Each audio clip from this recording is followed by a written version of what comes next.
Or none, Bob? Roll call, Ms. Fleur. Here. Ms. Yelsey's absent. Ms. Black. Here. Ms. Bartow. Here. Ms. Anderson. Ms. Snell. Here. Ms. Metoyer. Here. Dr. Navarro. Here. Dr. Navarro, study session. Yes, thank you for being here. This is a holdover from a meeting that we had several months ago, and to talk about in detail about our new Coastline ROP agreement. Just a little background. Before the recession, before the Great Recession, ROPs were a state agency. They received state money. It might have gone through districts, but it was intended and directed directly to them. And they were a state agency and basically just like another district. Since the recession and the loss of that money, they have had to survive as joint powers agreements. So we have a joint powers agreements with Coastline ROP. The other districts, Huntington Beach, Tustin, Irvine, Saddleback, are also partners in this. And as partners, we bear the cost for the services they provide for us. And so there's a whole new structure, and we have worked together as districts, superintendents of the districts, to create a system that will keep our Coastline ROP program solvent and provide us with the services that our students need, as well as keep our interagency agreement intact. For some of us share students. So Huntington Beach and Newport Mesa, we share students a lot, and we don't want to lose those opportunities because we offer different courses than they offer, and they offer different courses than we offer, so our kids take advantage of that. So all of that was taken into consideration, and it's a new funding model. There is no more us fronting them money and then getting the money back in services. Now it's all a direct service. We give them money for what we're getting. Okay, so I would like to introduce Mr. Vossen, who's going to facilitate this discussion, and then introduce our guests. All right. Well, thanks, Dr. Navarro. Board members, Dr. Navarro, and ladies and gentlemen. So before I introduce Carol Hume, who's going to introduce her team members, I just want to go back in 2013 when the board re-envisioned our office and its function.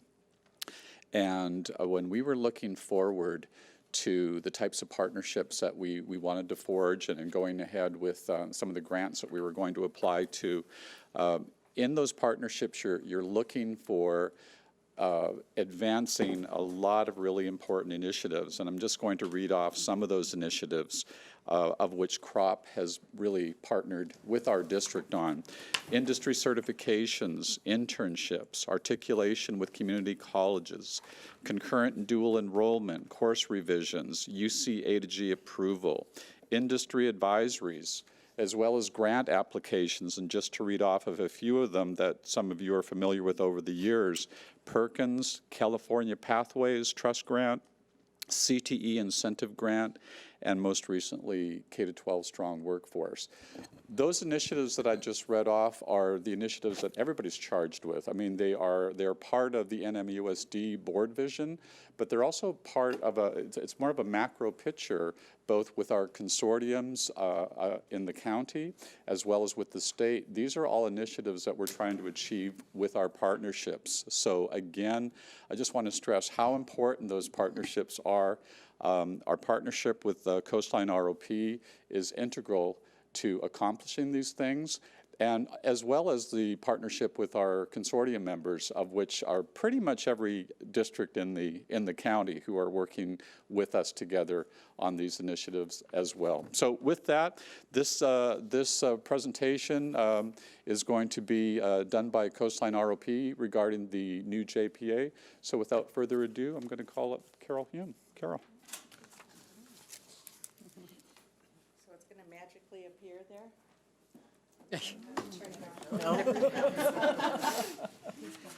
By technological magic. There, see? It worked. Lovely. Well, good afternoon to the Board of Trustees, Superintendent Navarro, cabinet members, and staff.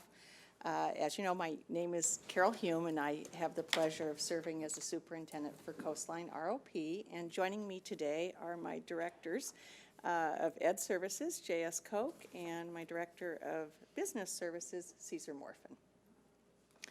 I appreciate the opportunity to speak about Coastline ROP, our new funding model, and our amended JPA agreement.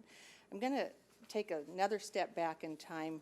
Dr. Navarro did a great job of summarizing it, but I know we have 2 new board members, and so I want to make sure that you have the history probably that everybody else has here at the table.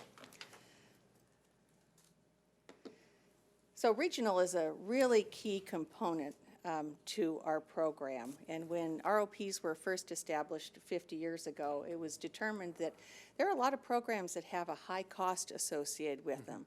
And not every school or every district could necessarily bear that cost. And so that's why they started a regional program to serve the students within a region as opposed to an individual school or district. Not only the cost is prohibitive sometimes, but it could be that you might not have enough students at a particular school site or within a particular district to run a program. And we want to be able to provide as many opportunities for students regionally as we can. So we serve students from 5 districts. Over 66% of our course offerings meet the UC A to G admission requirements. Our courses offer work-based learning opportunities, job shadowing, guest speakers, field trips, industry competitions, and internships. And in many classes, the students work towards earning a certification. So it could be ServSafe in the food industry. We have a lot of dental certifications that they can earn, CPR, EMT, and a certified nursing assistant certification. So those certifications are not only valuable for those entering the workforce right away, but also to those looking for a post-secondary program. To use nursing, for example, the programs are so impacted that it really helps a student compete for a spot if they have a certification or if they've participated in an internship. It separates them from everyone else. And then we conduct a labor market study every other year to ensure that the courses that we offer are still current in meeting the labor market needs of our region. So we are publicly funded, and we operate under a joint powers agreement with the 5 districts that Dr. Navarro outlined. There are over 50 ROPs in the state. In Orange County, there are 3 other ROPs that serve districts. We were formed in 1971, almost 50 years ago. Each district appoints a board member to serve on our board, and we've had the pleasure of having Trustee Fleur serve on our board for 25 years. Guess she wouldn't let anybody else on. No kidding. When you say it's your baby, it's her baby. She held on to the baby. No, but her support for not only We ROP, appreciate but CTE has been great. I'll throw that in. So we work very closely with the district CTE departments to ensure that we're maximizing our resources to best serve the needs of your students. One of the requirements to obtain a CTE teaching credential is that you have to have recent industry experience. So our teachers have to have 3 years of industry experience. And for students, they truly value that because they're getting the information from someone who has been in the field recently. We're not part of a collective bargaining unit, so that affords us a lot of flexibility. And since our programs are based on the local labor market needs, which change, we need that flexibility in order to be able to offer new programs. Our course curriculum is reviewed annually by industry advisors so that students are learning the most up-to-date information in their chosen field. And we work with hundreds of business partners when we're placing students in unpaid internships. And since we are a regional program, Newport Mesa students are able to take advantage of after-school programs in other districts. And as Michael referenced, there have been many great grant opportunities in recent years which we've collaborated on with our district partners. So this is the part I like talking about the most. How do students benefit? So students benefit by exploring possible career options before committing to a major. They can earn college credit, they gain real-world experience, and they learn the personal and professional skills necessary to succeed in a global economy.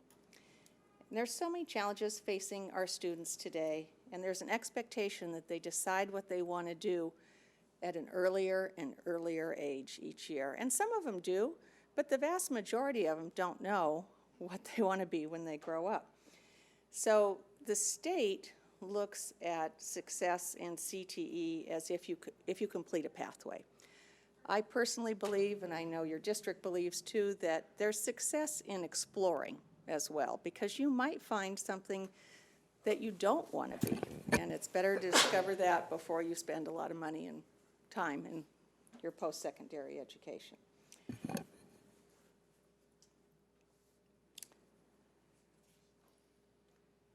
So for me, when the magic happens is when a student who doesn't love math but wants to be in construction understands he has to learn math to be in construction. If a student does an internship and he's mentored by somebody, that's when the light bulbs go off, doors open, and the possibilities seem endless. And in a time when people hide behind their cell phones and their ability to interact professionally is diminishing, we see students that are learning the personal and professional skills necessary. But I'd like to put a face to the benefits, and I just want to share a small excerpt of a letter written by a parent to Mr. Yuki, who teaches in our medical program at Estancia High School. So this student took Mr. Yuki's summer EMR class, and the parent wrote, "After the first day, Kylie said to me, 'This teacher is amazing. He has a no-nonsense approach to teaching and let the students know he expected commitment and dedication to the material daily. He made the class interesting, challenging, and filled with a message of future opportunity.' That was the key. My daughter found the EMR program a new and uncharted education for her. A great deal of that was due to the passion Mr. Yuki had for his career, his work at UCI Medical Center, and his history within the paramedic field. Kylie was a rather shy student, but Mr. Yuki managed to bring out the best in her. He encouraged her to apply for an internship at UCI, which she secured. She went on to be in the EMT program. In addition, she wrote of her ROP experience on her college entrance essay. All because of a great program and a very dedicated, inspiring teacher, this has changed the path of my daughter. She will attend Chico State in the fall, majoring in emergency nursing. And as a single parent hoping to provide a college education for my daughter, I can't thank you enough." And he gets letters like this all the time, and this is why we do what we do, all of us.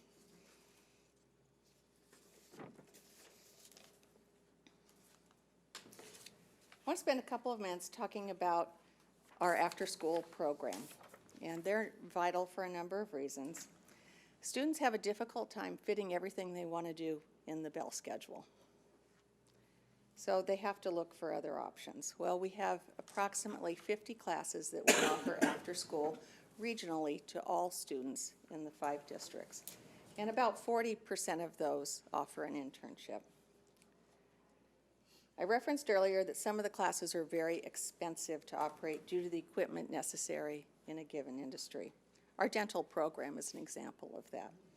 It would be very expensive for each district to operate a dental program, but by combining resources, we're able to extend that opportunity to students from 5 districts. An internship experience is one of the most valuable experiences that a student can have. And it's challenging to provide those. We've been doing it for almost 50 years, and we follow the Ed Code regulations to ensure that the student has a safe and worthwhile experience. We build relationships with our business partners, we train the students, we visit them regularly, and we monitor the competencies that they're supposed to achieve while they're there. But it requires a great deal of time and energy, but this is our area of expertise. Securing internship sites is challenging, but because we are a regional program, we can access business partners within the boundaries of 5 districts, not just 1. And the districts have all expressed to us that they'd like us to expand these opportunities for students, and we have applied with the district partners for K-12 Strong Workforce Funds, and we'll find out on the 26th whether we have that funding. So that's kind of the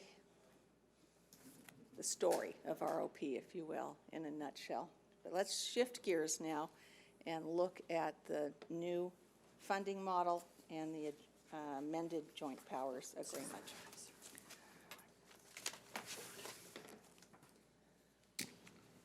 So from 1971 to 2007, for 36 years, we were funded on ADA, average daily attendance. So things changed in 2008 when Governor Brown wanted to flex categorical programs. And there was an argument made that ROPs and adult ed shouldn't have been in that class because we generated ADA.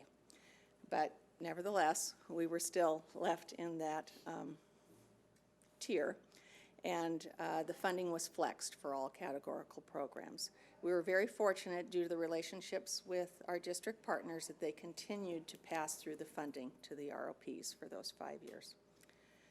In 2013, when the local control funding formula was implemented, there still wasn't really a solution as to how we were going to fund ROPs and adult ed. So the state said if you funded your ROP or adult ed program in the prior year, you had to continue funding them for the next 2 years. At the end of that, there still really wasn't a solution in place to fund ROPs. The adult ed programs had the adult ed block grant, which they're surviving under today. So the state has been issuing more CTE grants. And so we've been fortunate to be able to receive funding from those, but they're not necessarily ongoing. It's hard to count on that funding from year to year.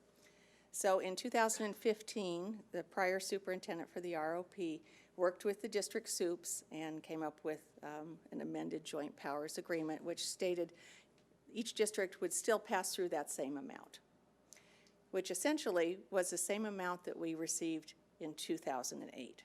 So our pass-through amount has been the same for about 12 years now.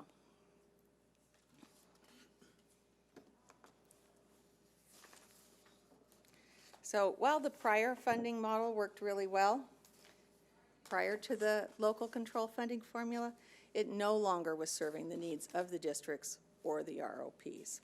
So there wasn't a mechanism in place to address declining or increasing enrollment. And most of the districts were in declining enrollment. I think Irvine's the only one around here that has seen some increases in the past few years. There were increasing costs related to salaries and benefits, retirement contributions, equipment, and supplies. We used to receive lottery funds, excess property tax, cost of living adjustments, and additional funding for growth, but that all went away as well. And then we were hearing from the districts that they really wanted a funding model that was transparent, equitable, predictable, and simple. We agreed with that. It became very complicated.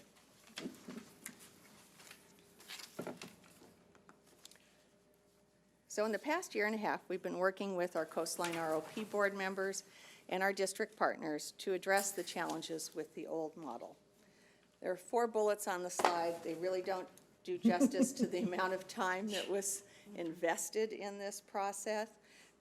And I would personally like to thank Trustee Fleur and Superintendent Navarro for their involvement and commitment, because it took some time.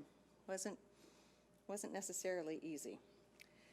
So this kind of describes the process. We did hire a consultant from School Services of California to help navigate through the process.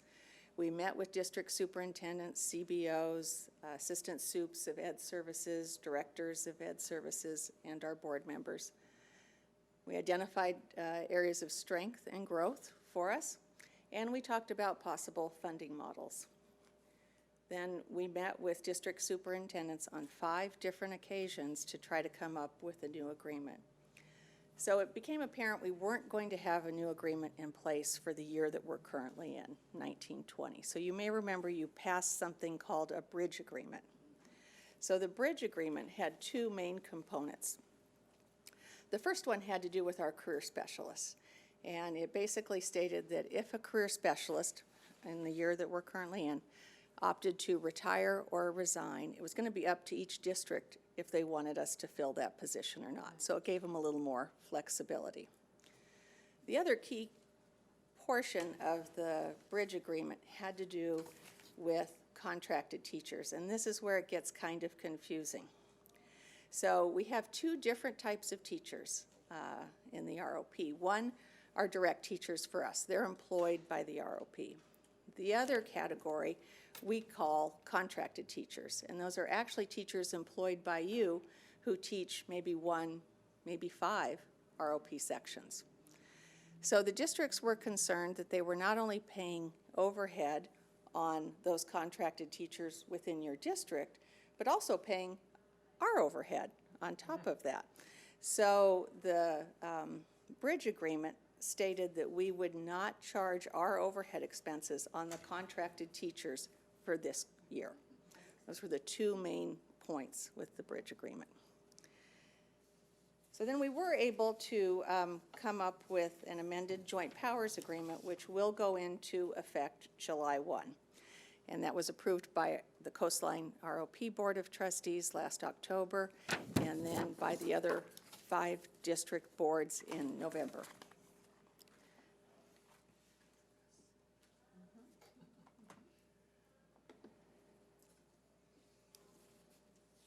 So these are the key components of the new agreement. Districts, starting July 1, will assume responsibility for those contracted teachers. So teachers that are your employees teaching a CTE class in your district. They're no longer going to pass through the money to us for us to pass it through right back to them. So that in of itself simplified a lot. And I think everybody was appreciative of that. The other piece is that districts will pay a flat fee of $28,827 for each direct section of an ROP class, so people who are employed by us. So regardless of whether it's a class in a computer lab or a culinary class, it's the same rate. Oh, yeah, go ahead. A direct class that's on our facilities or in an NMUSD crop class, those are the ones we pay the money for? Right, so it could be in the Not bell every schedule. class that you do, not all No. 50, okay.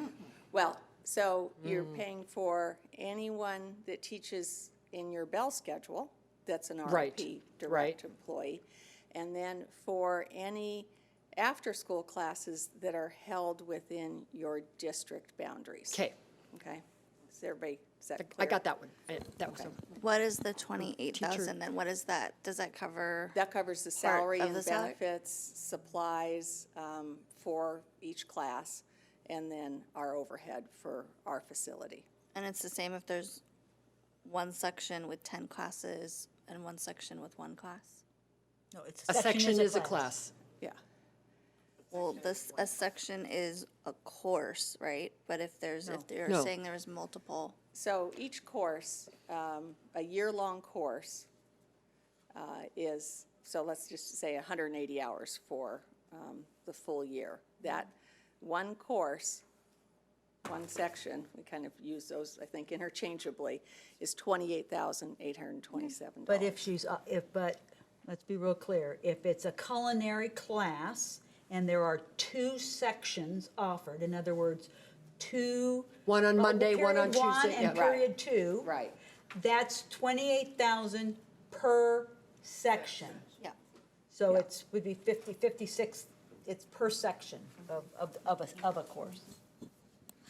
Okay? Yeah, but Actually, you it's not started- clear in this, so I Yeah. think that's helpful. Okay. Actually, I thought you started to ask another question. Is it different this is only if the teacher is employed by you. Yes. If the teacher's not employed by you, but employed by us, don't we still have to pay for materials? Well, Those responsibilities are with the district. We pay for materials and everything. Okay, not But you just were salary. anyway. Okay, Because, right. yeah, you were charged for the teacher's salary and And- supplies. okay. And we billed you back for Okay. that, or we passed that And- money back to you. Okay. So you and were we anyway. pay a fee for the class. Unless it's our teacher, then we don't pay a fee. Right. If it's our teacher, we don't pay the 28,000, and we pick up the cost of the supplies in our own budget.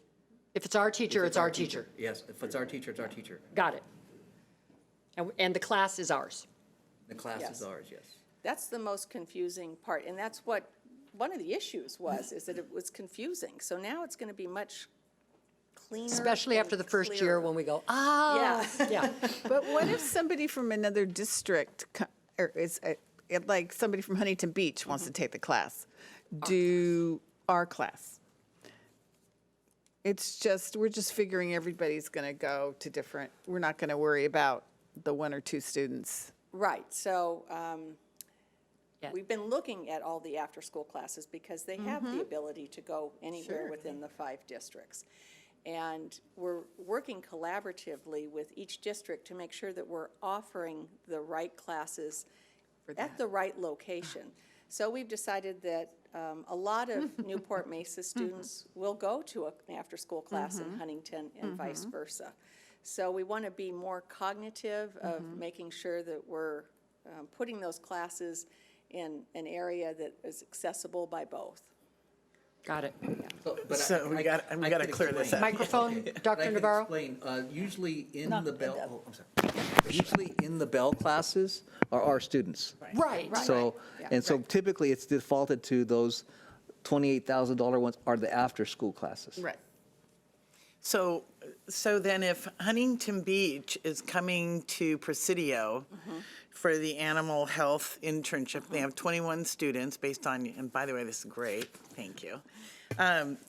But they're being held, so we're charged the 28,000, not Huntington Beach. That's right, because it's located within your In district. my district, in But our district, yeah. It benefits Our every kids, too. district because you have 14 students who went to an auto program Right. in Irvine. Right. That's right. So, yeah. you know, the idea is I just that, wanted to yeah, make we sure all that I benefit. knew that. Yeah. We're in, it's like, yes, it costs more, but we're blessed because we have the Presidio site, so we can have some great opportunities within our boundaries that we don't have to worry about one of our high schools having to carve out classroom space for. Just to show you the kind of detail we got into in our conversations, we toyed with the idea of a per-student charge for all these courses, but we didn't have enough time to sit down and figure out how that would balance out. Good. So for right now, we said, okay, we're just going to do the honor system, we'll keep paying our own, and our kids go back and forth, we won't track it. But at some point, I think we may look at what is a per-student charge, and district will then, we can each I don't know if it'd be worth it, but Yeah, te- well, also theoretically, we what I'm could do hearing that. you say is, if you have 15 students that are traveling over to Costa Mesa for a class, you're probably going to look at having A class at Costa Mesa. a class in Huntington Beach, yeah.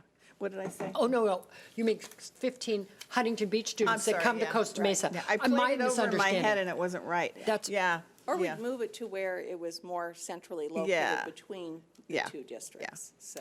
What's great about a per student, and I'm already, my brain, is that you really get down to the nitty-gritty of cost, which I think would actually help the budget to then maybe do those increases and offer more once you know what those costs are. Well, and then I'll weigh in because there are classes that we are offering at 28,000 to 1 that are way over that in terms of the amount of money costs that is to do cost the to run class. it. For example, the Dental. couple of the classes in Tustin that are offered, the automotive technology, the robotics classes, they're well, but, you know, they're like a half, it's like huge see amounts them of offering money that. because of the equipment required, or the Haas Engineering in Saddleback, that's way over that.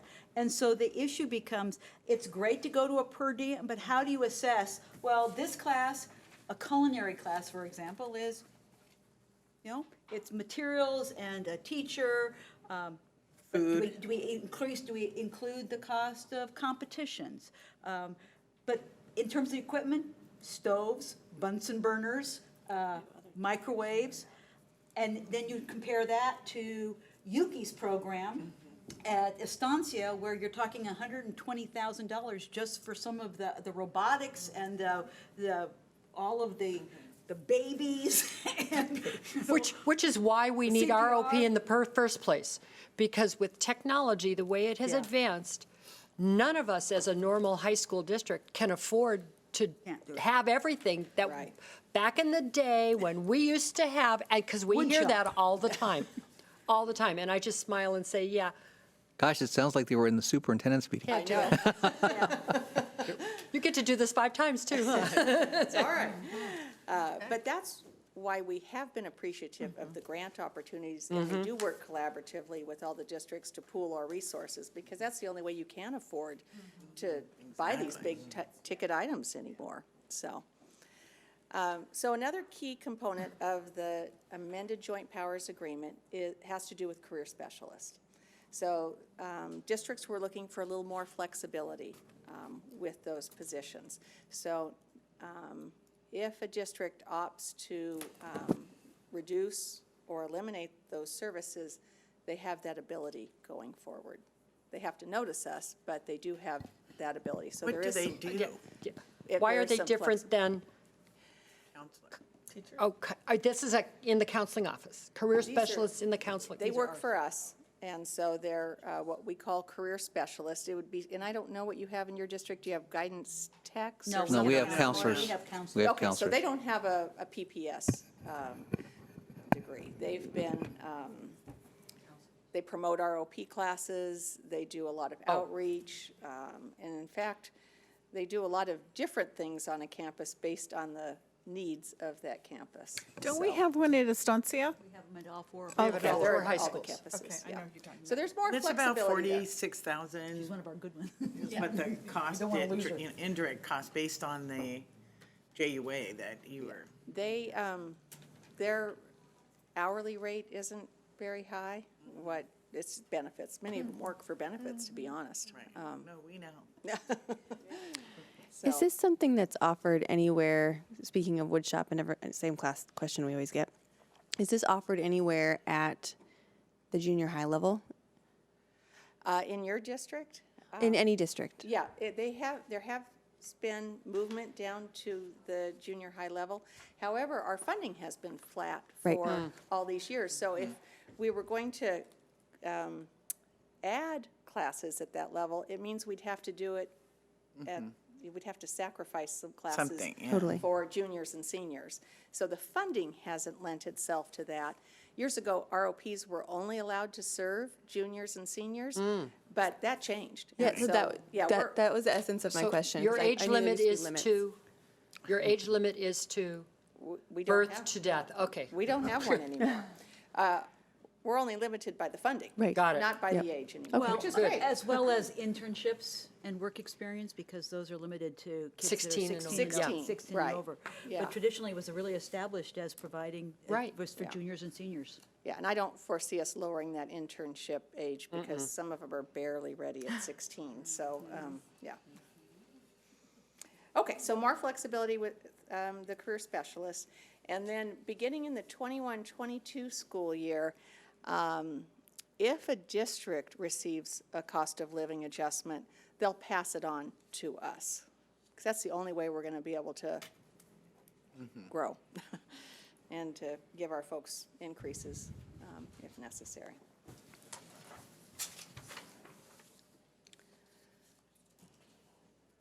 So we've struggled in the past few years in attracting and retaining teachers in certain industry sectors. So if you're in automotive, construction, healthcare, or engineering, you can command a higher salary in your field. And so it's been hard for our organization and for school districts to attract people and retain them. So the superintendents and I discussed this and agreed that for certain industry sectors, we're going to look at an alternative schedule for those folks. because we were experiencing some turnover, and that's not good for the kids. So we want to make sure that we have a salary schedule that addresses those sectors. It's not across the board. If you're, you know, an EMR teacher, what you'd make as in that field might even be less than what we're paying the teacher. So there's just a limited number of sectors that we'll be addressing with that. Beginning in the spring of 2021, districts may reduce the number of sections in our agreement. For next year, it's set, because we had to have some base level of funding that everybody could count on as we transition to the new agreement. But in the spring of '21, districts may reduce or increase, happily, we'd love the increase, but they may reduce by either 3 sections or 10% per year, whichever number is greater. If a district wants to reduce by more than that, we have to assess what that would mean to all the other member districts, because we don't want it to impact everybody else negatively. And then the other member districts would have to agree to that. I think this is really important. Our district is pretty stable. It's not losing a lot. But to be real honest, Saddleback has lost 1,000 students. And so they have really suffered with offering, right now, they're the largest ROP number of sections. But at the same time, they have lost a lot of students, and they're struggling just across their district in terms of budget. And so this is really a reflection of trying to meet their needs. We also have to remember that our district is unique in that we actually have an office of college and career. The other districts don't. They may have a part-time person. Irvine is just established. There's a part-time person now. They've Full-time. just started. Full-time? It's full-time now, but they didn't have any. They didn't have a Michael. They didn't have that. And now we have 2 that have it. So they don't have what we've had the benefit of having. So. Yeah, the landscape has changed, certainly with the grant opportunities. We've seen a lot more positions available in CTE than there ever used to be, which is great. You know, the pendulum always swings, right, back and forth, but CTE is on the upside right now, which we are enjoying. So you may remember that the superintendents were really looking for a new model that was more transparent, that was equitable to everybody, predictable, and flexible. And so I think at the end of the day, we were able to come to terms, and everybody feels comfortable with it. But you never know if there was an unintended consequence along the way, so we agreed that we would meet annually to make sure that it was still meeting the needs of all of the districts and that it was meeting the needs of the ROP. And that concludes my presentation, and then if you have any questions, I'm happy to That was great. try to answer them. And I can just look, what do you see the biggest interest in? Because just from walking around, I am so fascinated by the medical pathway. Do you see a lot of movement towards that, or culinary? Those 2 always seem like the ones that I hear people excited about. Yeah, good observation. So medical certainly is our most popular program. We have a medical nursing careers internship class where the students intern at Hogue. We've struggled recently because we have to have an RN and we can't find an RN to teach the class, but that by far is the most popular class. I mean, as a county, we're all aging in place, and so that's where the future is in healthcare. And so we see a tremendous interest and need in that. And then culinary, it's kind of like whatever's on TV. Right, exactly. Years ago, there was that uptick in culinary because everybody was watching The Food Network. Food Network, right? And so whatever's on TV seems to somehow drive CSI. what we offer. Yeah, CSI, right? But there's also a course that has to engage the courses have to engage students. So the instructor is very important. I remember we launched an HVAC, heating, ventilation, and air conditioning program in Anaheim. You get out of an HVAC training program, you can make 6 figures right away as an HVAC tech. Immediately, yeah. But the kids hated it. We couldn't get a kid in it because who wants to crawl around in a bunch of, in the attic in a bunch of tubes, you know? And so it's just the conditions, just not a, and you can't just tell, somebody, oh, I'm an HVAC tech, that doesn't sound that great. But even though it's a high-paying job, it doesn't attract Sounds like a students. reality show we need to have. The other part is that, from my perspective, is that it has been a change in emphasis from families and parents, because it's no longer voc ed, those dummy courses that, my kid is never gonna College do it, or so not let's- college. Let's just put him into auto and, begun, or, whatever. It was really, and now when we're offering high quality A through G, they're looking at it and saying, oh, these are stepping stones into college. These are classes that he may need to take or she may need to take. When we have kids that are receiving national certification in EMT above the national average and are now going into college because they're going to be doctors, or they can go into, go to work and then work for a couple of years and then go enter into the college to pursue a career. I mean, I think it's the parents are looking and saying, no, and I think that's evident from the fact that we now have Corona Del Mar very interested in establishing and working towards robotics and college and career, where they, they were just interested in the arts, a little bit of arts, but now they're working on that. Isn't that right, Mike? They're. Yeah, and if I could just add something to President Fleur's comment. Get to a mic. Yes. That last part too, portfolios. Colleges are asking for portfolios. What experience do you have? Do you have any work-based learning experience? This is starting to explode now for colleges. They're really interested. So this is something also that we need to be thinking about. And some of our teachers are already pushing this because now the kids are coming up with portfolios that are really showing evidence of what they're learning. And again, this is big on the horizon for that as well. Whatever happened to the solar? There was a solar class at Back Bay. Back Bay. Just didn't go. Soon as Carol, did really soon as well. Carol hired the teacher to work with her, it disappeared. Yeah, Kathy's now at the ROP. Thank you for that. I didn't really want to say that. You might want to stay. That's really. You might want to stay. I'm here to help you, Kath. Mike, But that's why it's I'm important. stealing back and forth. I have a couple questions. Yes. First one is shorter probably.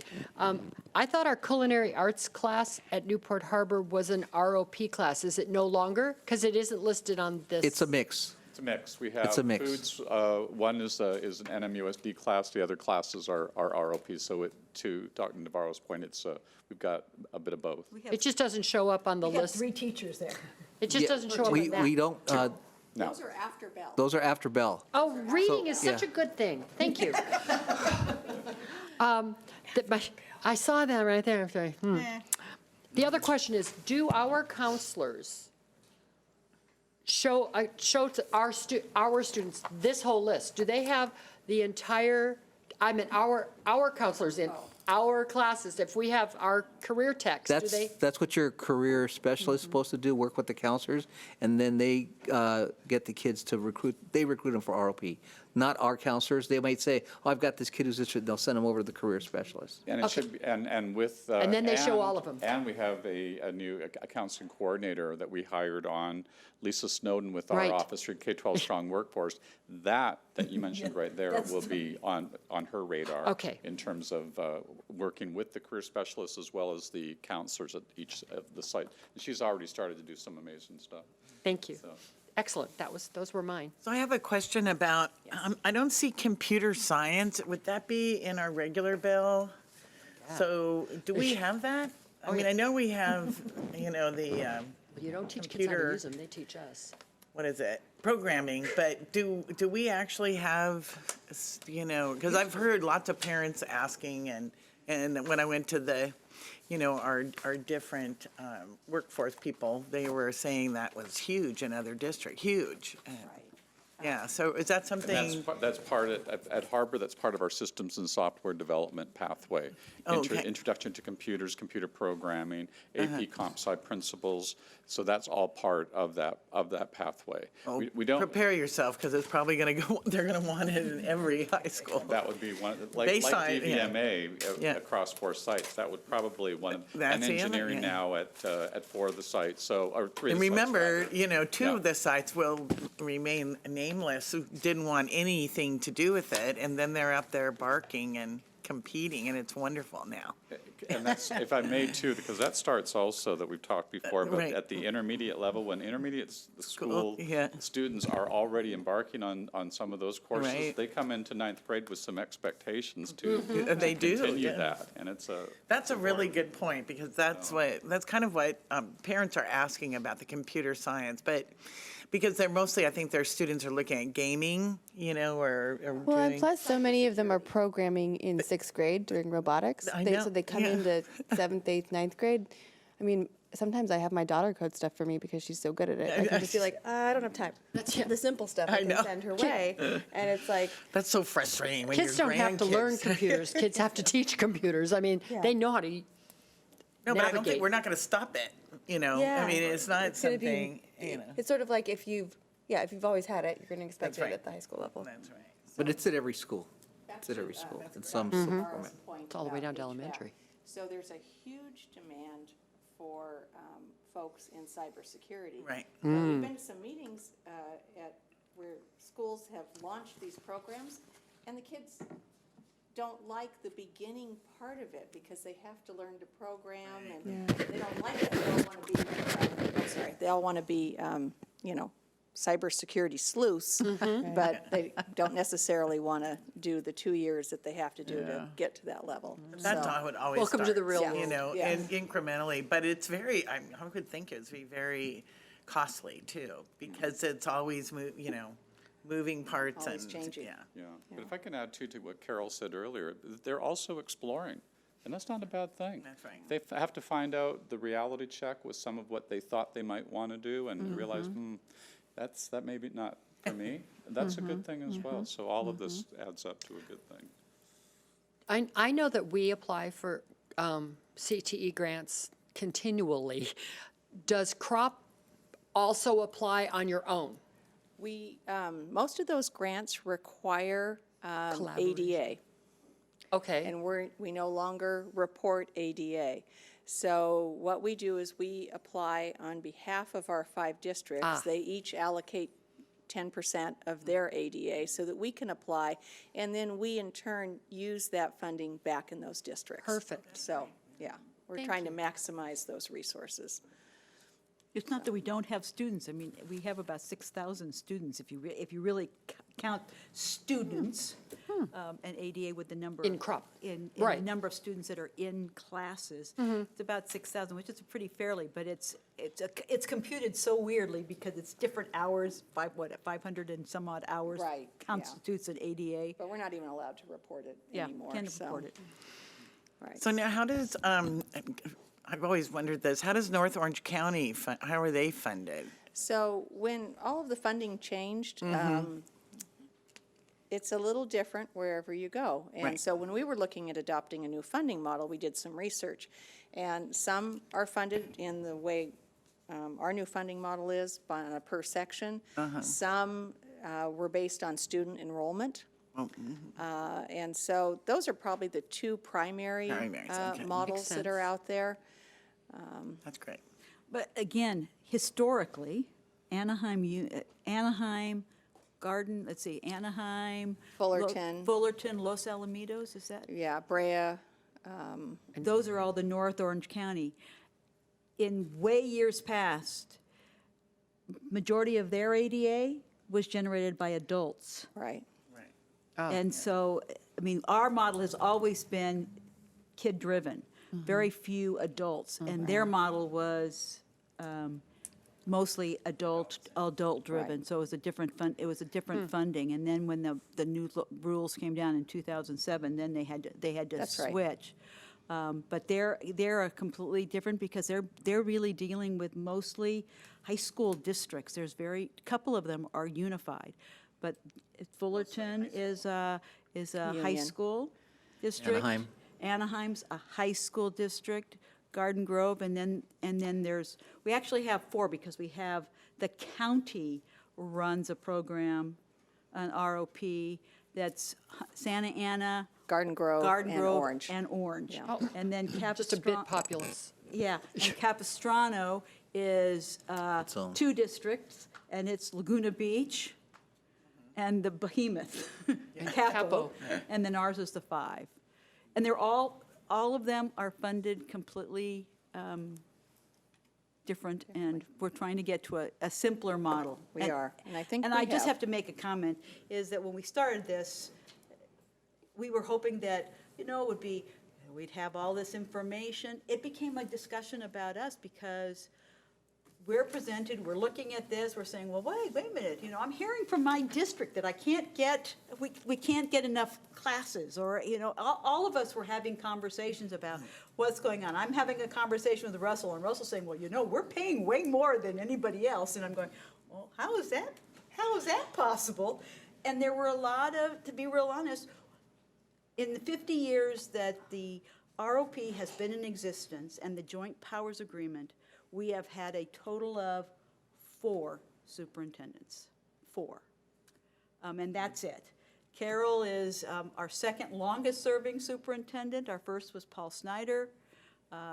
And so we've had a longevity, and she unearthed things that she wasn't sure of. And I really appreciate the fact that we finally brought all the superintendents together and they hashed out this issue. Well, and We got to couldn't the have done top, it right? Without all of your You have a support, light too, so by the way. appreciate it. I didn't see it. Sorry, Ashley. I had a question. Yes. On the page where it has the regional, You have to make your mic straight now. It's now directional. They changed it. for the regional programs, it says expand area to recruit business partners as possible internship sites. And several of us are on the Costa Mesa Chamber of Commerce Education Committee. Oh. And we would love to have a representation either from CROP or to have Michael there, because there's so many business partners that want internships. And I think we've invited a few times, but I think that it's an essential voice to have you be a part of that. And so one of my questions is that going on in the other districts? Does CROP have a presence like in the Huntington Beach Chamber and the Irvine So- Chamber is really robust? That would be a huge mechanism, to help with funding some of these large items that maybe are, if there's a manufacturing company, they would even help pay for that, but also to have a direct pipeline for our students to go into an internship with our local companies. So, great question. And years ago, we did belong to all of the chambers, but unfortunately, that was something, it was a budget reduction when we had to reduce by 20%. We have maintained our membership in the Irvine Chamber of Commerce, but not the other cities. And we are hoping to join the Orange County Business Council. That'll be on the next agenda. For those connections as well. But if we're able to secure some of these grants, then I think we could look at those memberships again. But we're always open to coming and speaking and looking at those opportunities because, as I mentioned earlier, it's so difficult to get sites. So if you have folks that are looking to be an internship site, They talk about it every single time, so I'll that's come. why I think if I'll be there. because our district pays for it, right? For we have a membership with, so I would think that several of the other chambers and would, Irvine, I'm sure, would pay for a district representative to be there. yeah. Okay, thank you. Thank you so much. Thank you. Thank you Thank for you. allowing me to. Great information. Great job. All right, well, enjoy your evening. Oh, Thank you, Carol, yes. for being flexible. My pleasure. We're so, Okay, so we are going to recess now into closed session. We have no speakers for closed. So we are recessing into closed session on student discipline. We have pursuant to Education Code Section 35146, 48918, Section C. We have a case.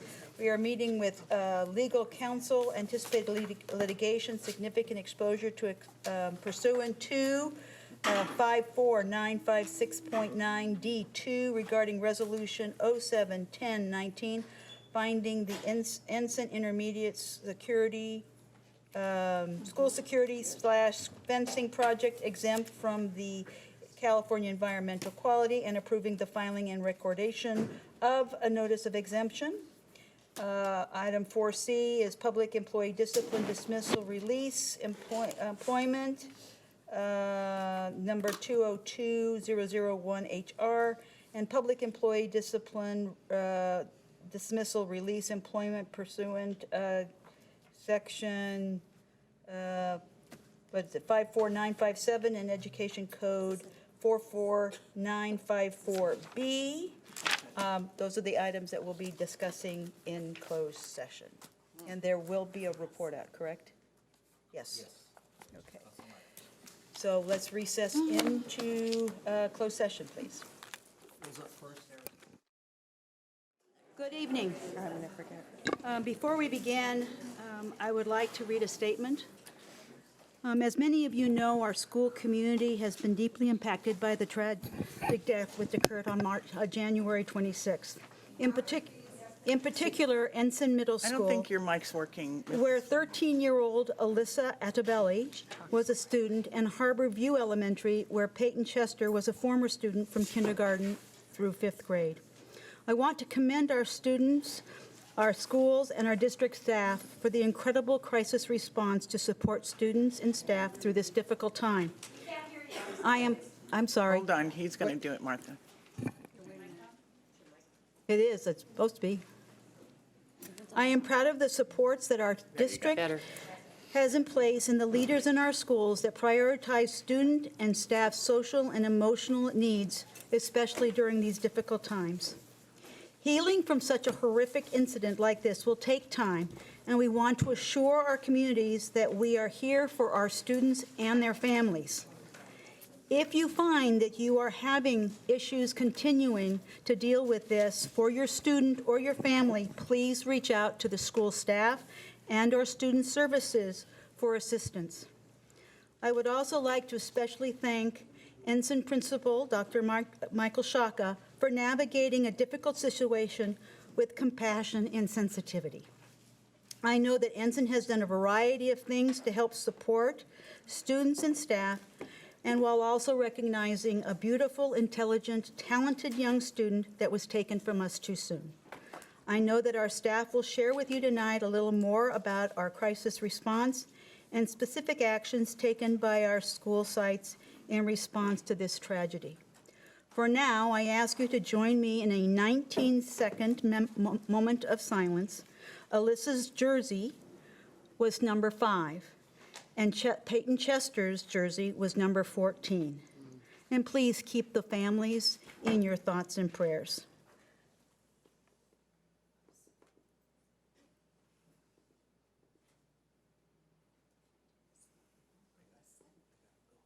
Okay. Okay. So we'll now have a moment of reflection.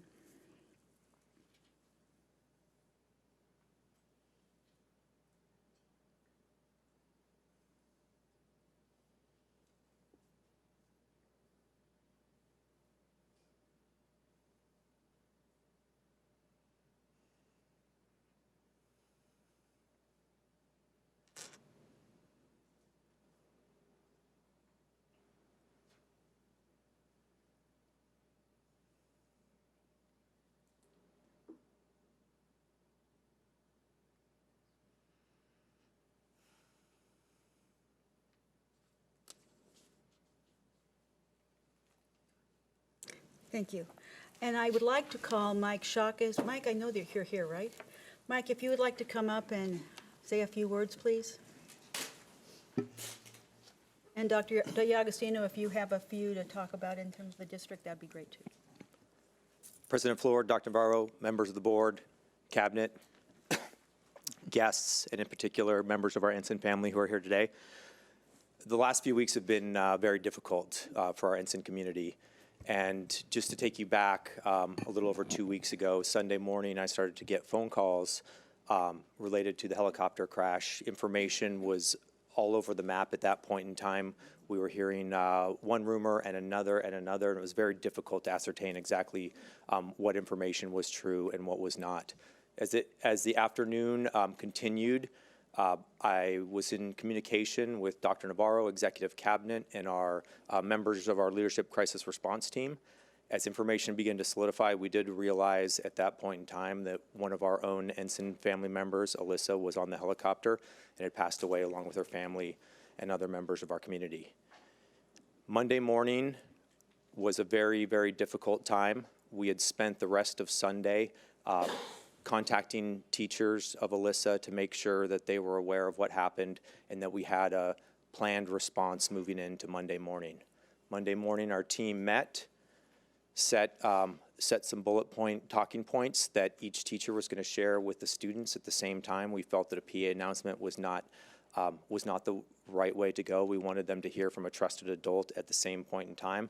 All of our teachers did a fantastic job delivering a unified message about what had happened.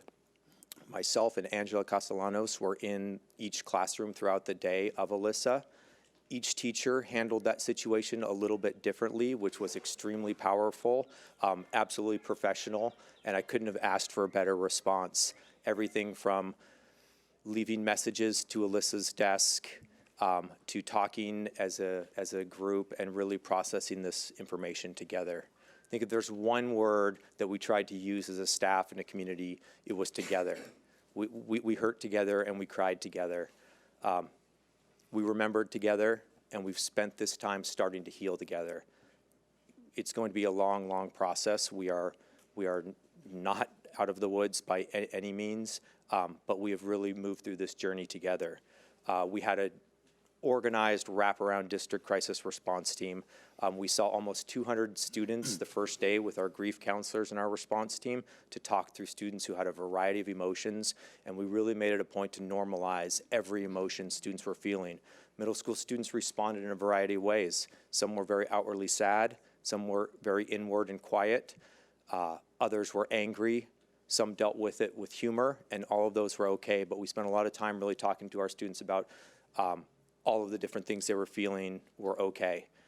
As we moved through that day, we identified students to really spend particular time with, as well as staff members. I think our district team and our community did an outstanding job, and I want to thank so many people in this room for taking care of the people that take care of our kids. I personally felt very taken care of, as so many people checking in to make sure I was okay. I know our staff felt the same way, because it's very, very difficult, and we were all were hurting. Yet we had to project this image to our students of moving forward and a sense of being okay. This was a very tricky situation, because when you have a celebrity involved, it really complicates things. And I sensed from our community, our students, and our staff a very real and powerful need to make sure that Alyssa felt important. When the news and the media are focused on a celebrity, sometimes it can feel like our hurt isn't the same, isn't as important. And so we really spent a lot of time reinforcing the fact to make it feel very, very important, because it is very, very important to all of us. We went through the week with continued supports, with a culminating memory event on Thursday. We really spent some time thinking about what our students needed, wanted, and what sort of way we wanted to end the week. So we selected to have an assembly. We invited the entire school. We asked that it was limited to only our staff, our students, Alyssa's family, and guests of her family. And that was respected. It was amazing. The media was fantastic. Again, our district did a great job at really drawing those boundaries. We did not speak with media until Thursday after school, when we decided it was time to get that message out. But again, our community was extremely respectful, and we had an assembly that was very, very powerful. We had student speakers, we had staff speakers, we did a video photo montage, which was extremely important. And what was very, very important and very noticeable was how the community came together. We had our Newport Beach mayor, we had our police chief, we had our fire chief, we had fire and police just show up just to be there, just to experience the moment with us. And again, going back to this idea of together is we'll never truly move past this 100%. But because we had the wraparound services of everybody, I just feel so lucky to be part of a staff and a community that is able to mobilize and support in such important ways. So I thank you on behalf of Ensign, on behalf of our students and our staff, and thank you. We will continue to move forward. We will continue to persevere, and we'll continue to heal together. Thank you. Thank you, Mike.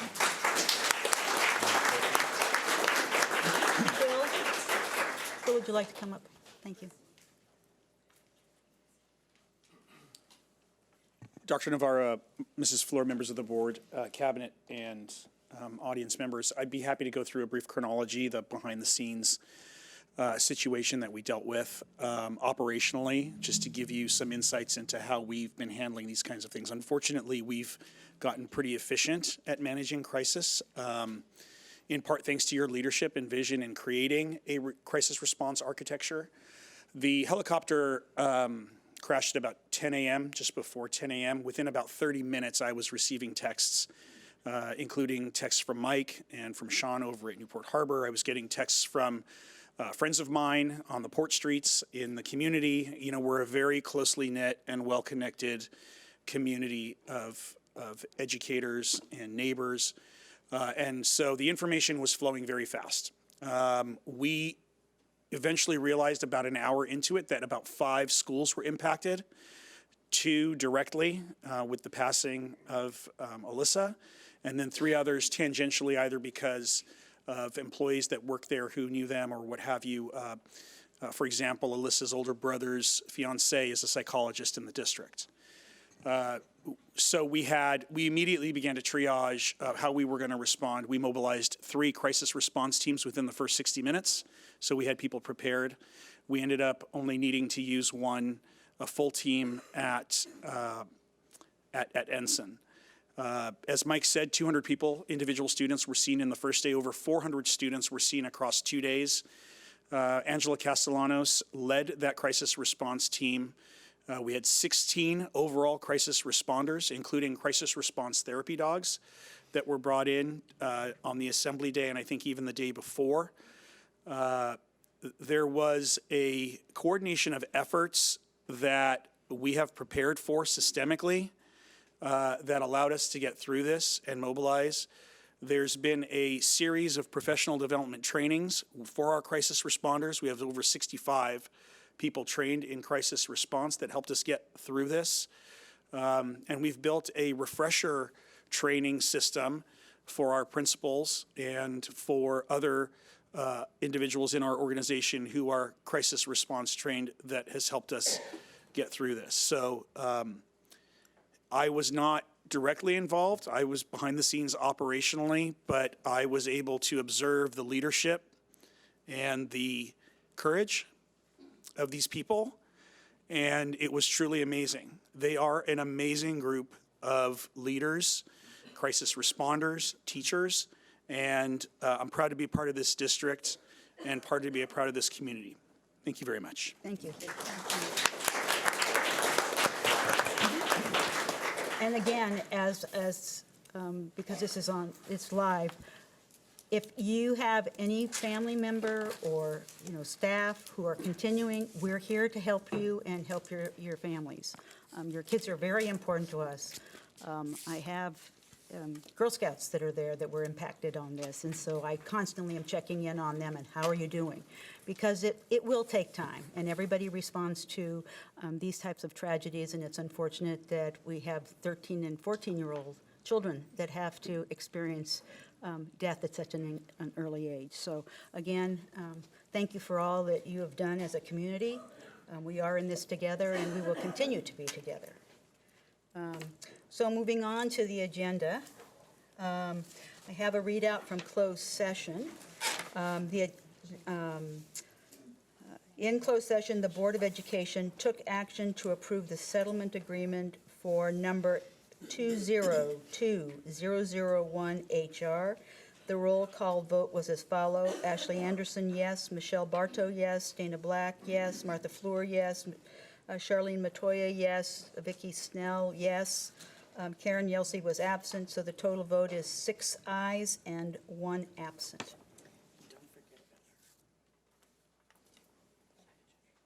The pledge, I have not forgotten about the pledge. So we will move on to the, coming back in, we will move to opening ceremonies. So Catherine from Costa Mesa, please stand for a moment of, we've done that, so Pledge of Allegiance, would you like to lead us? Pledge of Allegiance? Oh. Ready, begin. Thank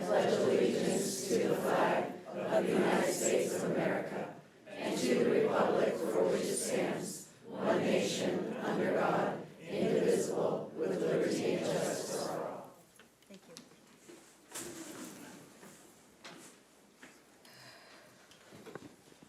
There are a couple of items in moving a couple of things around. We have pulled item 20C, which is the delegate assembly ballot from the agenda. We received in the mail the wrong ballot, and so we will be voting on that on March 11th. I am also moving items 13, student board member report, and items 14, the Harbor Council PTA report, to follow the adoption of the minutes. At the request of Member Bartow, item 17A1, which is the ratification that's on consent regarding the Ensign Fenson, we are moving that to discussion action and reordering it so that it will precede item 11, community input. So bear with us, but there's a lot of cards, and we are trying to make sure that everyone has an opportunity to speak. So with that, may I have a motion to adopt the agenda as amended? So moved. Second. Okay, Mrs. Metoyer moved, and Mrs. Black seconded it. All in favor? Aye. Opposed? Motion carries. Item number 9, adoption of the minutes of January 14th, 2020, January 23rd, 2020, January 28th, 2020, and February 4th, 2020. We've been busy. Second. Moved by Mrs. Black, seconded by Mrs. Martow. Is it a roll? Oh, we're supposed to do roll call, aren't we? Oh, man. Mrs. Fleur? Are you going to call it? Yes. Oh, good. It's like, You are Mrs. Fleur. Mrs. Fleur? yes. Ms. Yelsey's absent. Ms. Black? Yes. Ms. Bartow? Yes. Ms. Anderson? Yes. Ms. Snell? Yes. Ms. Metoyer? Yes. Terrific. Thank you very much. So, student board members. So, Catherine, you want to start? Great. Okay. That's right. They changed the mics. Good evening, President Floor, board members, Dr. Navarro, fellow student board members, and distinguished guests. I'm Catherine Pham, the student board representative for Costa Mesa High School. So, selected students from concert choir, vocal ensemble, and magical choir will perform their favorite songs at Solo Night on Wednesday, February 12th in the Performing Arts Center. Solo Night is our annual benefit concert. Previous Solo Night charities have included Habitat for Humanity, Make-A-Wish Foundation, and many others. This year, all proceeds will go to help support the choir students who are traveling to New York City over Memorial Day weekend to perform in Carnegie Hall. So, sports update, CIF games start this week. Girls water polo beat Estancia 19-2 in Battle of the Bell. They are repeat league champs, repeat city champs, and we host the first round of CIF today against Los Amigos. Thursday, girls soccer will host their first round of CIF versus Godinez at 5, and girls basketball followed suit with a decisive win over Estancia 45-36, making them repeat city champs. We have a CIF bid and we'll play the first round at Kate High School on Thursday. Boys wrestling had their league finals, and our teams placed second overall, and we had many wrestlers qualify for CIF. Mesa students Aiden Blair from swim and Leslie Delgado from tennis were named Athletes of Character from the Orange County Athletic Directors Association. They were honored at a dinner at the Anaheim Convention Center last Monday, and the student athletes were recognized for their dedication and commitment to their sports while embodying integrity and character both in their sport and in the classroom. So our competitive cheer team received second place in the nation at nationals last weekend in Florida. And for academics, 55 Mesa students recognized at our Reading Achievement Awards luncheon on February 10th for outstanding growth in reading achievement last semester. The students improved between 100 to 300 Lexile levels in a single semester. Wow. Thank you. Thank you. Caroline? Good evening. My name is Caroline Brewster, and I'm the student board representative from Corona Del Mar High School. For an academic update, finals were a success for many students, and leading into the new semester, the Academy of Global Studies AP Research students recently visited Eswatini and researched how CDM's water wells there impact their community. As for athletics, boys wrestling just won the CIF Southern Section title, and boys and girls soccer and girls basketball also all qualified for CIF last week. Winter Formal was also this past Saturday at the AV Irvine, and almost 1,000 students were in attendance. The theme of the dance was Cloud 9, and students were thrilled by a balloon room and liquid nitrogen popcorn. In upcoming events, Youth in Government is going to their annual Sacramento trip at the end of this week.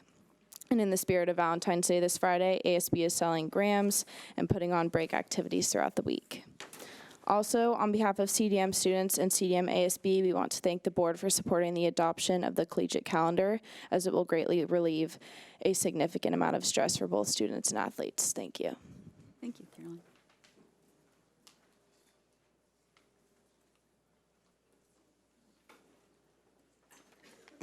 Good evening. My name is Ava Glassen, and I am the student board representative tonight for Newport Harbor High School. An academic update is that senior English classes have begun senior exit projects, which will go until the end of the year. IB diploma students presented their TAR Talks, which is a group presentation to finish off the Theory of Knowledge course that they have participated in the past 2 years. We finished off finals week strong, and everyone is excited for the new semester. In athletics, boys basketball, boys soccer, girls water polo, girls basketball, and wrestling all made it to CIF. Boys basketball has a home first-round CIF game tomorrow night. It's a whiteout, and our student section is predicted to be completely full.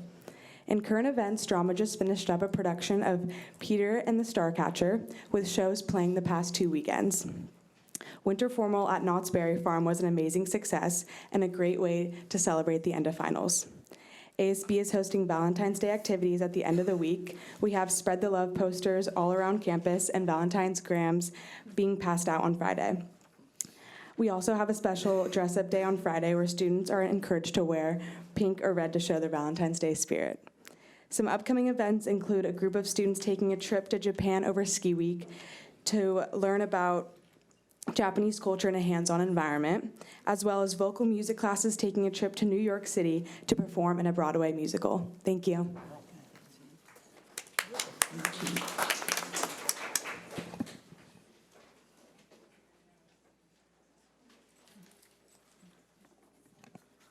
Good evening, President Floor, Board Trustees, Dr. Navarro, members of the Cabinet, and distinguished guests. My name is Luke Graham, and I'm here representing Early College High School.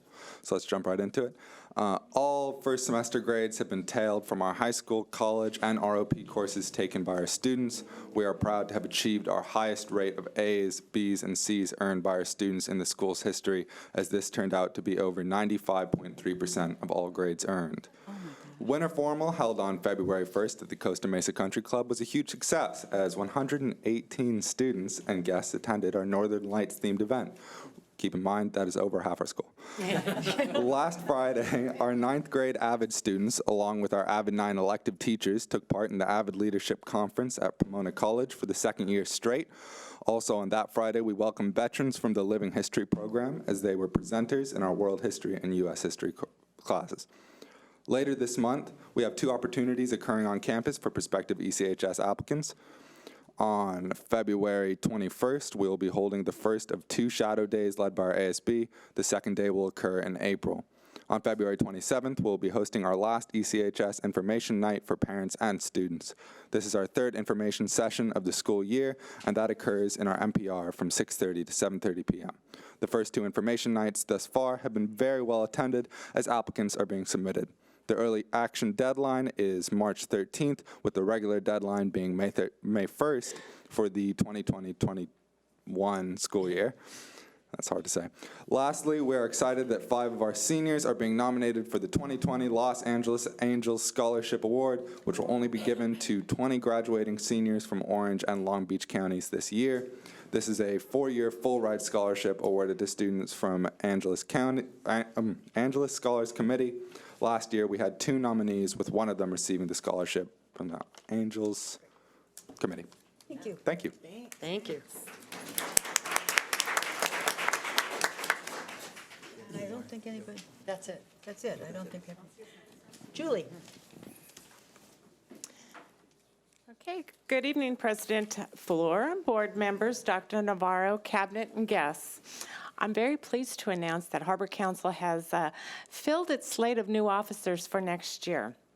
Our elections will be held March 2nd. That was our next meeting. But I thought I would bring you the slate. So president will be Noel Kruger, EVP Lisa Bowler, first VP Programs and Event Heidi Beth, second VP Membership is Carrie Oliver, third VP Legislation, our very own Michelle Bartow, fourth VP Communication is Jennifer Skyver, Treasurer Vicki Waldo, Secretary Missy Rakestraw, Historian Bridget Riley, and Auditor is Lauren Malmiser. Also at our March 2nd meeting, we will be having Sherry Newman, which is Orange County Department of Education Family Engagement Specialist, and I asked her to come present to give us more ideas on how to improve family engagement. As you know, our parent education series, Vicki and I attended the morning session on February 5th. This was held at Harper School. They have 2 sessions, a morning and an evening. And the Newport Mesa Unified School District autism specialist gave a wonderful presentation on behavioral strategies for secondary students. This was another fabulous presentation that I think is valuable for all parents, even parents with students without autism. So, but due to the low attendance, I want to make a recommendation that we really look at that. And I believe I've been to 2 of the presentations by so-called autism specialists. And you know what? In my heart of hearts, it's good information for everybody. So since the low attendance, I mean, we go through a lot of work to put this on. I'd like to see if we could unlabel it. Okay. Marketing better. Market it better, yeah. Okay, our next Parent Ed series is on February 26th, and again, it will have a morning and an afternoon session. And this is on social media and the fear of missing out, FOMO, presented by Corey Broche from the Phoenix House. So I know he's been presented before and a good turnout, so hopefully we'll have a, you know, we go through so much work to do this, and I really want the parents to come and get all this valuable information. And going on to reflections, I'm very thrilled. February 1st was the gallery at the Orange County Department of Education. And the reflection participants that are going up to state are, in film, primary, Scotty Hudson from Lincoln Elementary, and film special artist Zubair Zarar, okay, from Adams Elementary, and visual arts high school is Sojo Arley from Costa Mesa High School. I'm so proud of him. So proud.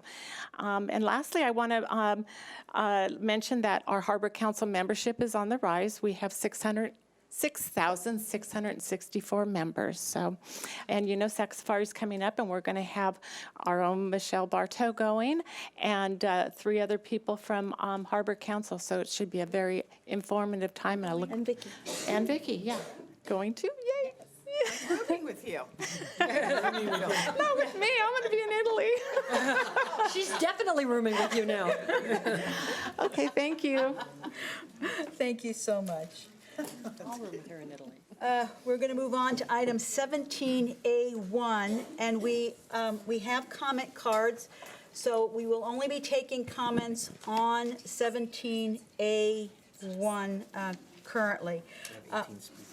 We have 18 speakers, so I know that it's contrary. We don't want to limit anybody's speech, but given the fact that 18 times 3 is 54 minutes on a single item, I am going to request that we limit it to 2 minutes. That will give us about 30 minutes to speak, so that everybody has an opportunity to speak. So on item 17A1, ratify the award bid of 122-19 with Helecu Construction Management for site security fencing at Ensign and Corona Del Mar High School, Middle School. Can I have a motion, please? Put it on the table. So moved. Well, one of you second it. We need a second. I'll second. That's fine. Okay. I can put either one of you. So Black moved, Bartow second. And we will move to discussion, but Dr. Navarro, I believe staff has some information to provide first. Yes, we'd like to address some of the issues that have been circulating, and so I've asked Mr. Holcomb to prepare some opening statements. Thank you, Dr. Navarro and board. This pardon me, this contract for the completion of the site security fencing at Ensign Intermediate and Corona Del Mar High School is in front of us tonight as the culmination of a project that has been ongoing for the last couple of years. It now is at the point where the contract has been awarded, and we're bringing it to you for ratification this evening. The context or the quick background on this project is in 2018, we began looking very carefully at how to improve, further improve. This board has continued to improve student safety at many of our schools over the years, and we looked again at how to continue to improve safety at our schools. And with regard to the Ensign School, in particular, as we were looking at the opportunities to improve the student safety at the school, we were also looking at opportunities to improve student safety on their way to school.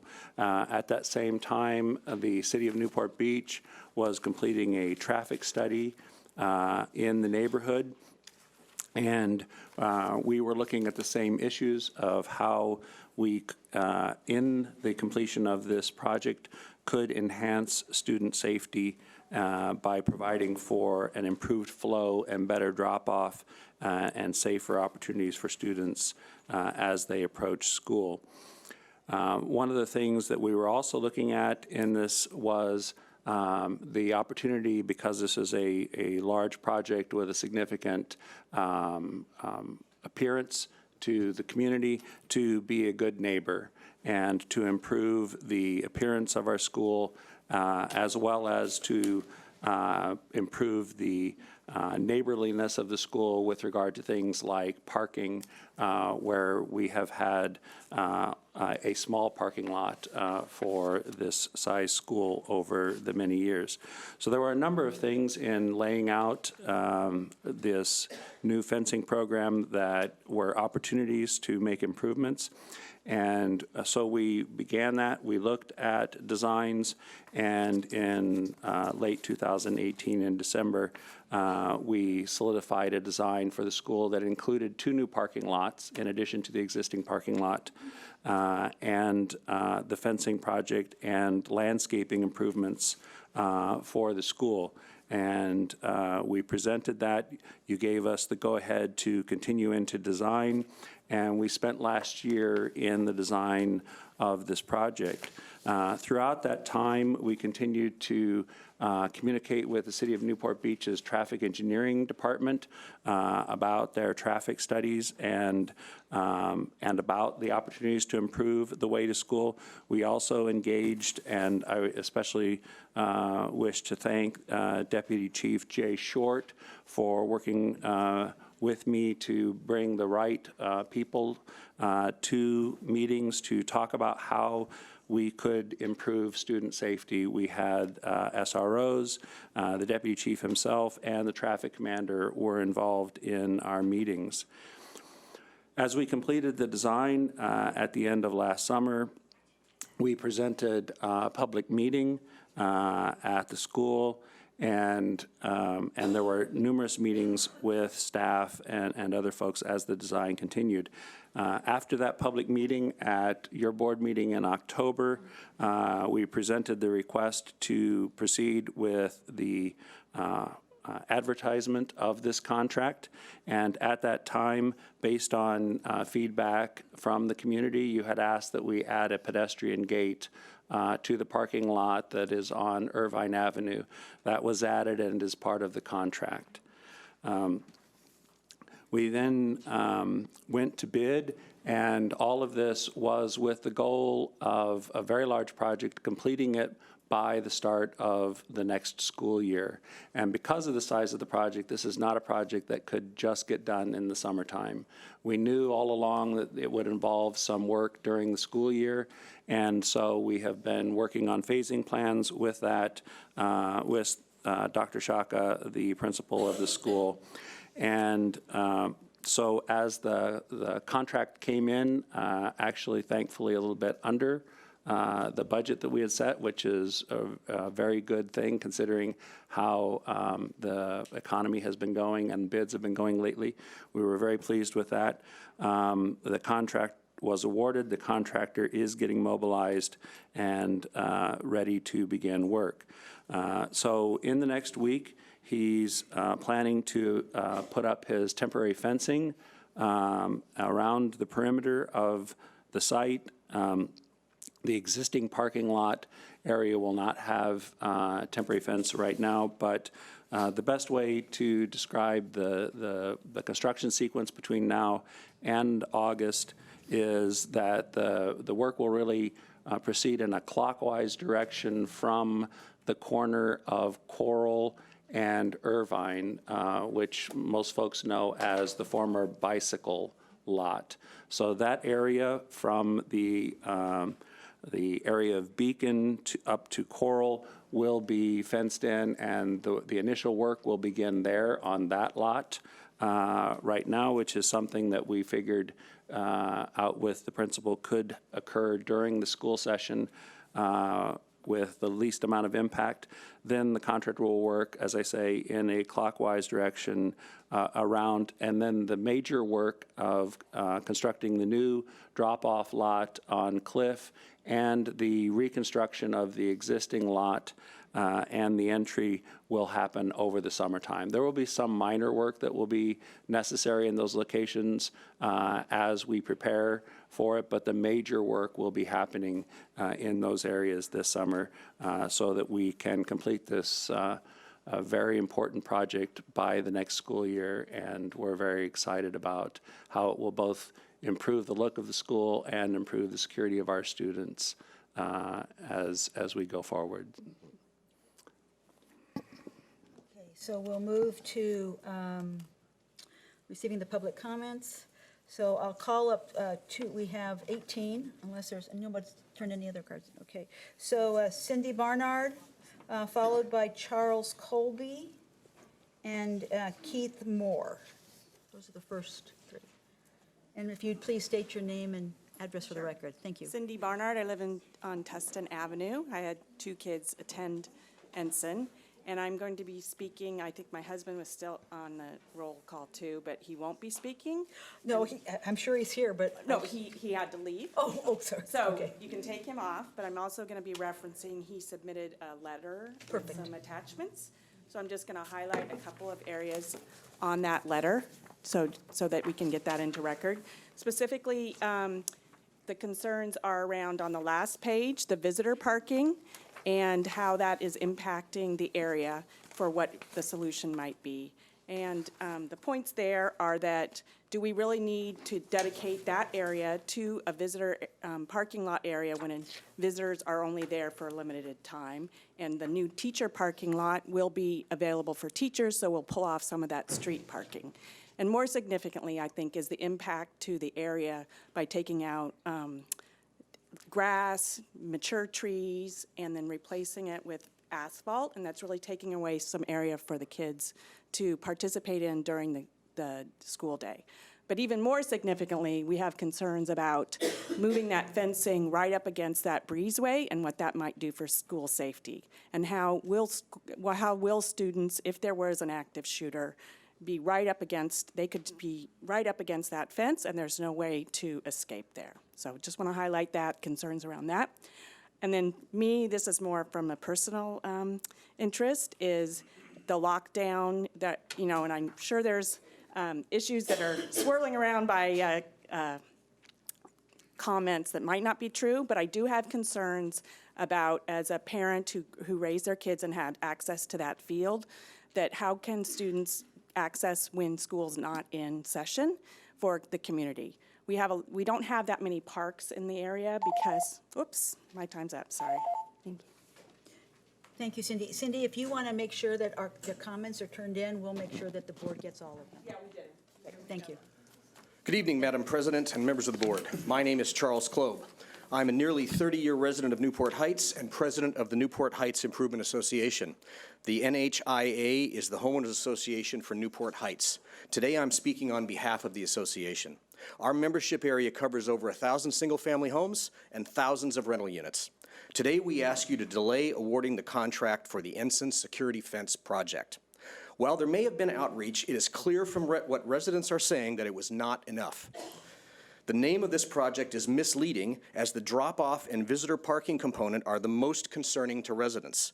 If you go to the district website and make your way to facilities and then current construction projects, you will find Ensign Security Fence.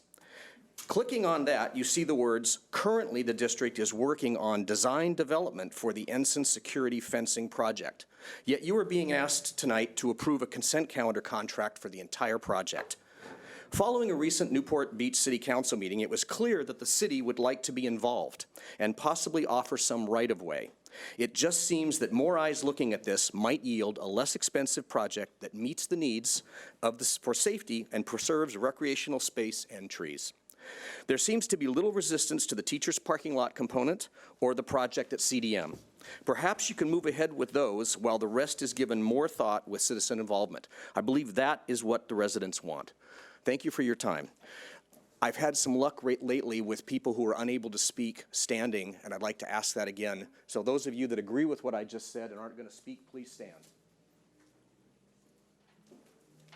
Thank you. Thank you. Following Mr. Moore, it will be, is there hold on a minute. You submitted 2 cards. So Terry Watson, Peggy Palmer, and Nancy Scarborough. Thank you. Thank you to the board for all your time and commitment. You know, I happen to be a resident for 30 years in Newport Heights. 3 of my kids went through Ensign. I never saw any issue as far as security was concerned in the drop-off. What really is alarming to me is the fact that you're going to start construction at a junior high during the school year.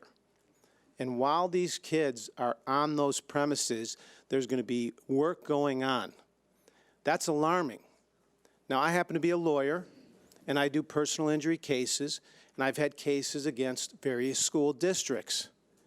This is a potential hazard and extremely detrimental. We are talking about kids' safety and security. How are you going to protect those kids from these trucks, from wires, from rebar, from whatever it is, concrete trucks pouring, backing up, backup alarms sometimes don't work on trucks. Kids play on various aspects of construction sites. This is extremely detrimental and harmful to these kids. Plus, you're talking about putting a parking area next to the school.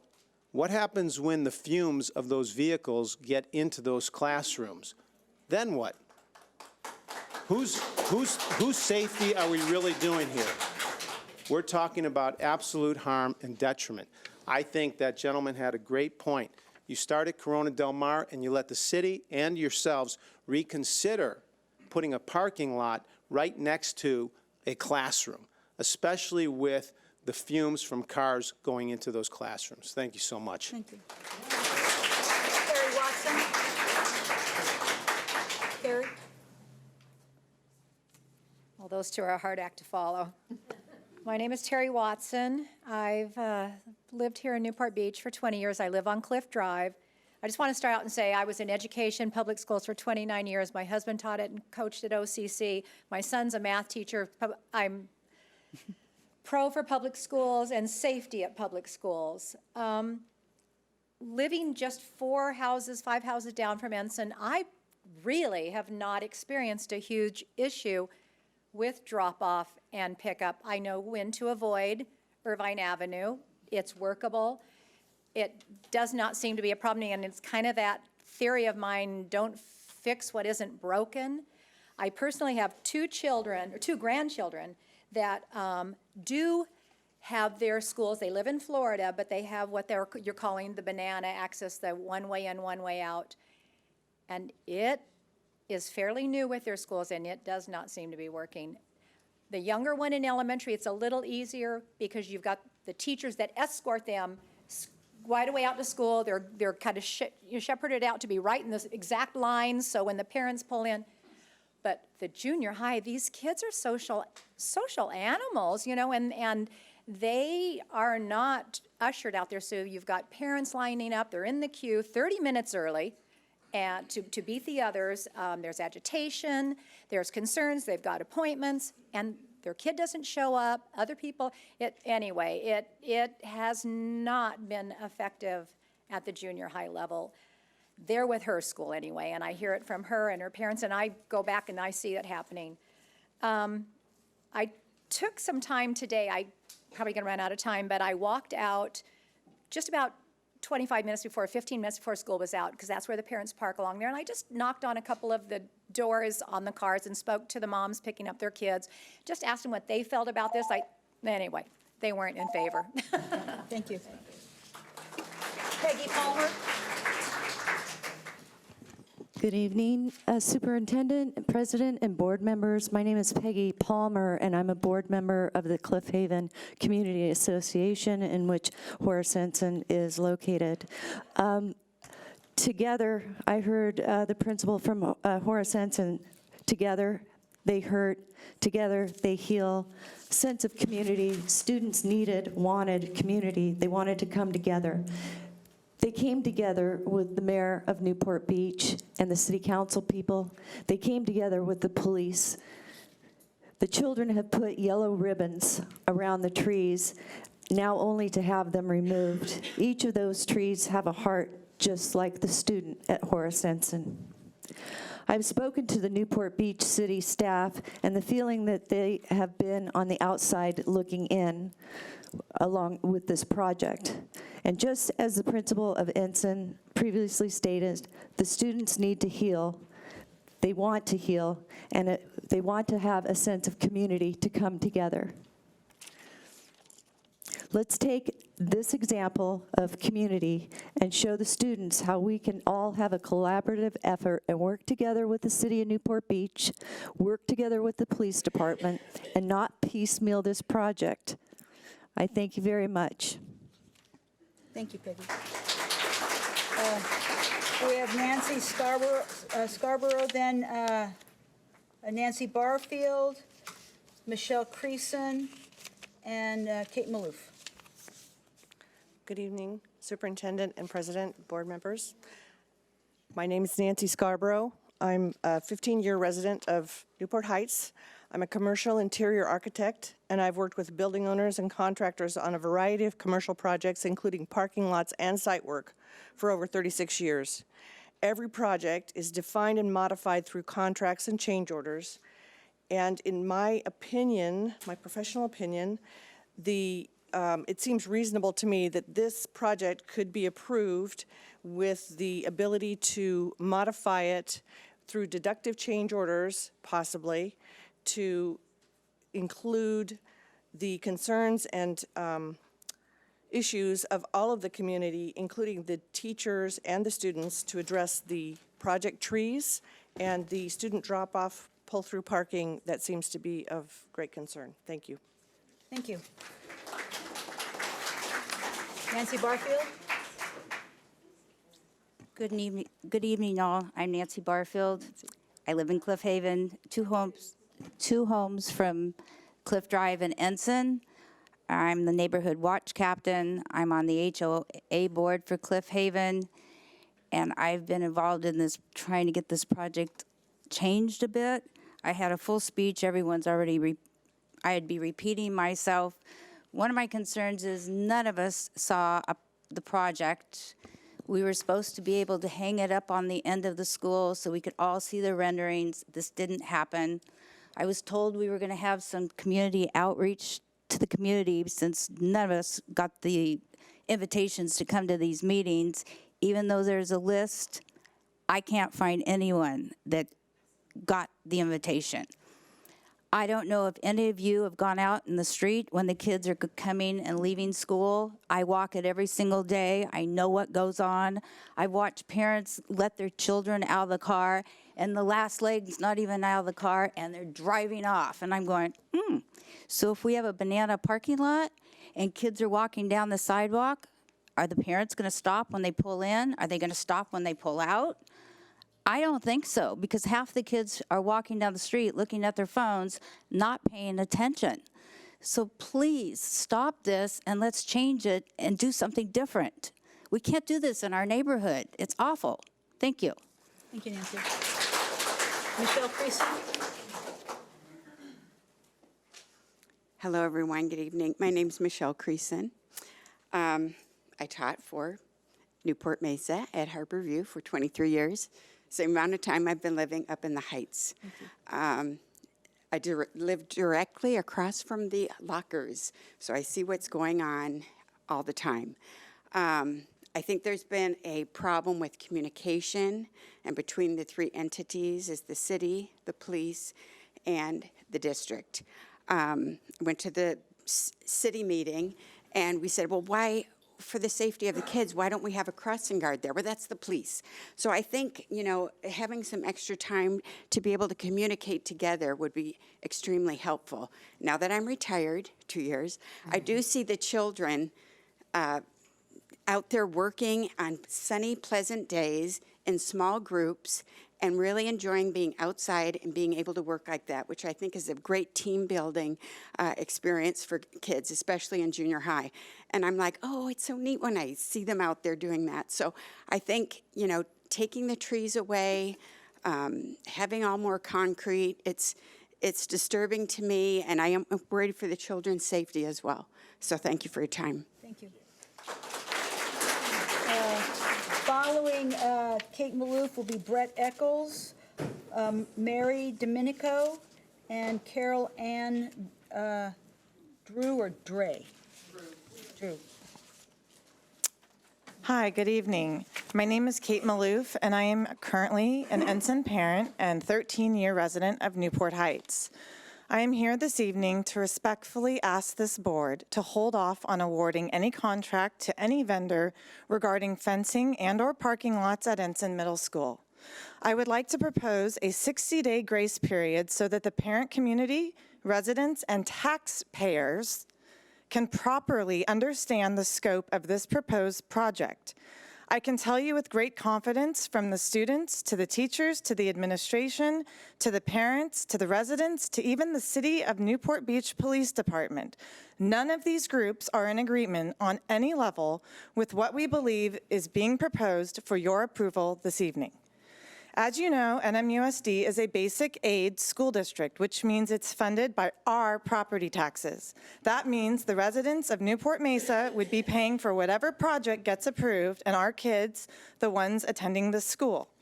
Don't you think it makes sense for us, though, through your elected trustees, to have a say in how this project is ultimately going to look? Actually, since we're the ones paying the bill and we've elected you to represent us, doesn't it make sense that we, through you, should set the policy and direction on major projects like this and have district staff execute on our and your strategy? Why does it feel like a small number of our employees in the M&O department are telling us, the parents, residents, and taxpayers, and you trustees, how it's going to be? If we were all on the same page, that would be one thing. But in this case, we are on different pages, and this is the wrong folks are pushing this agenda. We are reasonable people. We are not opposed to this project in its entirety. We would like you to please consider tabling this, and we thank you for your service. Thank you, Chair. Brett Eccles? All right. Good evening, Madam President and trustees. My name is Brett Eccles, and I'm a resident of Costa Mesa and an Ensign parent, former president of AYSO and Parks and Rec Commission Costa Mesa. I want to start off by saying thank you, because you showed in October what can be done with some input. You listened to several of us in the community, you and your staff, and planned on an additional access gate and off hours to permitted and approved groups. Tonight's the first time, though, I'm hearing that it's in the plan. And I, again, thank you. And I'm going to ask you to put a little brake on this, because you're willing to accept community input, good ideas and solutions. And that's the problem. There's so much misinformation, as I'm sure you all know, because no one knows the facts. No one's seen the plan. We've seen an architectural rendering of a corner of the school. I'm in construction. We deal with plans, numbers, facts, and figures. The community here has concerns about parking, about traffic, about the fencing. Another thing is the emergency access. If a principal is not there on a Saturday, how's an emergency access vehicle going to enter that field in an emergency situation? That's something else that's been brought to my attention. The point being, I would ask you to table this. As I said, I'm in construction. Change orders only benefits the contractor, doesn't benefit the taxpayer. I know. So let's get the plan set with community input, with your staff's input, collaboration, and then go to build a successful project. If we delay it into summer, there's still spring break. Delaying it by a week, there's ways to do accelerated schedules in construction. It can be done with proper planning and communication. Thank you. I appreciate your time. Mary Domenico? I'm Mary DiDomenico. Hi, I'm sorry. I think it's my turn. Yes, I'm it is. Mary It is. DiDomenico. Yes. Thank you It's the for. microphone. You need to talk to the microphone. Hello, I'm Mary DiDomenico. Thank you for hearing me out. I'm here tonight because a lot of my neighbors, I've been in the community for 20 plus years. I volunteered at Newport Heights Elementary School prior to our only daughter even being born. We started at Ensign, and our daughter was finding that Ensign was just simply too crowded. And so we had to leave Ensign. There are a lot of concerns in the neighborhood. There's a lot of talk. But bottom line is, I think we all feel very left out of what's happening. And rather than placing judgment and assumptions, we want to be part of this because it is our community.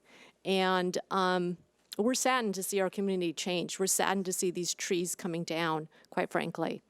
And that's all I really have to say. I think a lot of the other individuals ahead of me spoke in the same direction that I'm speaking tonight. But I am asking you to delay this until you get some feedback from the community, because the last thing we want is to have an upset community and upset students. We just don't want that. So thank you. Thank you. After Carol Ann, it will be Carly Rister and Cammie. Are you both speaking? Each one of you want, two of you submitted a card, so I'm not sure.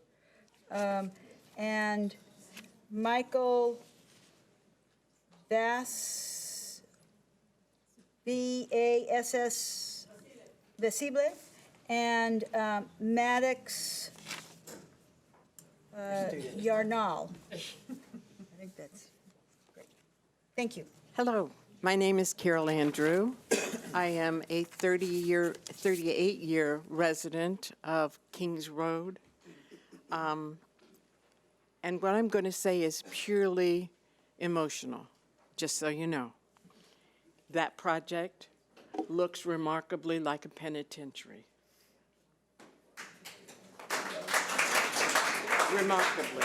If it looks like a penitentiary from the outside, just think about how the kids are, it's going to look out when the kids look out. It looks like a penitentiary. Y'all need to rethink this project and present it to the community in a more positive light. I'm a little ashamed of our school district for putting this up. I hope that y'all will reconsider and redesign it, because it's sad. And everybody in the neighborhood is sad. And we also pay a lot in taxes, as you know.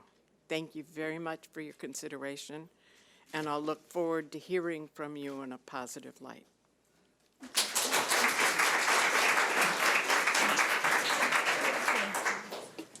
Carly and Cammie.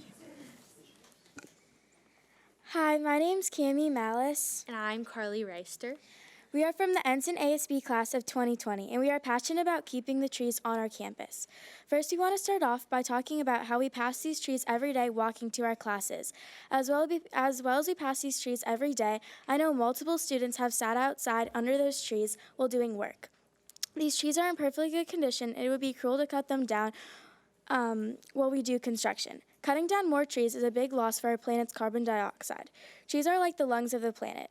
We breathe in the carbon dioxide and they give us the oxygen, which is giving to us. When people pass by the school or just drive by the school, they see these beautiful trees. Every tree counts, and losing a few more can impact our planet in a very bad way. If we keep the trees, no harm is done. We can keep a clean and happy environment and save the trees while we do it. I know some may think this is a problem, but we are losing 23 trees that will probably be cut down. We are losing trees that are in perfectly good shape and should not be taken down.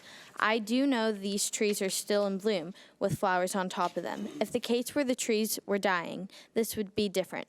I believe if we are spending the time and putting in the effort to take the trees out while doing construction, there is a possibility we can use that effort to work around the trees while doing construction, or we can relocate the proposed parking lot. One solution is to move the parking lot to the end of Cliff. By moving the parking lot to the end of Cliff, it will cut into the baseball field, which can be relocated where St. Andrew's Gate currently is. Another solution is to cut the parking spots in Cliff and have a one in and out drop-off pickup lane. This will bring a fence away from the front row classrooms, allowing for the green areas and trees. Anybody should be willing to put in the extra work to save the trees. Thank you for giving us your time and the chance to speak. Thank you.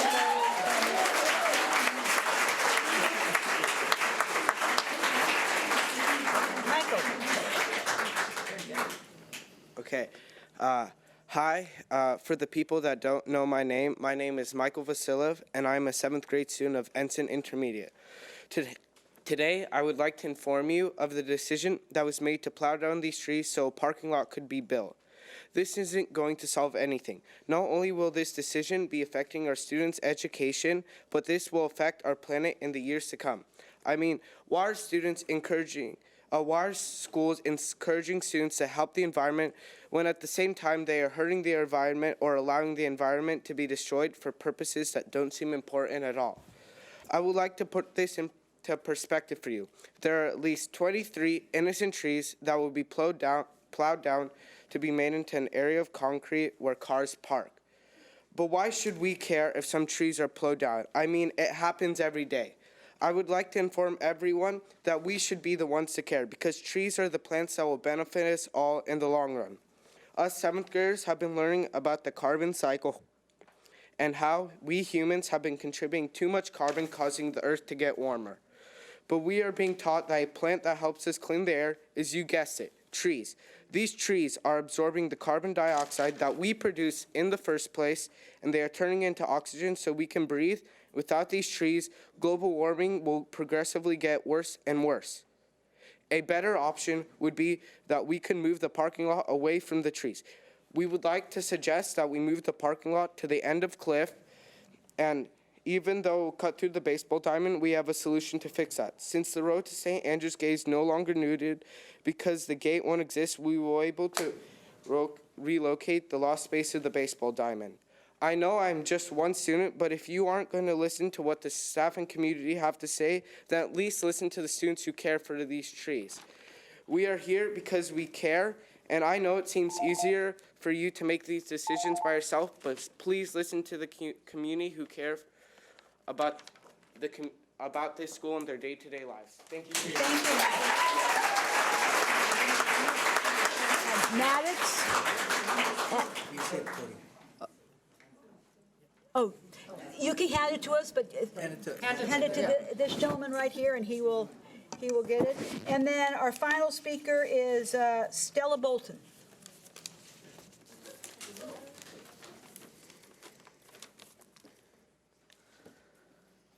As the president of Ensign's Debate Club, before I begin, I would like to thank the board president and members for allowing me to speak before you tonight. I understand the lengthy process that this project has gone through. I also appreciate that this project will improve safety on campus for pickup and drop-off of students. However, I also understand and appreciate the concern of Newport residents of protecting the existing history and environment these trees provide. That is why I'm here tonight, not to try to persuade you in stopping this process, but share my passion and collective views of many concerned Newport citizens. I believe there's a win-win to this solution. The solution that I would like to present is the relocation of the proposed 2-lane pickup and drop-off and the preservation of these historic trees. So today, I will talk to you about some assertions and examples about why these trees and greenery improve the campus on a mental and educational basis, and the importance of these trees to the greater culture of Ensign. Our main assertion is greenery and trees promote a more positive school climate. Our reasoning for this is that due to the competitive and stressful nature of schools, trees allow for an escape. Our first evidence for this is researchers found that each degree of increase in surrounding greenness led to a 5% improvement in development of short-term or superior working memory.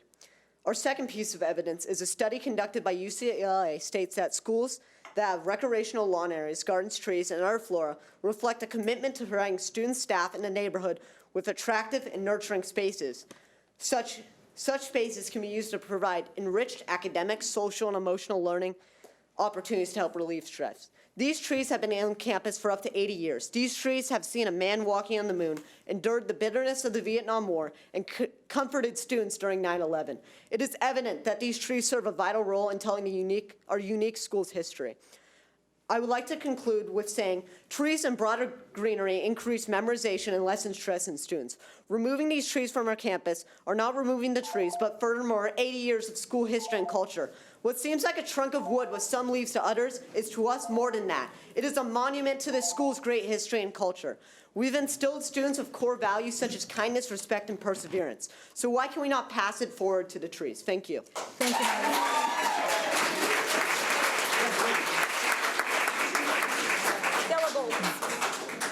Members of the board, Dr. Navarro, executive cabinet, and distinguished guests, thank you for allowing me to speak. I've been in Newport Mesa School since kindergarten, and I thank you for providing me and my classmates an incredible education. I've always thought that our was such a powerful word. We use it in our everyday lives. For example, Jimmy and I shared our toys. It makes a statement that it's not just my toys, it's not just Jimmy's toys, it's our toys. And this is our community. The blooming trees at Ensign give our school unique qualities and make the school lively, and we need them to stay. Among these 23 trees sits a tree in memory of a man who has served our country and that has died for our country. One of our own students. This tree was to honor him. This tree was to honor him not just for protecting our community, but protecting our country. A memorial tree that was planted in Jose A. Garabay's memory, who was tragically killed defending our freedoms in 2003 in Iraq, will be cut down. In fact, his death prompted President Bush to give an executive order to grant him citizenship. Congress pointed to his exact death to grant all military personnel automatic citizenship in the U.S. And now, today, a memorial tree in memory of this former student is going to be replaced by a piece of concrete. This tree is not any tree. It is a tree for a man who has served our country. Thankfully, there are other options. We can move the parking lot to the end of Cliff. By doing this, it will encroach on a baseball field, but we are not going to lose it. We can relocate it to the road leading to St. Andrew's Gate, as that gate will no longer exist. Safety is number one, and a new parking lot is necessary, but it is not necessary to lose 23 trees in the process. I am asking you to consider other options for this project. Thank you.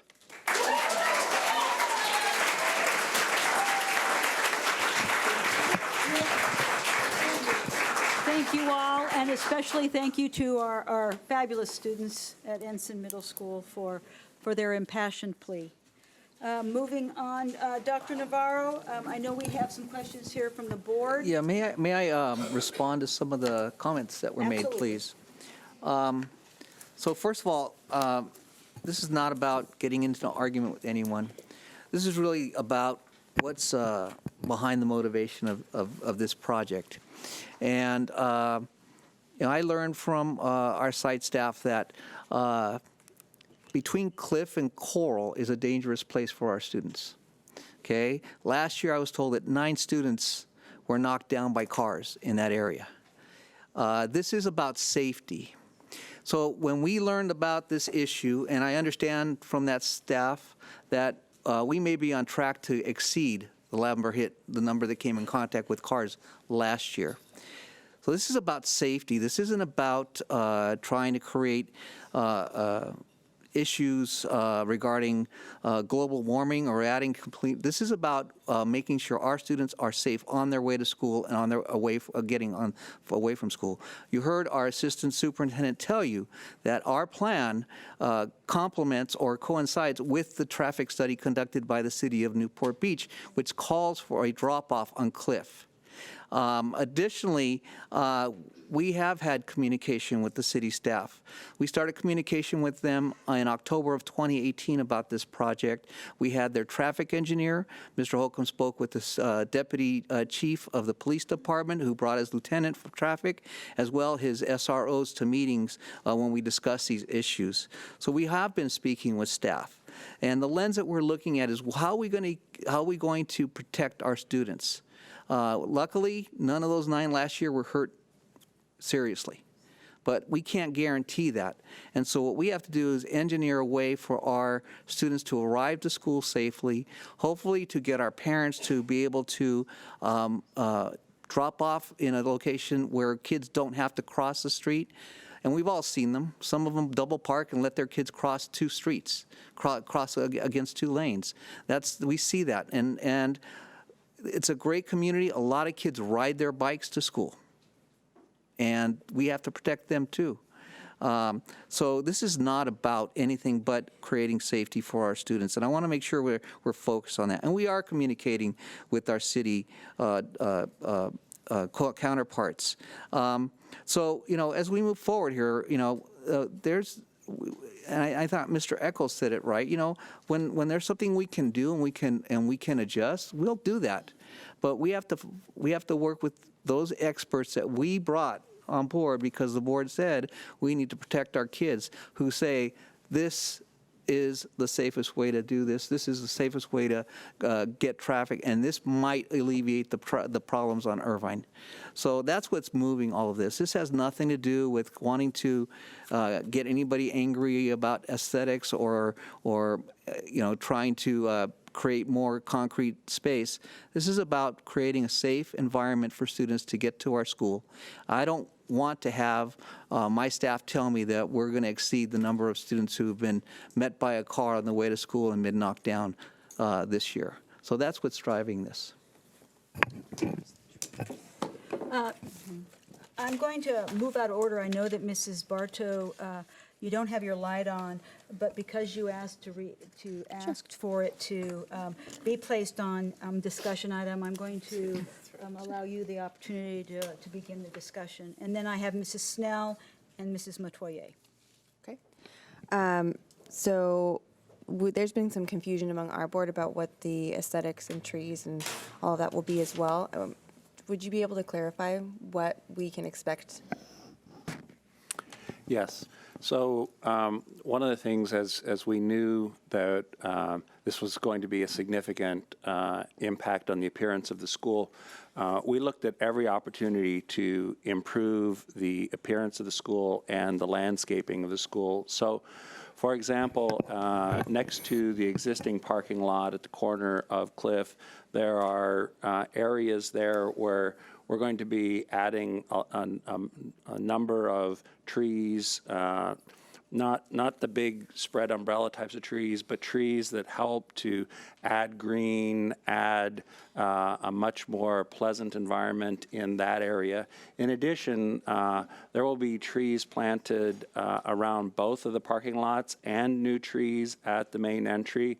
In fact, we make it a practice to always put in more trees with a project than we take out, and to improve our landscaping with every project that we do. So ultimately, there will be more trees at Ensign, and they will be very attractive and appropriate trees for the school. Ms. Bartow, but that's later in the plan. You know, when we look at what's going to happen next week, we're looking at putting up construction fence, and we're going to start on the northwest corner where the old bike rack is, and we're going to start on the parking lot. That's our very first project. And as we go through this project, you know, the other projects are going to happen later on in the process. So you won't see any action down there probably till about spring break. But really, our first move is to put the fence and construction fencing up and start on the parking lot, then on that northwest corner of the campus. So that leads to a question. Can you clarify the timeline? But real quick, I just wanted to draw attention to the fact that let's specifically make sure that memorial tree to Jose Garibay is intact. I mean, yes, he was a friend of my husband, so it's yes, absolutely. So that tree actually is at a size right now where it can be moved, and so we're making plans to put the tree in an appropriate place so that it can continue to thrive for many, many years. Okay. Can you tell me more about the timeline? I'm sorry? The timeline, the About overall the project timeline? timeline? So actually, I'm trying to think about what else to add to what Dr. Navarro mentioned. So as we said, the area by at the corner of Coral and Irvine, where the bike parking used to be, all of that area between that and the former building that was demolished, all of that area is going to begin construction, starting with the fencing going up next week, and then construction will start there. Temporary fencing will be installed all the way around the site, including around the front where the trees are. But as Dr. Navarro mentioned, we won't be getting around to that area for some time. We'll be working in a clockwise direction. There are no trees currently in the area near the bike lot. In fact, that's going to be constructed, and there are a significant number of trees that are going to be added in that area.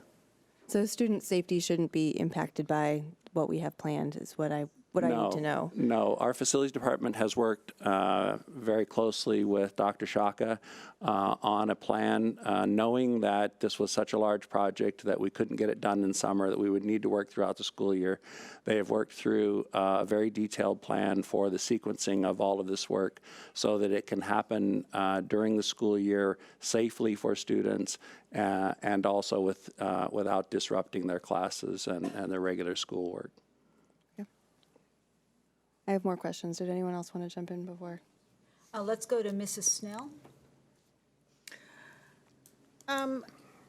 When you spoke to the traffic engineers and when the plan was created, you had said something that it was the traffic department for Newport Beach recommended a drop-off on Cliff. Actually, it's included in their study, which was they hired a consulting firm who does traffic planning.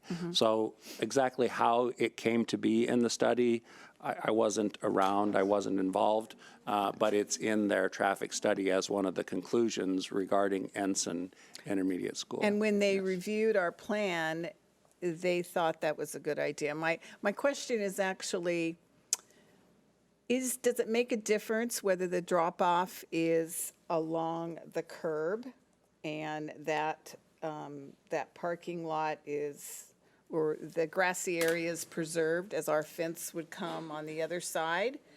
Or was it, they were specific, it had to be a drop-off zone where you went into a parking lot? I understand your question. That's an area where you'll recall that the city was doing this study, and in fact, they, during the course of this whole process, did make some changes to the allowable drop-off areas along the curb. So our staff continued to talk with them throughout that process. One of the most significant, there are two significant reasons to have the drop-off there. One is to get cars off of the street, and in fact, they're still, by the standards that you would design a new school with this, would not be a sufficient number of parking spaces with all of the additional parking spaces to meet the standards for designing a new school. There will be staff parking in all of the lots. What is the ratio between staff and how much parking? Yeah. I'm sorry, went off on a, that's great. You can finish what you're doing, never mind. So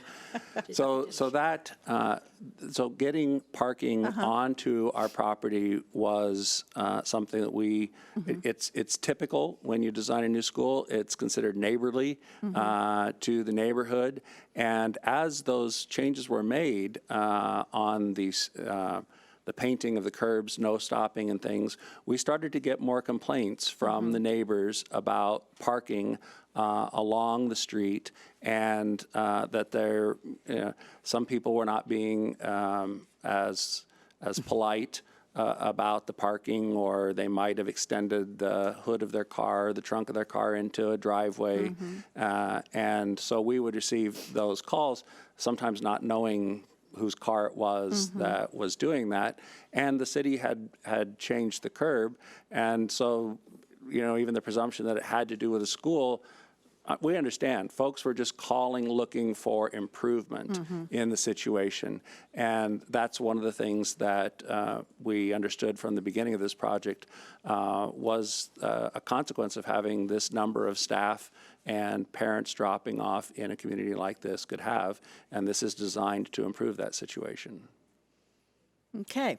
So the city did recommend that not only that we have parking, but they recommended that it be a drop-off that went inside off the street. The city didn't engage. We showed them all of those plans. We communicated these were the ideas that we had for that project, and I don't know that I would say that they said, "Oh yes, exactly. That's exactly what you should do." It was communicated to them, and they had no objections to that. They communicated on that particular area and understood what the plans were. I guess one of the speakers brought up that they had grandkids or the school they worked at, that inside type of drop-off was an issue. And what I was trying to figure out is whether there was somebody that looked at that and said, which is better? Our consultants were very keen in reviewing the design to maximize the ability of that to flow. Okay, And regardless of the parking. yes, Even if there was no parking there, it's just better to, yes, because it allows you to get cars off of the street, and you don't have students dropping off and running across the traffic. and then I have more questions, but I'll give up the floor. The ratio between the current staff and current parking and then the parking that would be available with the extra parking lot. Yes, as I recall, and I'm not sure, it's been a while, but I believe that the ratio is 2.5 parking spaces per number of classrooms on a campus, I believe, is what the state standard typically calls for. And what do we have? So we have. Right now, I think we have 4. Yeah. It totals somewhere, as I recall, the total calculation is over 100 parking spaces, and we will now have in the range of 90 parking spaces. Currently, there's 30. There are 37 parking spaces. Oh, there's right now. 37 now, and with these additions, we will have 97 approximately. Somewhere in the upper 90s. So as I pretty much recall. everybody on staff would. Yes. Okay. Yes, which actually that doesn't leave a lot of room For visitors. for visitors in that. Except on the weekends. Okay, I'll We'll ask cycle more back. questions later, yeah, go. Ms. Metoyer. I just wanted you to clarify, since we're starting at the corner of where the bike rack was on Irvine and Coral, if it's my understanding, that's like the very outskirt edges of one of the fields, correct? So we fence, we certify, we clear, we've done several projects that had to continue during times when kids were on campus. Recently, the pool at Estancia had to happen in the area when kids were, and we're really, really good about the safety issue. Plus, this is as far away from classrooms as we could probably get unless it was in the other corner of the field. So it's not going to get up near the classrooms until summer. That's correct. The Okay. significant work So will most of the not work that would be happen. done by the classrooms would be summer. Most of the work Most. by the classrooms will be in the summer. Okay, thank And it you. was designed that way for the reasons you described. Thank you. That was it. The other questions, Mrs. Bartow asked them all, and that's why my light kept going on and off and on and off. I've got more. So. Oh, that's good. Ms. Anderson? I was also concerned about the trees at Estancia with the theater coming in. I appreciate all the students and comments about the trees. Is there a standard number? I have heard that if any trees are removed, you have to replace them with 3 additional trees. Is that correct? I'm not aware of a standard like that. So have we contacted, I'm hearing a lot about the traffic control. We talked to Newport with traffic control. Did we talk to Newport Beach about the Parks and Recs department? I know this just happened on Balboa Island, and there was a lot of discussions about that then. I feel like we've had a few conversations, but some of the other players that are part of our Newport Beach community have not necessarily been a part of these discussions, and that's very concerning to me. No one from the city has suggested that they had any expectations. Actually, the trees never came up during any of the conversations with the city. So if there is something there, a standard or something like that, we haven't been made aware of it.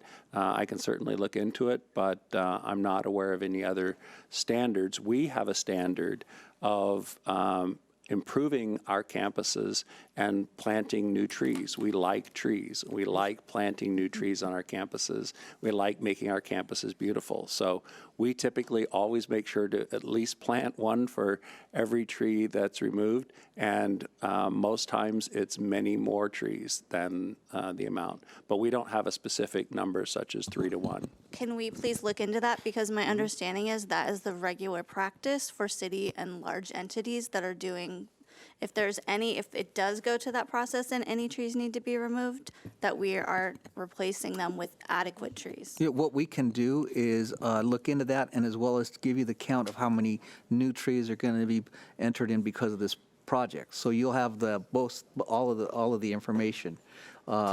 We don't know how, I forget how many trees are going between the track and the new parking lot, but it's, I think it's like 10 trees. It's not 23. Between the parking lot and the track? No, I'm saying that's what we were told tonight from the community. They're counting trees on Cliff. I'm talking about between the track and the new parking lot. There's no trees. There are no trees. We're adding trees. Right. But can you? I know. I'm just saying, but in response to Ms. Anderson's question, I'll give you the count of all the trees we'll be adding, as well as we'll find out if there's any requirement for when you take a tree, how many trees you have to add. So I guess I'm going to follow up and then we'll. Yep. So, yes, the number of 23 has been bandied about, 23, 27. How many actual trees in the front of where we're talking about are going to be removed? How many are we talking about?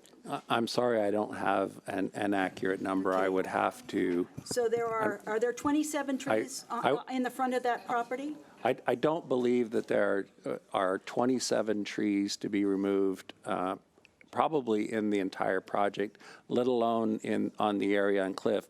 There are some significantly large trees in the grass area between Cliff and the classroom buildings. By my sense, there's about 5 to 7 of those trees. Those are the significant trees that would be removed. Otherwise, there are very few, if any, trees that are being removed as a part of the project. There are just not a lot of trees. I believe people are assuming that some trees that are in the public parkway are being removed that are not being removed because they're in the public parkway. We're not constructing in the public parkway. So the public parkway is currently area- the outside where there's the current fence, there's the sidewalk, and there are trees there. Yes, actually, so going from where you are, from our fence, which is our property line, then there is a grass area that has trees that's part of the public parkway. And then there's a sidewalk. There's the curb. Okay, and those trees were. Those trees were planted by the city, and if there's a tree that is right where the driveway enters, that tree would need to be removed. But over the entire length, hundreds of feet of that, those trees do not need to be removed, and they won't be removed. Okay. So we're really talking about approximately 10 trees that were inside, or seven of the main trees that face Cliff Drive, inside the significant trees that will need to be removed as part of this project are the trees that are under the footprint of the parking lot itself. And they go from the main administration building down along those classroom buildings until you get to the end of the original construction area. And those large trees at the entrance, do they remain? The large. Excuse me, may we have that? Excuse me. I'm asking a question. Please give the individual, Mr. Holcomb, the opportunity to respond. This is the time for the board deliberation. Thank you. So the large trees to the west of the main entry will largely remain. We will also be adding new trees in the area of the main entry where none exist right now. Okay, great, thank you. Mrs. Black, you have no questions currently? No, I mean, I've been studying this for, asking the questions. I am a tree hugger, and my son was, best buddies with Jose as well. And so we were part of that, and that was a big deal to us, so. But I also. Microphone? Oh, do I need a microphone? Yes. Okay, I'm For the sorry. record. I'm sorry, yeah. Anyway, so, for me, this started over 3 years ago after Sandy Hook, and we went through each one of our schools. We brought in all of the different security people, professionals, experts, both from, the county and the city and then from around the nation. We were at Anderson for 2 years trying to figure it out. And as we went through all of this, we still can't guarantee that your children or your neighbors are safe or that our staff is as well.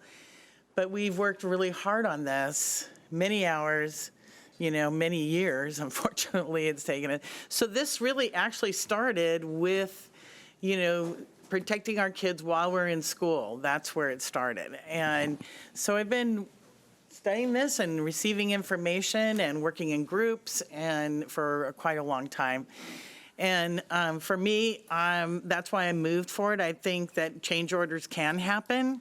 I think that until, I just don't know how we're going to do it without inviting all of you over for breakfast and having you meet with Mr. Holcomb, because we have had significant meetings at this district, at our school sites, and but I don't know how we would get to everybody. No, I know you're all shaking your head, but what I'm saying is, and I am not reprimanding you, I'm just telling you it's been 3 years that we've been working on it, and so this is not new to us.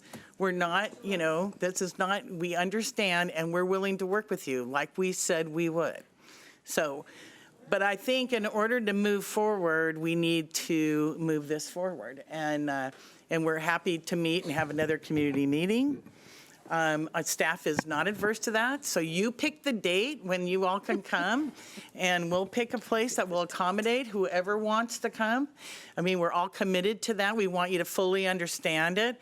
And we're ready to do that, as far as I'm concerned. I mean, I really would support that and do whatever I can to get there.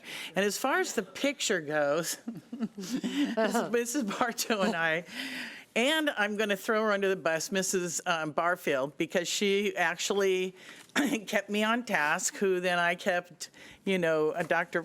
Navarro on task. And we've been waiting for the contractor, because it's not the architect that puts the rendering up. And we do have some legal, ramifications of putting them up. And so I have to tell you that, it's a shame that we didn't get it done in a timely fashion. We're paying them a heck of a lot of money.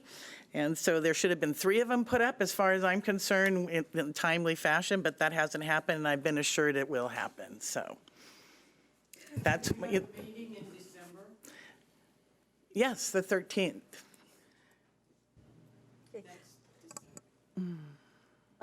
Mrs. Bartow, you want to start us off again?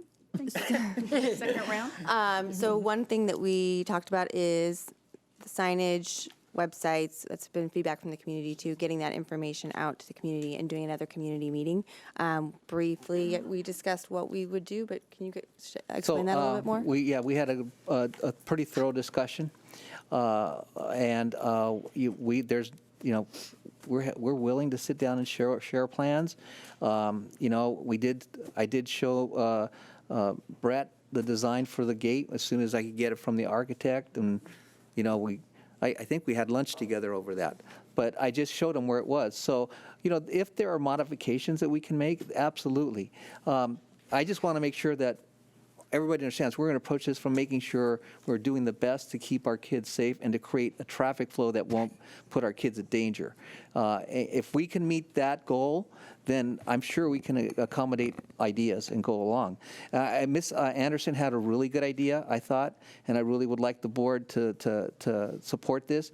We'll be getting up the renderings up on the contractor will get those up, but we'd like to leave, and then the website will be putting up We'll be putting all that stuff on the website this week. I'd like to give the community a couple weeks, and then, as Ms. Anderson just, then have a community meeting so they can take a look at everything, and they can come in and we can sit down and talk, okay? So all we're doing right now is the parking lot on the northwest end, and we have time to sit and talk and discuss. Sometimes we won't agree, but we won't agree on things that I believe will compromise the safety of our kids as they make their way to school.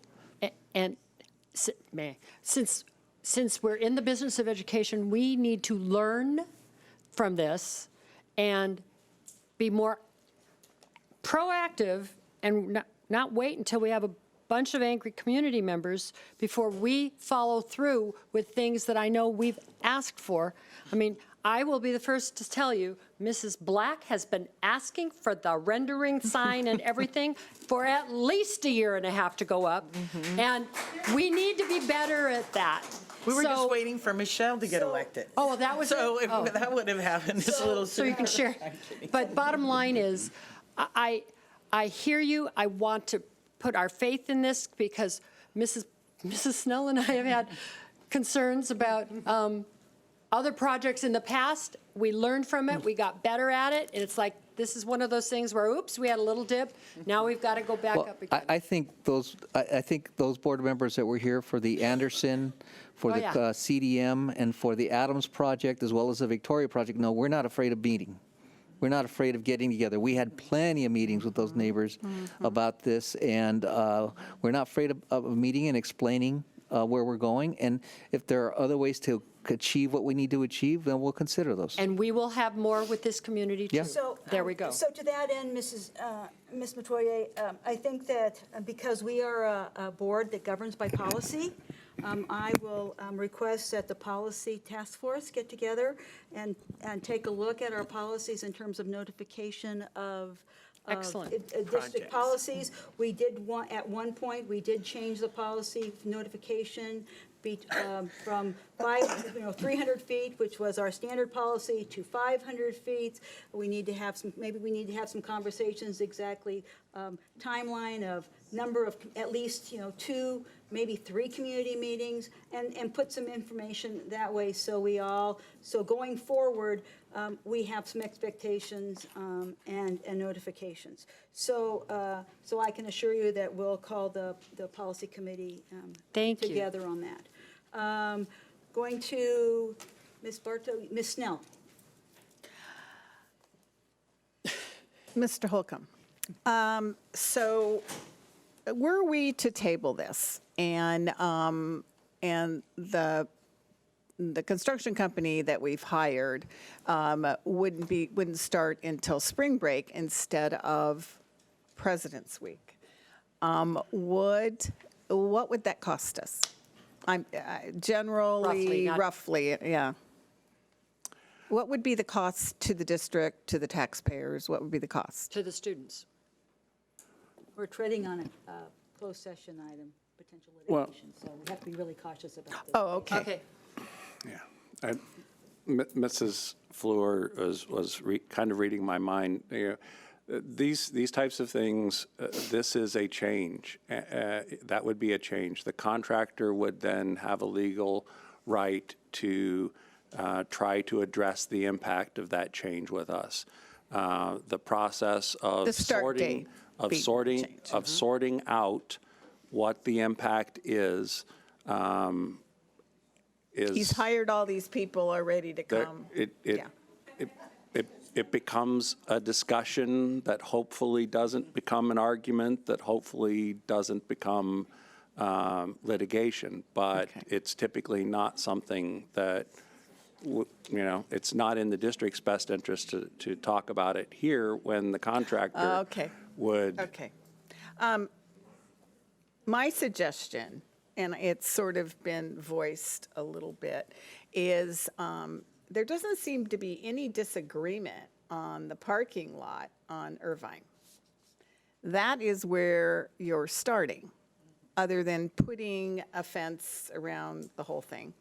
But that's where the construction is starting, that's where the demolition is starting. It doesn't appear there's any trees over there. So you could start that project, that part of it, have a meeting, and decide if there is a better way to do the Cliff Drive thing or not a better way. But give the community some time to come together and look at the options and give their input. There's nothing planned to be done on Cliff Drive at all until the summer, correct? Or It's am I not incorrect? nothing at all. It's Oh, not what? the significant portions of the work on Cliff Are any Drive. trees going to be cut down by, Right away. okay, Before what? spring break? Before Where- spring break? What are the plans for Cliff Drive? We still don't know. What is the timeline? Like that, we've been asking for the timeline. So we know the back corner where the bikes are. That's okay. What is the timeline? Are we looking at spring break for something on Cliff Drive, and what? Are we looking at Memorial Weekend, and what will that be? We, as a board, don't have that information. The community certainly doesn't have that information.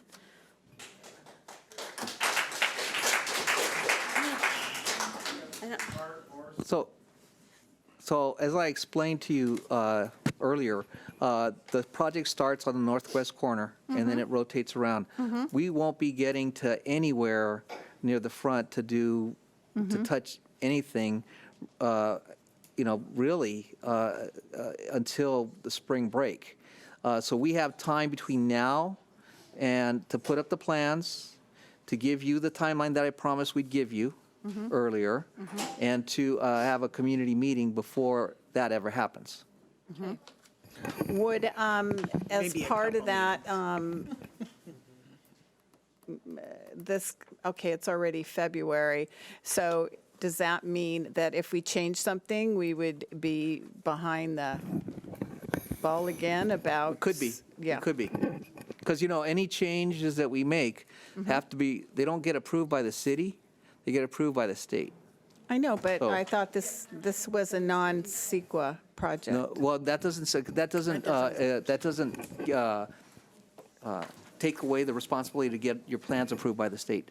They have to check for pedestrian access, accessibility for those that are disabled, and so there's a lot of stuff. So there is that chance, but, we'll deal with what we have to deal with. Dr. Navarro, can you just explain that, the difference? Because I'm hearing the community right now is just saying, no, you have to get a permit from the city. No.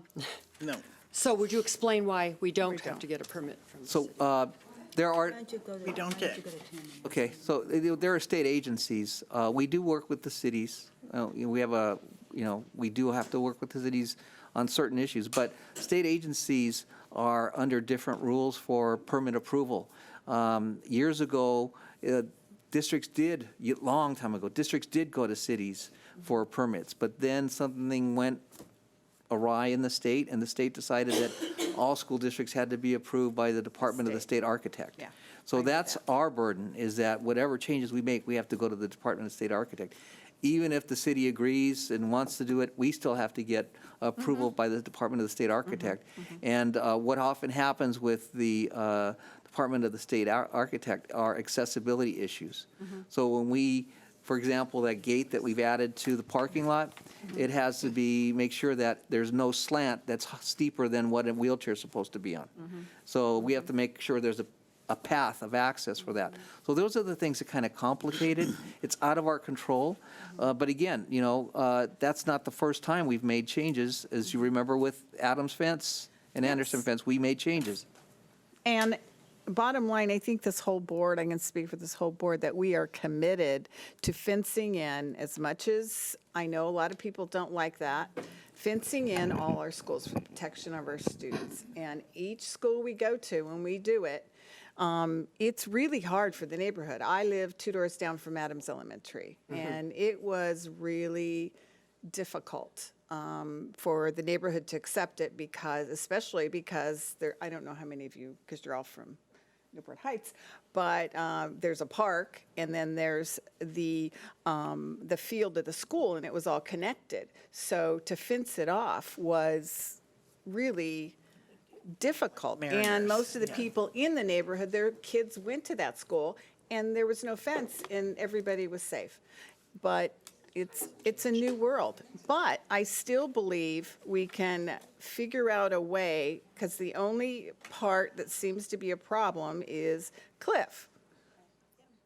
And it seems like the rest of it is, the neighborhood's kind of okay with it. It's Cliff. And luckily, we're not going on Cliff right away. That's later on in the calendar. So we But have I'll time. get that, but like I said to you earlier, we'll get you the timelines. We will get the plans up as soon as we can. I suggest we follow Ms. Anderson's suggestion that we wait a couple weeks and then invite the community, once they've had a chance to look at the plans online and whatever renderings that we are able to put up in front of the school. Okay, so if we have these meetings and we decide that there is a better way, that, I don't want to, hear, we can't do it another way, what I'm Well, saying? If we vote tonight, I don't want, and we come up with a better way, just for Cliff, I don't want, I'm going to be disappointed if staff tells me, oh, too late, can't do it. No, what's going to happen when we do all these changes is you have to approve them all. That's what comes to you. So we will come back to you with recommendations.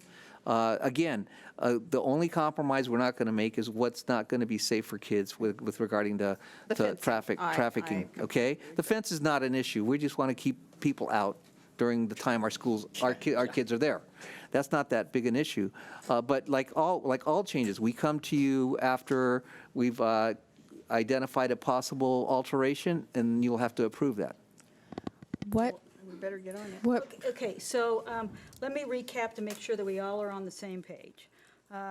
One, Dr. Navarro, you're going to look at scheduling a minimum of, I would say, a minimum of 2 meetings, so that we have community meetings, whether it be morning, evening, 2 meeting, afternoon, we don't care. Using Miss Anderson's suggestion of waiting 2 weeks. Number 2 is that on the website, we are posting all of the plans, et cetera, on the website, and that will be done by the end of this week, by Friday? I'm looking at looking at my PIO. Great, okay. Number 3 is signage. I think we had a discussion that we're not going to wait for the contractor, that we'll get We'll blow up something and put it on the window at the school. That's what we can do right now. Okay, you're perfect. Okay, 4 is that you're going to provide the board with a timeline of the project, post haste, hopefully by Friday, in your Friday update, that would be great. And that the board is committed to taking a look, and if change orders are necessary and necessitated, that we do it, but at the same time, we have to be fiscally prudent on the change orders, because we have to do that. And number 6 is we'll reestablish the policy committee moving forward. I think that, does that satisfy all of, I think that's all? Yes. It does. Yeah, I have one more question, too. With the change orders as they go, there's not going to be, we have to have a process in place in order to make sure that we see the places before we put the change orders. That's really important, because we won't have change orders if. Oh, Sorry. My question is, how do we make sure that we have a process for change orders in place before we get to Cliff Drive? Because So let me give you and I'm the rookie here, that guy's the expert over there, but, I envision that, there are 2 types of change orders, right? There are the ones that as you're building something, that didn't work and we've got to fix it. We have a change order on another item, the rain ruined the foundations for the lamp post, or the light post. And so we have to have a change order because they had to replace the original foundations that were poured before the rain. So that's the change order that was in question on the light post. So those are things that happen as you're working. We can come back to you with designs and say, these are the designs that we think we can make adjustments on. And at that point, that's not a change order, that's a change in design, and then we'll make a change order that will have to pay the architect and the contractor to accept. discussion action and not that all comes- consent. that's right, that comes under Yeah. discussion action. So is that right? Exactly. Is that appropriate, Mr. Will you Holcomb? do that? That's the process. Yeah, I got it right.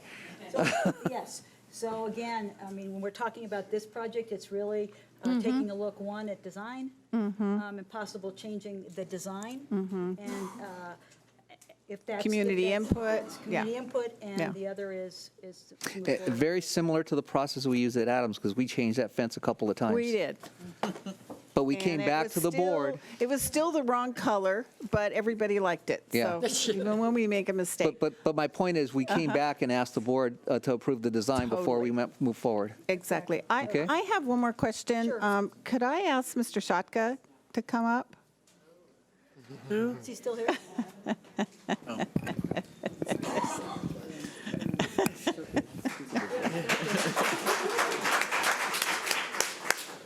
Mr. Shotka saved my life one time. It wasn't a real gun, but we thought it was, huh? Anyway. I have a couple questions. Was your parent community invited to the September 24th meeting? Did something go out? Do you recall? I know it's a long time ago. I can speak for my communication. I sent out 2 emails Okay. on maybe a week before and the day before. Okay, so it did. Now, we're also told that Site Council got a couple presentations, but was there any other presentations on site for like PTA or, I mean, would that be something that would be helpful to have something like that for the parent community separately from the community? Yeah, I can speak to a couple of different facets. School Site Council was the most involved. I'm going to guess some dates, but well into last year, we had a couple of proposals from our Maintenance and Operations Department sharing the details of the facility of the project. It was vetted back and forth through the School Site Council on 2 different occasions on a formal agenda item. Did they approve it? Did they like it? We didn't go through an informal approval process, but Okay. we worked through concerns to the Okay. School Site Council. As far as our Ensign Fund and PTA and ELAC, those are our 3 other parent groups. We did not do a formal presentation to any of those groups. We discussed it in more informal matter, questions, Q&A, but did not do a formal presentation. Do you think the parent community is behind this? Or do you have any idea? You know, if there's one thing I've learned through not only this experience from others is I don't know if I can define a parent community or a student community or a staff community. I think there's lots of opinions, and I've come to the I guess acceptance that no matter what I advocate for or I choose or we choose, there's going to be people, many of which are very important to me, that are going to be frustrated. And while that's not a fun place to be, I think it's a reality. So I have a very difficult time speaking for a parent Your community or a your staff teachers. community Okay. because there's always a variety of opinions. So when we have these next 2 meetings, I think it would be really important that there's several, like you did last time, you know, a couple different, because I think the community has a little bit different, may have a different feel than parents, and by bringing them together, they can understand each other and what their worries are, what their issues are. So I hope we get, because I know the last meeting in September, there were hardly anybody there. And so it'd really be great to have your support in getting the parent community there and the kids and the students. Absolutely. We Kids, loved you guys are hearing from fantastic. you, and Proud you principal did a moment for great sure. job. Yeah. Thank you. I didn't mean to put you on the spot. Yeah, absolutely, absolutely. Yes, I you certainly did. welcome a continued increased understanding and conversation. And again, I think, like it's been stated, lots of things keep me up at night. Student safety is at the top, and that means lots of different things to different people. But I truly appreciate that being at the forefront of our discussion. Thank you. Thank you, Mr. Shaka. Thank Or you. Dr. Shaka. So it has been moved by Mrs. Black and seconded by Mrs. Bartow to ratify the award of bid 122-19. No, I didn't, we didn't, that was not what we. No.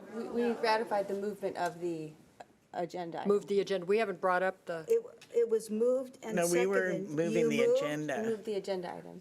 That was way back before.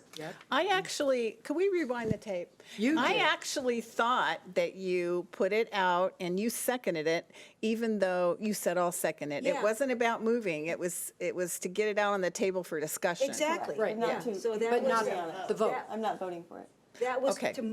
that was a movement to put it on the table, which is, Yeah. which is the motion. Yeah. It And was now we moved by have to vote Mrs. on it. Black and seconded by Mrs. Yeah, Bartow. yeah. That was to ratify. Yeah. And then that was the motion. I Those are agree. who was the motion and the second. I do also want to know, sorry, I'm sorry to interrupt, but then also, so this is why I wanted to separate it out from Corona Del Mar High School because it's on the same item. Can't So, do that, right, actually. but that's what I asked previously because Oh. now we're negating what's happening at Corona Del Mar. And so that's a frustration that I have because I asked to separate out Ensign from Corona Del Mar's project. They're very different. Ashley, I'm sorry to inform you, but as was explained to you both in agenda prep as well as previously, the bid went out to a contractor with both items on. It was a joint bid because that was the best possible price we could get, was to bid this as a joint project. So that is not an option in terms of this. So, and also, we haven't taken a vote, so we don't know what that vote will be, and that's what I was going to call for, was calling the question for this. But to clarify for us, what we are voting on is hiring the contractor. Actually, we're ratifying hiring correct. the contractor. Not what they're going to do, not what's going to happen, just who's going to be the one that does it.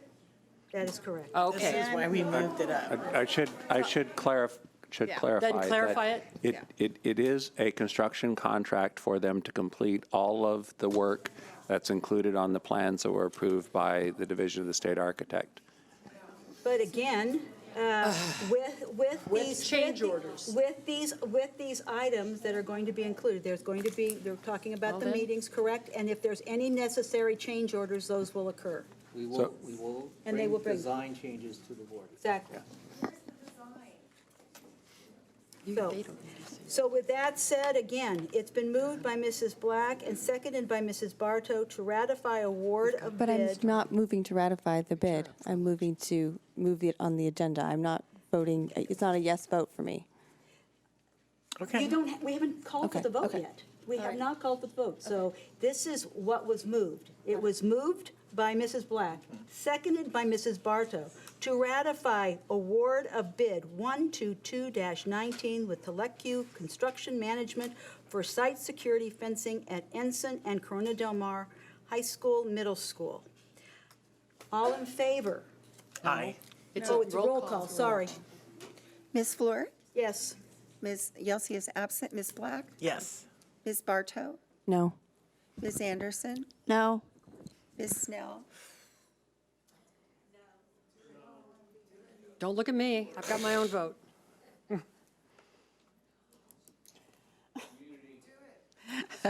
It's going to be tight. I am really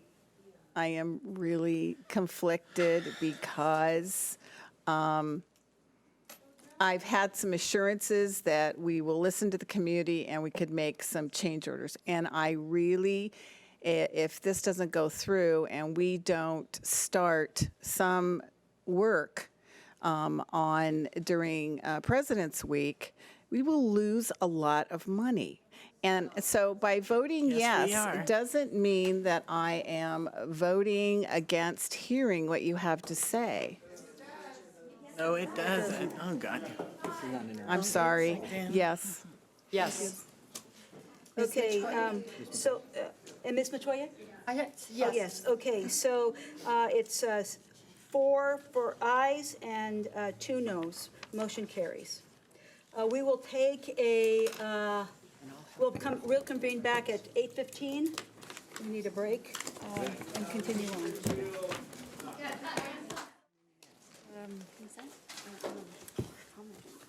Good work.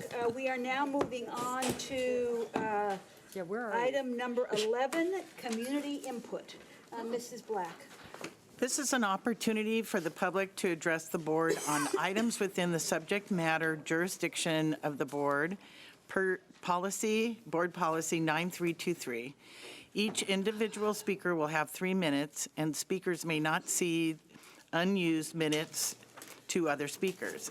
And there's a maximum of 20 minutes of comments per topic. With board consent, the president may increase or decrease the time allowed for public comments, depending on the topic and the number of persons wishing to speak. The board, staff, or members of the public may request that a specific item on the consent be moved to discussion action. Requests to move consent items must be received prior to the time the board takes action on the consent calendar. All comments are recorded in full on the meeting video record. When addressing the board, it is helpful if you state your name and address for the video record. Thank you. On this, on consent, we have a total on non-agenda items. We have 24 speakers.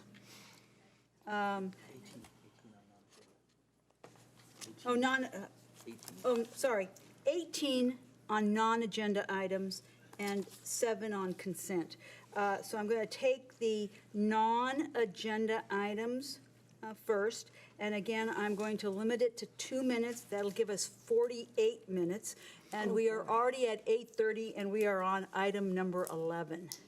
So I apologize, we haven't even gotten into the business of the meeting yet.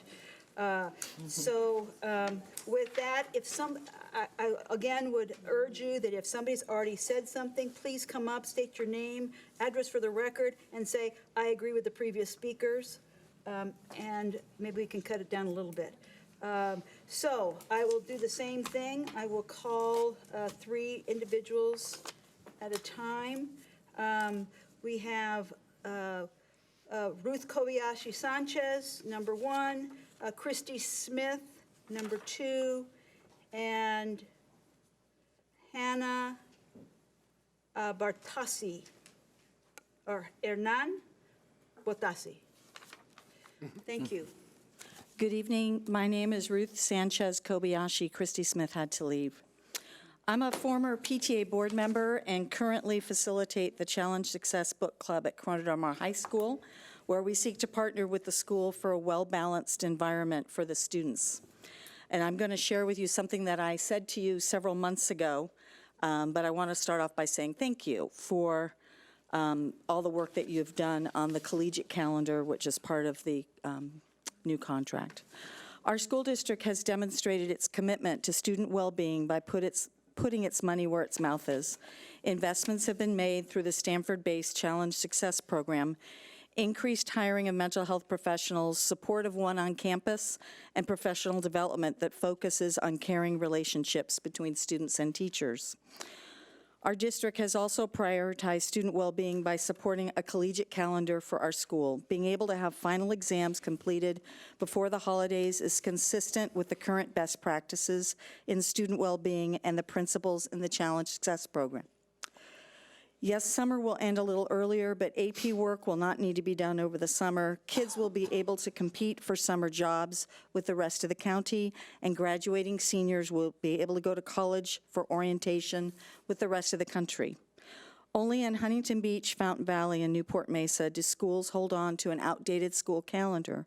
We acknowledge that the change will take some getting used to, but I join all of you and nearly all of Orange County in supporting a new school calendar that can contribute to the health of our students and is consistent with the principles that this district has invested in for the sake of our kids.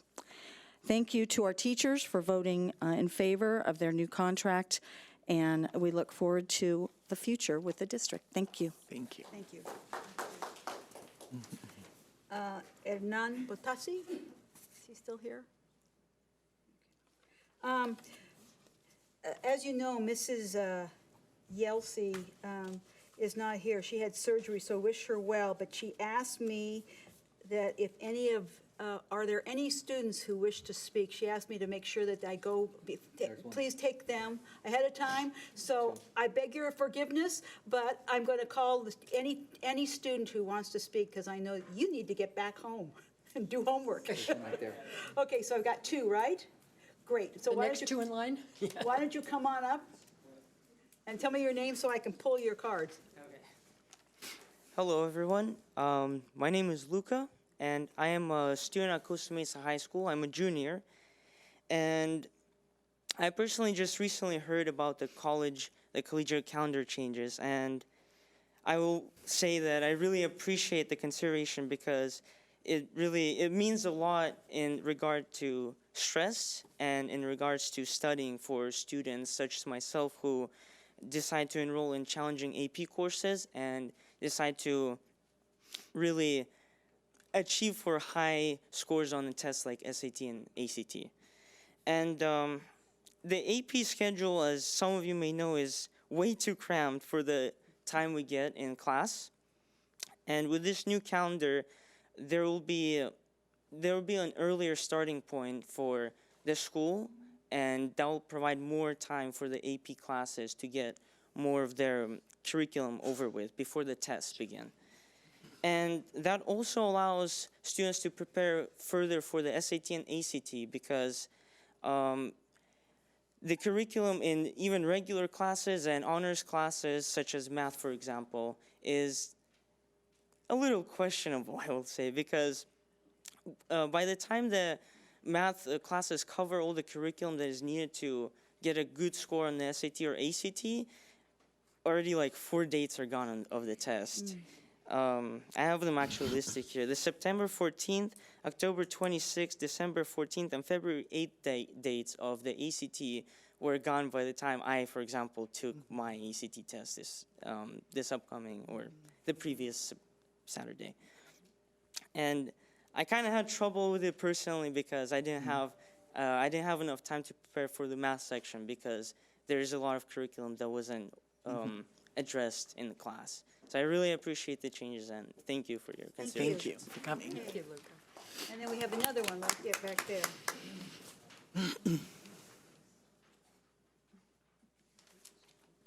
Hello, my name is Stephen Weinstock. I'm a student at Corona Del Mar High School. And I just wanted to talk to you guys real fast about the switch to the collegiate calendar.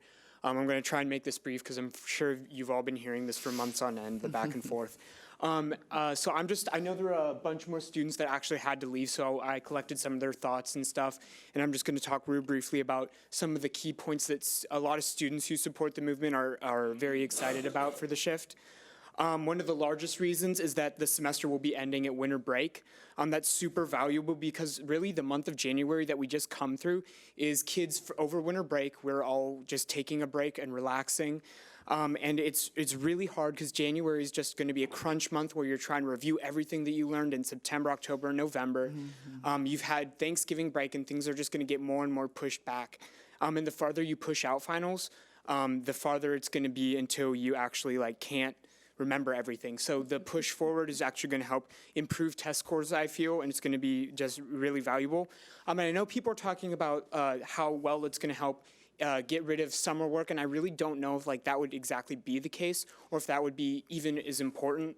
But really, the more valuable I feel aspect of this would be the time after. So once AP tests are done, kids who are taking 4 or 5 APs, they do basically nothing for the whole month of June and the end of May. And I feel like that time can be better used as instructional as we take advantage of all of the teachers' knowledge and all of the resources that they can give us. And that's just one more thing that the students are really looking forward to with the passing of the collegiate calendar.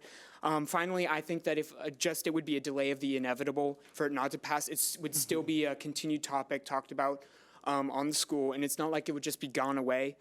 So I think it's always going to be a constant issue.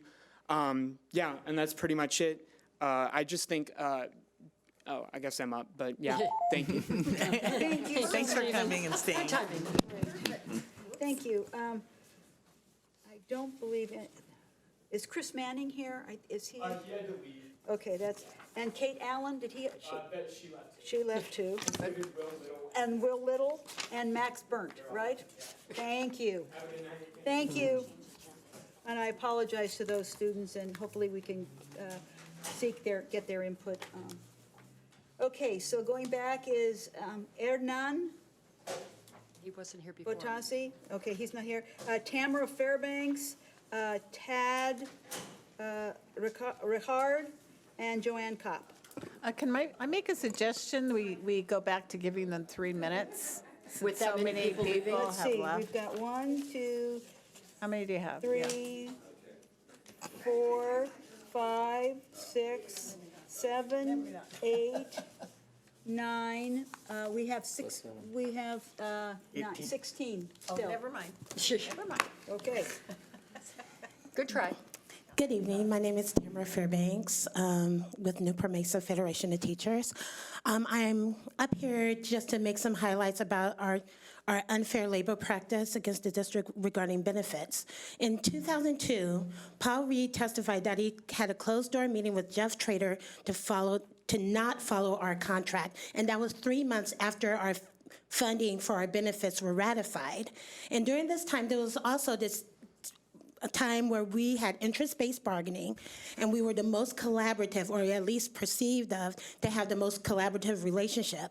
But throughout that entire time, not only did the district violate our contract, they violated our trust, and they had secret meetings and never informed NMFT regarding this benefits language. The district misappropriated money from our members' paychecks that was supposed to stay in the benefits fund, and it went to other purposes. And when our union actually tries to find a problem, we try to resolve it, we try to talk about it, we try to grieve it, and we try to speak to you, the school board, to get a resolve from it. So, but the legal defense from our district was, you shouldn't have trusted us. So during our time where we were the most collaborative, where we had interest-based bargaining, we shouldn't have trusted you. What does that say about our leadership?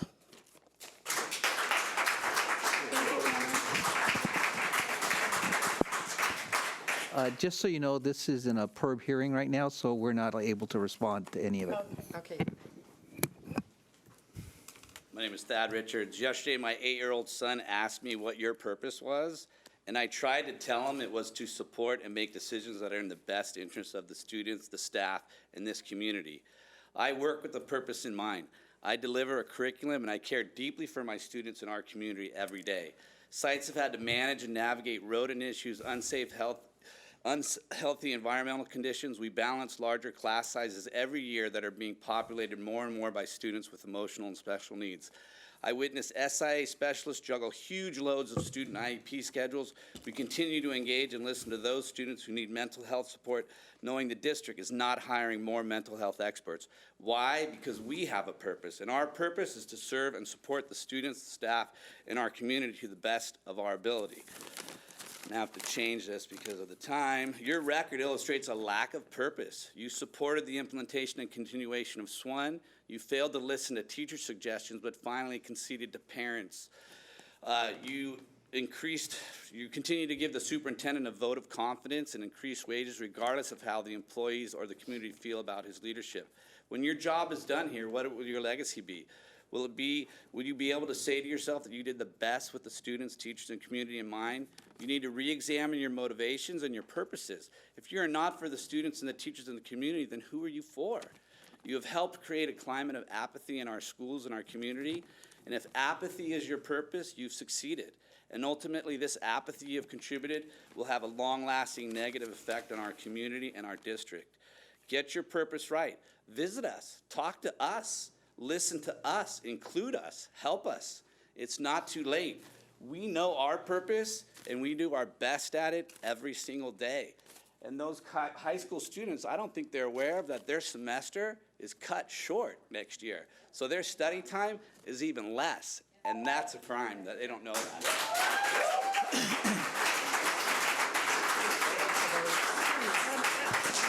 Then it'll be, after Joanne Kopp, it'll be Julie Oxenben, Fatty Mansour, and Alma Ramirez.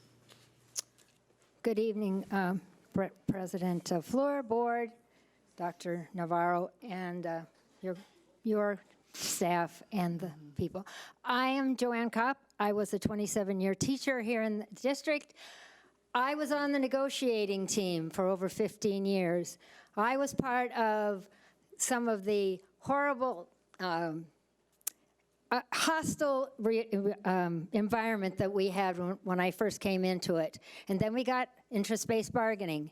And I thought everyone, including a few people who took that they understood that we needed trust, kindness, and the hope that we would do better than we had been doing. And for over 10 years, we did.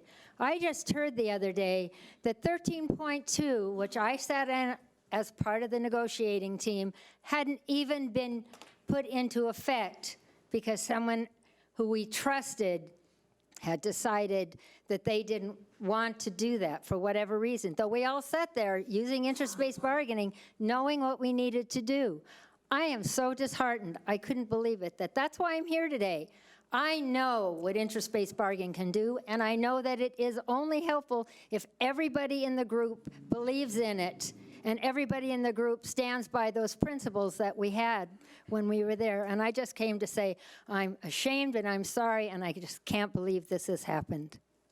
Thank you, Joanne.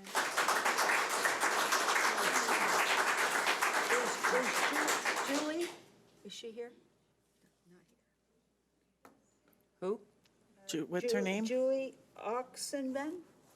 Don't see her. Fadi Mansour. Good evening. Thanks for having us here. My name is Fadi Mansour, and I'm a parent at Pomona Elementary.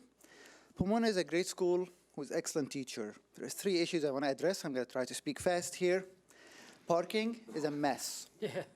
40 parking spots in the entire school. There is 43 staff. There is no street parking. High density area needs to be fixed. Next topic, PE. Our students need PE teacher for lower grades. And thirdly, class size.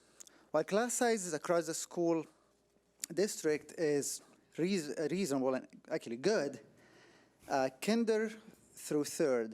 Once we get to 4th to 6th, it gets a little choppy. It gets bigger classes, fewer teachers.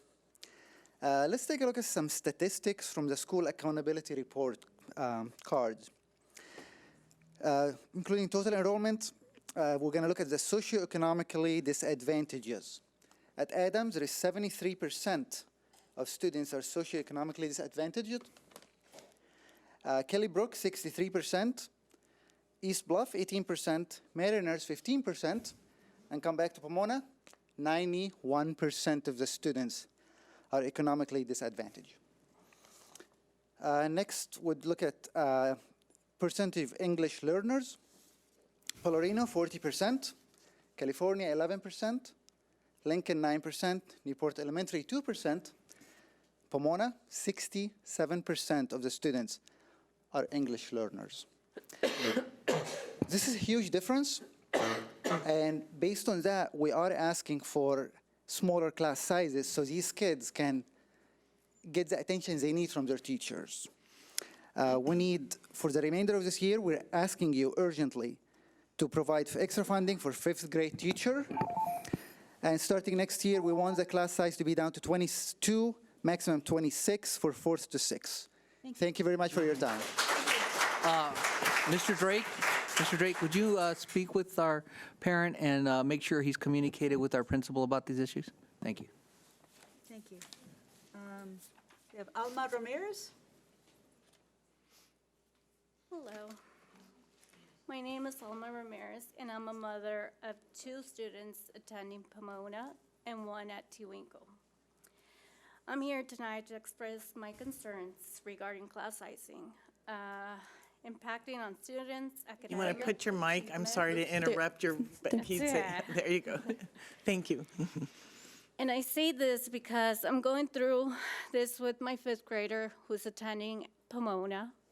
He's in a class of 35 students. He is below his grade level. I don't blame teachers. I blame class sizing.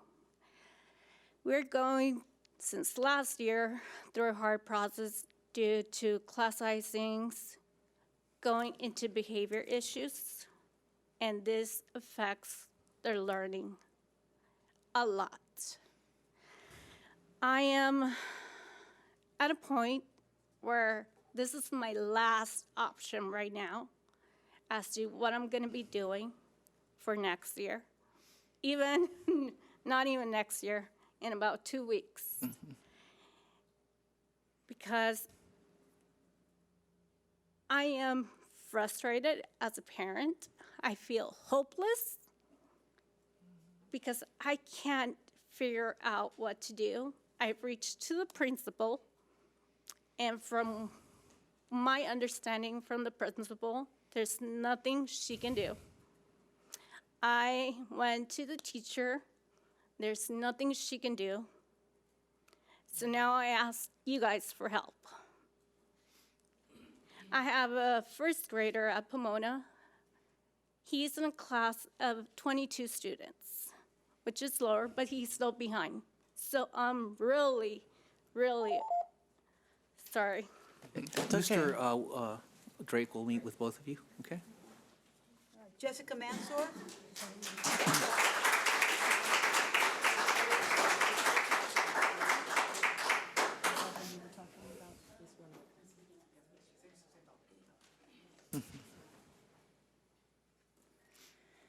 Hello, my name is Jessica, and I'm a parent at Pomona Elementary and also hold a position on the PTA.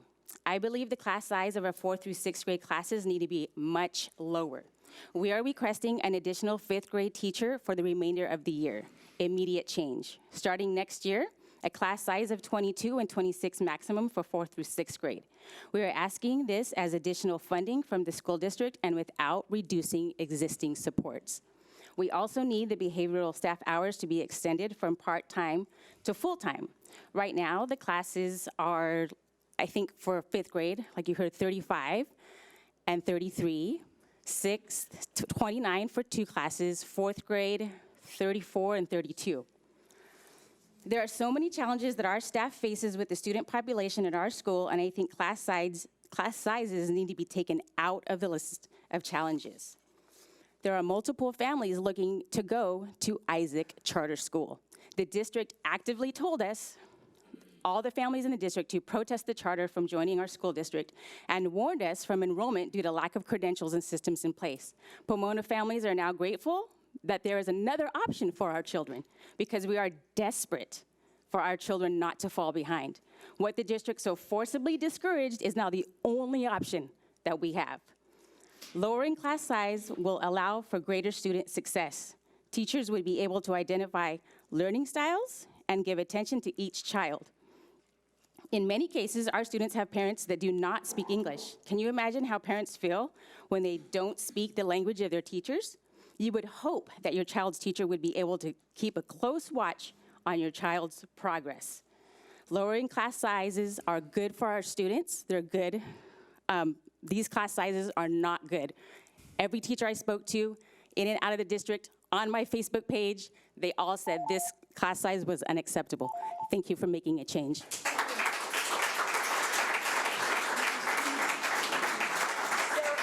Sarah Middleton? And Shannon Seaton.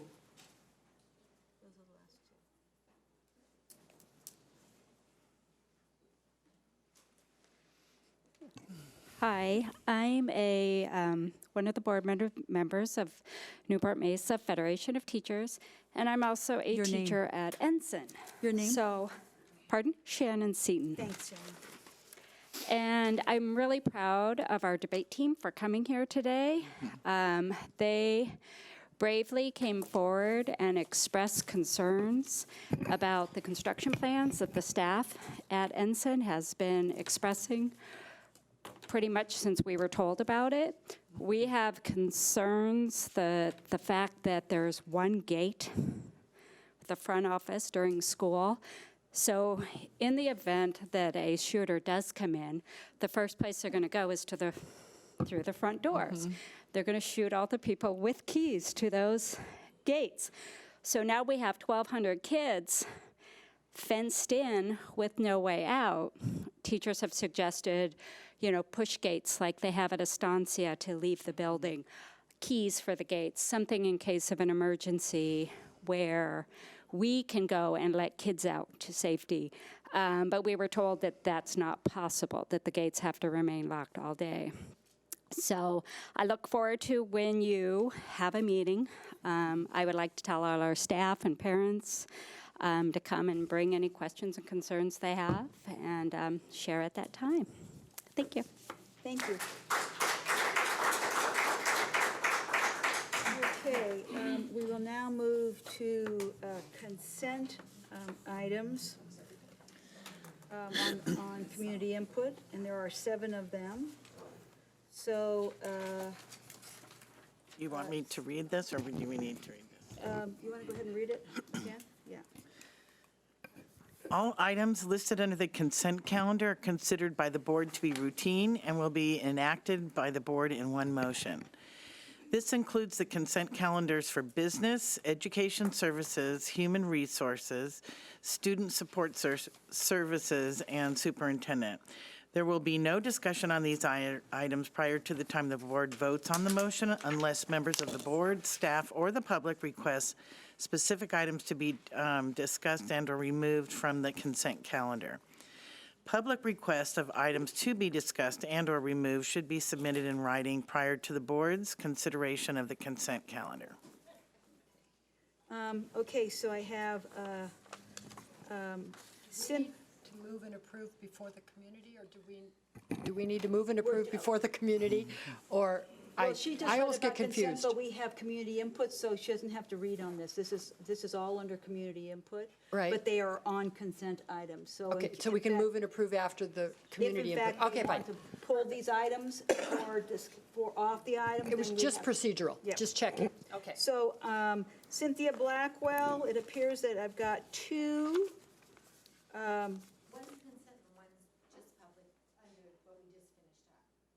Okay, so Cynthia, we've got you for 17A13. Do you want to wait until?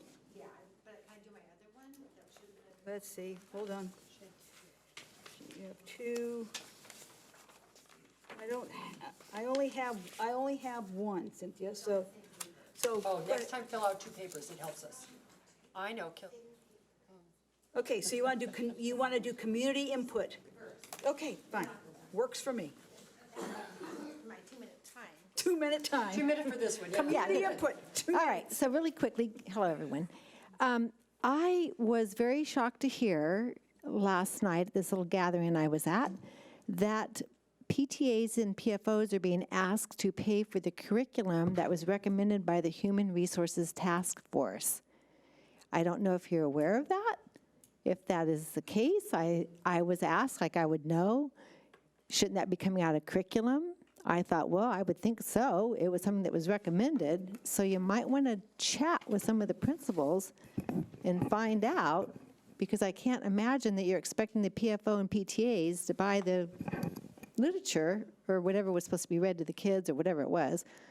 I still don't understand why they even asked me about it. But I said, well, I'm going to the board meeting tomorrow night and I will ask, because I was a little surprised to find out that it wasn't coming out of the curriculum line item or instructional material. So I don't know who made that decision or who's pushing, but I know Kelly Brook has already bought out of their PTA, and Kaiser Woodland were being asked to get out of their PFO, and then a couple other schools who asked me not to name them said they too had been asked. So just wanted to FYI you, in case you were not aware of that. Dr. Barmeister, you're leading the Human Relations Task Force. Have He you heard wouldn't anything? ask them to do that. Yeah, they should contact me. I don't know of anything that they should be purchasing out of their site funds for Human Relations Task Force, so have them contact me. Oh, right, righty. I'll go back to my anonymous sources and ask them to ask you. Okay, and I'll be back under the next section, whatever that was I signed up for. Okay. Thank you. Okay, so now we, all right. So we're going to move on now, let's see, community input, but these are on specific, I believe, yes, these are on specific items. So I'm going to move to, Cindy, you want to come back up? Then we have Britt, on, I'm switching this around, Britt, because he's got 4 cards. So I don't know whether to call them up 4 times? Do you know what items they are? Yeah, I do. Oh, you do? Martha? Yeah, he's identified. So Cynthia, you want to speak on item 17A13? The roofing, Roofing, yes. yes. And is it 2 or 3 minutes now, this time? We can go for 2 minutes. We can, it's 9 o'clock. Okay. Let's make it We'll give you 2:30 in case I. We'll shoot for 2. But I have for 2. Shoot for 2, we'll go for 3. Okay, so are you passing down that paperwork I handed the fellow? The picture, yeah, that's to go down the row, yeah, that'd be great. Like, right, so when they have it while I'm talking, Oh, okay. yeah, because in case you haven't seen it, you don't know what I'm referencing. Just in case you haven't seen it.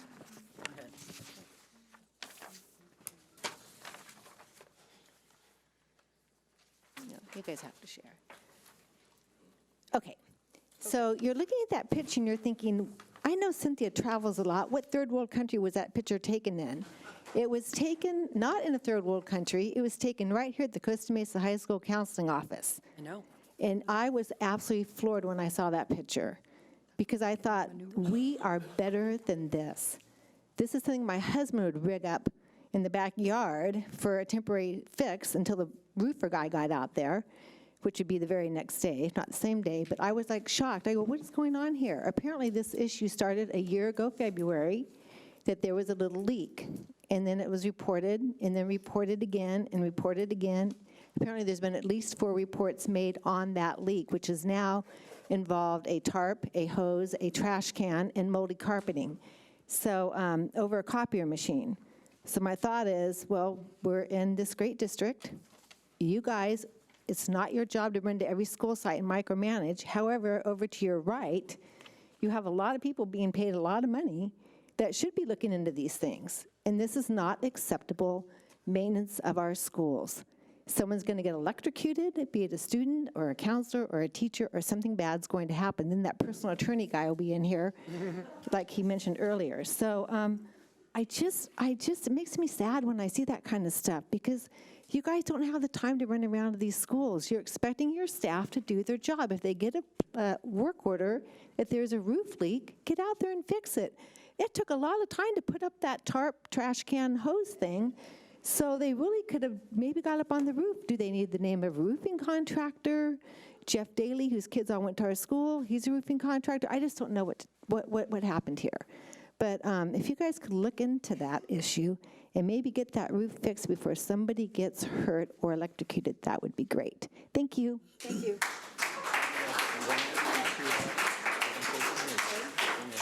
Just, we're voting on it now. But we have another comment on that. That's Dr. Dowdy, 17A13.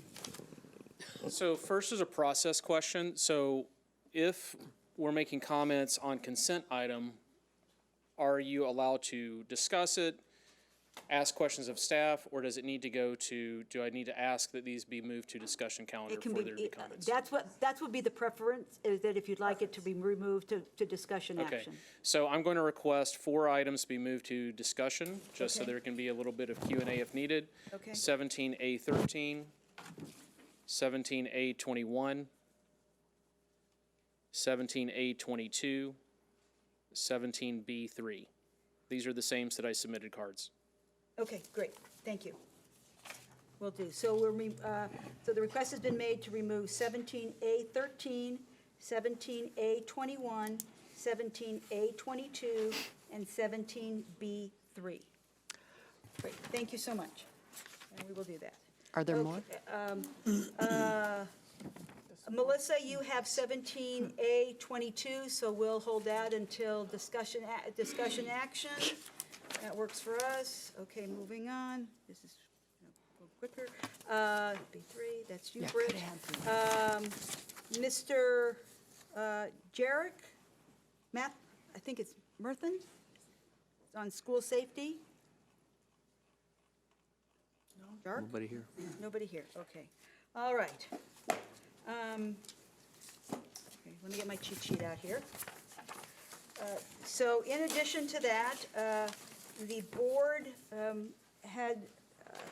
we normally The agenda comes out on, just to give you the idea of the process, the agenda comes out and published for everyone on Friday at noon. And we do request that the board spends their weekend, because they have nothing better to do, than to read the agenda. And then if they have any questions, submit them to the superintendent so that they can get answers by noon on Friday. And so, Ms. Anderson. Monday at noon. Several board members did submit questions, and I just want to take the time to make sure and find out whether there are any items that they submitted that we can, if we want to have them further questions, or whether their questions were answered. So, Ms. Bartow, you had some questions on 17A10, 17A11, 17A15, 17A19. Me? I just had one. Those are mine. That's Anderson. Sorry, you're alphabetical. 1721 has been pulled and moved already. 17A22 has been moved.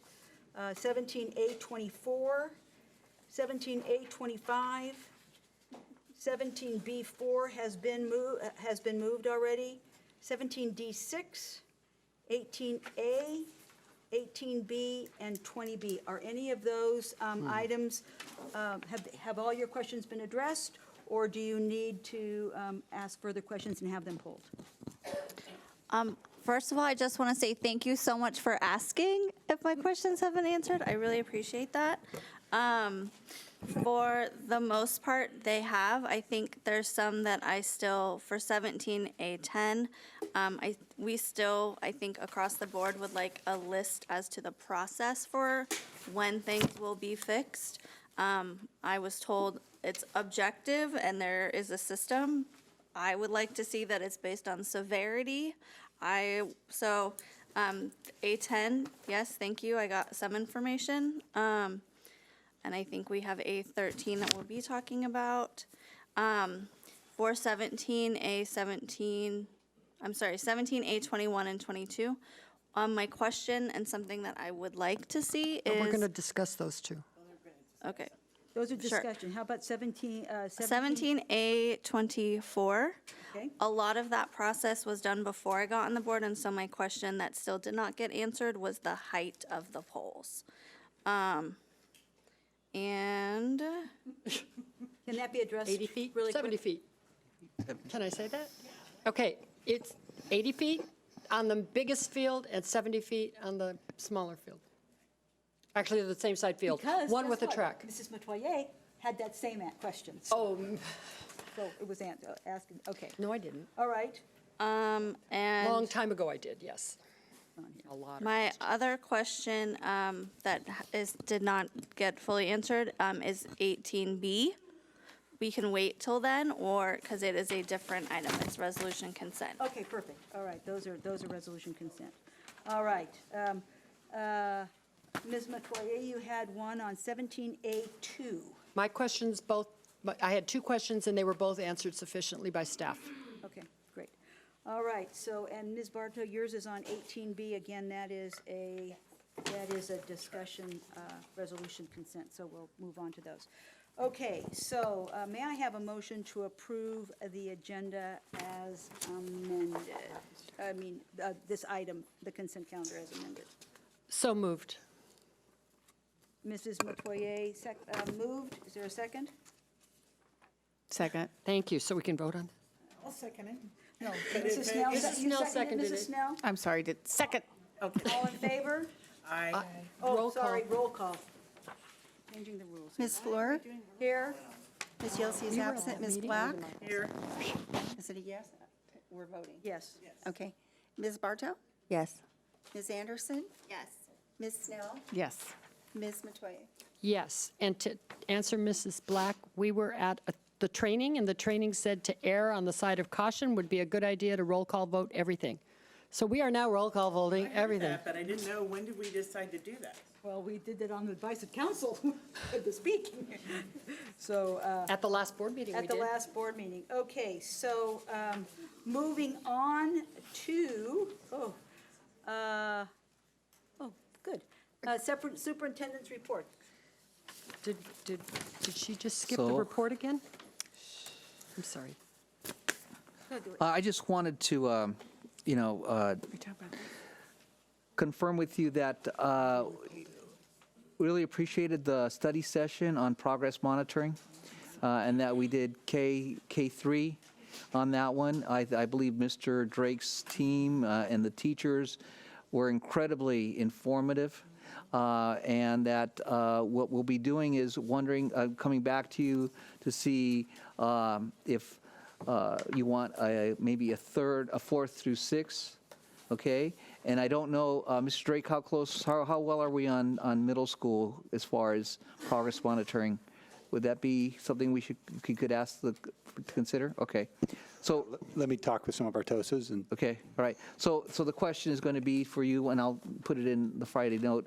Do you want us to follow up and give you a 4th through 6th progress monitoring update? You got a real good look into what we're doing, and pretty much I can say that's happening in the upper grades, but that's something that for a question for you. So I'll put that in the Friday update to see if that's something you want to continue and progress with. Okay? Okay, and now, it's my understanding that we're pulling item 15, the report on the educational technology. We're moving that thank to in the interest of time. And please thank Janice Mishny. She has left already, but thank Dr. Mishny for. Yes. Will do. For moving that. Informal reports, would you mind if we move those to the end? Would that be okay? Thank you very much. Okay, so moving on to the item. Okay, resolution consent calendar. You want to read the resolution consent? Yeah, happy to. What happened to the, we're not doing that either. As with the consent calendar, all items listed under the resolution consent calendar are considered by the board to be routine and will be enacted by the board in one roll call vote and will be deemed the same vote for each of the items. Okay, and there's been Mrs. Bartow requested that item 18B be separated, so. I thought we agreed to separate all the resolutions from now on. We did. Well, they are, but We did that while I was president. The board requested that they all get voted on individually forever. So if we want to do that, we should change the wording. Yes, we'll Yeah. change the wording. Okay. Okay, so may I have a motion to adopt Resolution 18A, which is 140220 Corona Del Mar do it. Sports Field EIR Addendum. so move. Second. Mrs. Black moved, Mrs. Metoyer seconded it. Roll call. Ms. Fleur? Yes? Ms. Yelsey is absent. Ms. Black? Yes. Ms. Bartow? Yes. Ms. Anderson? Yes. Ms. Snell? Yes. Ms. Metoyer? Yes. Motion carries 6-0, correct? One absent.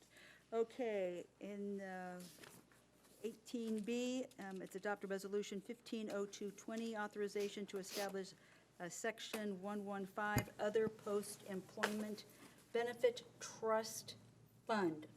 Move to adopt resolution. Mrs. Black moved it, Second. Mrs. Metoyer seconded. Discussion. Jeff? Yes. This is your Yes. item? So tonight, the resolution that is before you is to actually set up the account for where the accounting will be for the trust fund at the county. And so it's no more than that. It's simply setting up the account so where the numbers will be displayed, that kind of thing. Nothing more than that. We plan on coming back to you regarding the policy of funding the Section 115 trust and get direction from you regarding that policy. Perfect. Ms. Bartow, you had a couple of questions on this one? Yes. One was regarding just that, to make sure that we would know how it's going to be funded, what methods we're going to be using to fund it, how much, et cetera, those sorts of things. I think you've said that, it's just going to be established and we're not putting anything in. That's fine. How do we establish a policy to make sure that that happens?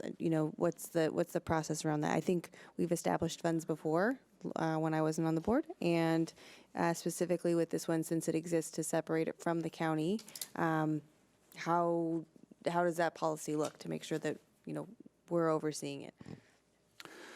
So this will become a part of your fund structure. And so you have, of course, the general fund, and you have a number of other funds. And those funds are reported to you at regular intervals, including the annual budget, first and second interim, and then unaudited actuals. So yeah, it'll be a part of your accounting structure, which you will see on a regular basis. Is that the question? Did I get that right? Or Yeah, the other one was just so it will be something that will be subject to one of the regular, the audit and the rotating audit, that sort of thing. correct? Okay. Yes. Jeff, perhaps you can give us an example. Is the maintenance fund that was established when we, with the bond, can you explain how that process that we went through, that the board was, how that the board established that it was the funding mechanisms and how much we were going to spend? Can you give us a background on that one? Because I think that's the most recent one that we did. So are you talking about the resolution regarding the maintenance of facilities, so 4%? Oh, okay, yes. So that was a long time ago. That's the most recent one. So some time ago, the board passed a resolution actually stating that the district would spend 4% of its expenditures on routine restricted maintenance. And we separate that account. That's a separate resource, and so we can know what we're spending in that regard, and only routine restricted expenditures go into that fund and are or go into that account, and that's where all that money is spent. So we can report back to you what is happening in that account and be compliant with the resolution and desire of the board. Mrs. Anderson. Ms. Anderson, sorry. My question is, I had some questions about the initial setup of the trust and not just setting up this specific account. I reviewed all of the past minutes and agendas, and I don't see where the board decided to set this up. It certainly hasn't been discussed that the OPEB setting up a trust had happened in my tenure on the board, so I just wanted to know the timeline for that process, because my understanding from what is appearing in our agendas online is that there are actuary studies. There was an actuary study June 2017. There was an actuary study that was agreed to May 8th. There was a funding policy actuary study November 26, 2018, and then all of a sudden adopting a resolution to establish an OPEB trust was on January 14 this year. So help walk me through the timeline as to when the board decided to set this up. How was this set up? So we did a study regarding the other post-employment benefits and the scope of what that is. And so that's about 123 million. We had I'm not recalling the exact timeline, but we came to the board with a report. It was some time ago. However, where we're at now is we have the Section 115 trust direction from you. We have the account here that we need to set up. But when did that happen? We went from having actuary studies to adopting a resolution to establish a trust. When was that discussed? I thought that was at the I missed the meeting. I thought we discussed We it just got a during, resolution. When was there a discussion? When was it brought to the board? I thought it was during the budget adoption. I thought that's No, when but we it went was. from an irrevocable, from a revocable to a I'll need to, yeah, I'll need to get back to you on that. I don't recall the exact date of when we had that discussion. However, where we're at now, we do need to have a discussion about the actual funding it. And so that's going to include all of those studies that we've done. In fact, we're involved in a study currently where the actuaries taking all that information and is going to refresh that. And so it'll be helpful because you'll have the most up-to-date numbers and that kind of thing to make decisions on. And so what we haven't done anything yet. We've simply said we want a Section 115 trust. We're setting up the account, but no money's being placed in it. Yeah, I wanted to remind you that we had this discussion about the trust, and it was made a point of, well, what are we putting in there and how are we making the decision on how we're going to invest this money? We said, we're not investing any money yet. We're setting up the trust so that we can come back to you with some recommendations of where we're going to invest in the future. But before we come back to you to tell you where those where we're gonna put that money, we have to have an account. You know, I put that understand money. part. I just- So you, when within the was- last I guess- meeting. Yeah, I'm asking for the timeline as when that was discussed. Well, we'll get back to you, but it was Because at. I've been looking and I don't see it anywhere in our agendas online. So for me, coming in, I have been doing this for a little over a year. In the course of time that I've been here, my resource is to look online at past agendas. I don't see that it was discussed and a decision was made by the board. If that happened, I'm okay with that, but I want more information. And I also, and as I brought up when it was discussed in January, we're setting this up, but there's a few varieties of ways that we may possibly fund it. For me, I would like to know how we're thinking of funding it before we're setting up a trust for something. To me, that makes more sense. That was the discussion when we talked about setting up the trust, and we said we would come back to you with those. At the last At the meeting. last Yes. meeting. We talked about setting up the I trust. didn't get an answer. I have a question because I am looking on the meeting of January 14th. I was not at that meeting. And under that meeting is a resolution, and perhaps Mrs. Snyder can tell us, but there is a resolution called 18A, Adopt Resolution 130120, authorizing to establish a Section 15 Other Post-Employee Benefit Trust. That was, you were bringing to us, at least in reviewing the notes and the minutes, it was the concept that the auditor we are now being dinged.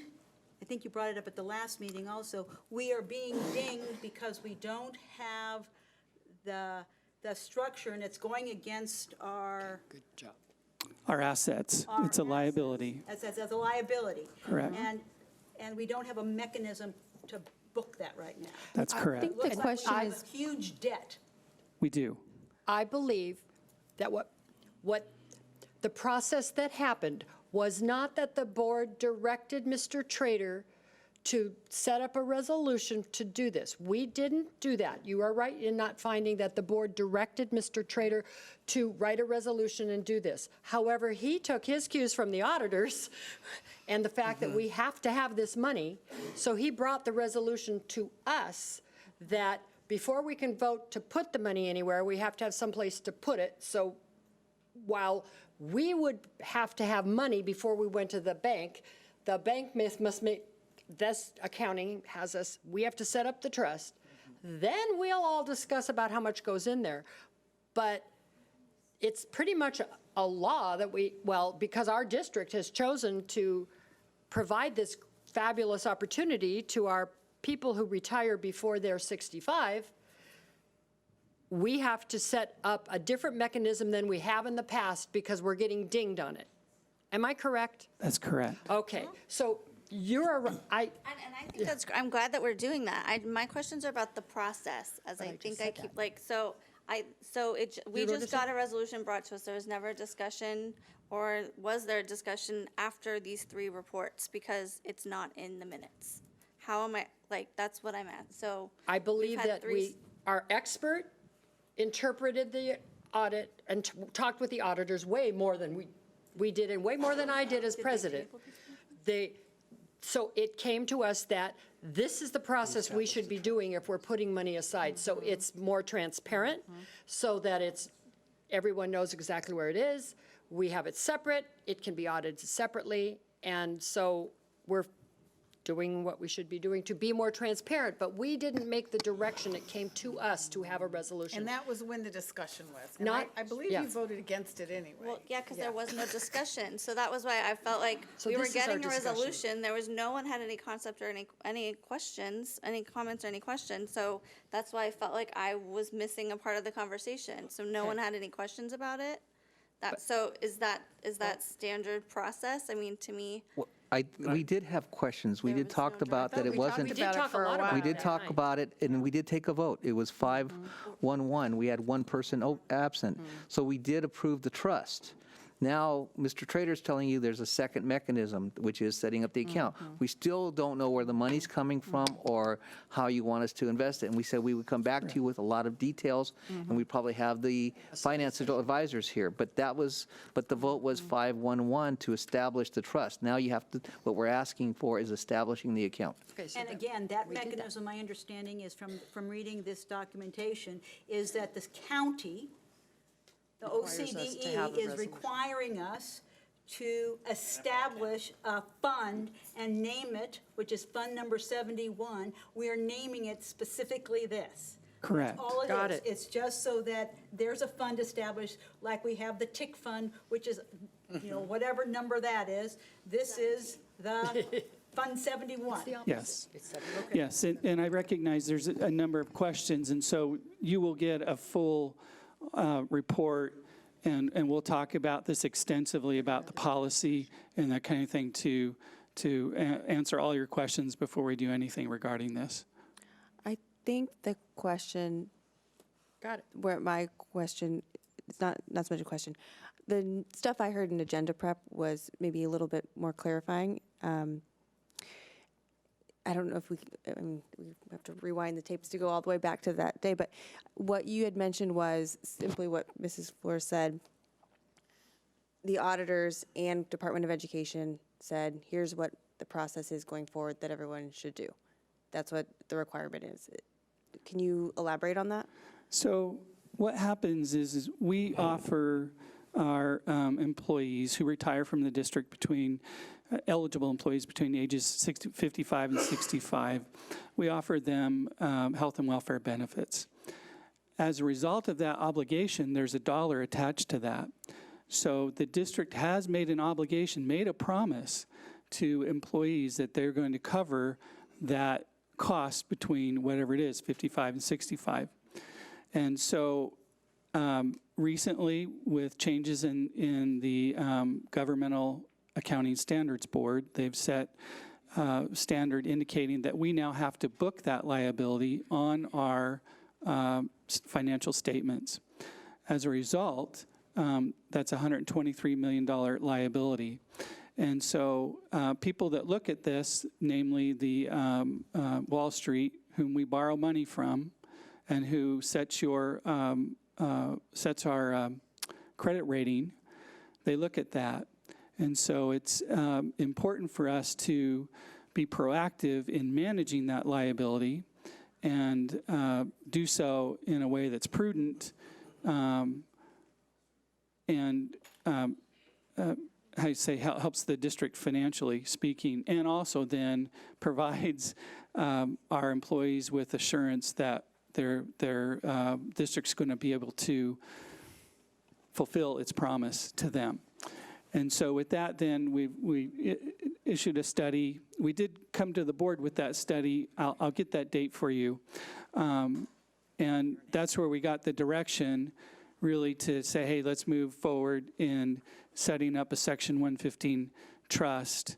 And that's kind of where we're at. Unfortunately, this has kind of taken a lot of time to get this done. And so that may be part of the angst here about getting this done. And so I apologize for the long period of time that we've been doing this.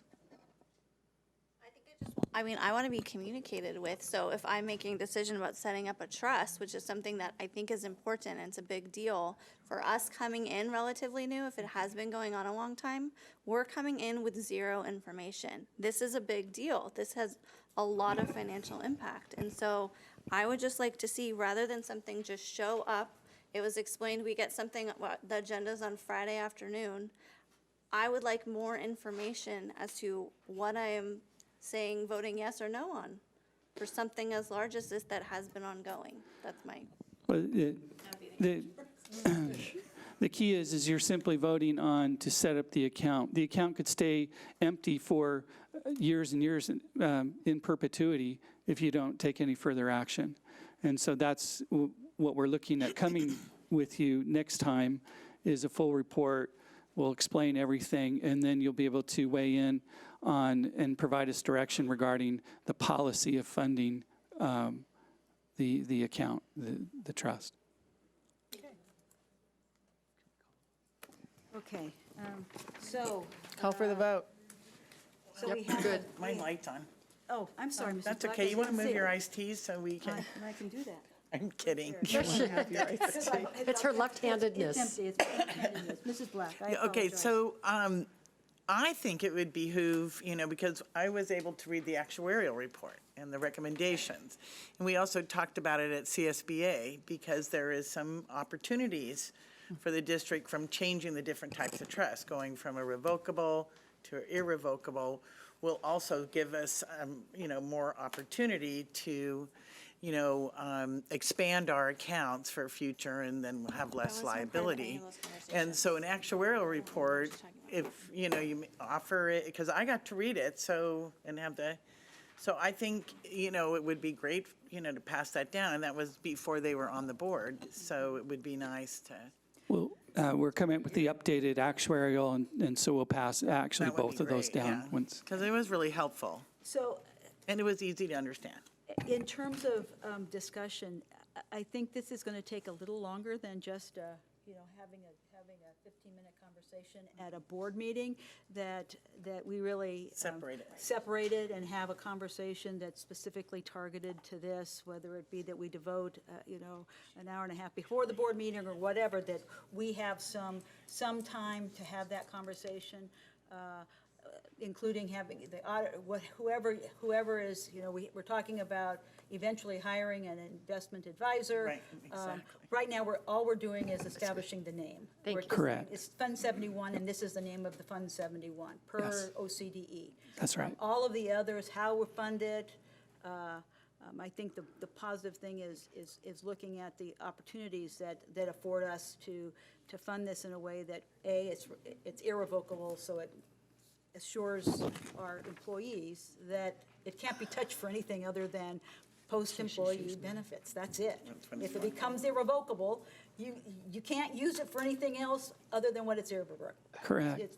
And so I think that this is a positive, but right now, so I think that, understanding what that means, what those potential funding mechanisms are, percentage, whatever, the opportunities that are there, gather a team together, and if we can set that up, and, whether it's before a board meeting or, Yeah, we're going to have to set aside a couple hours for that because they'll have to take you through the fundamentals of what you're looking at and explain a lot. So, It was really helpful when we did it last time. yeah, Really so, helpful.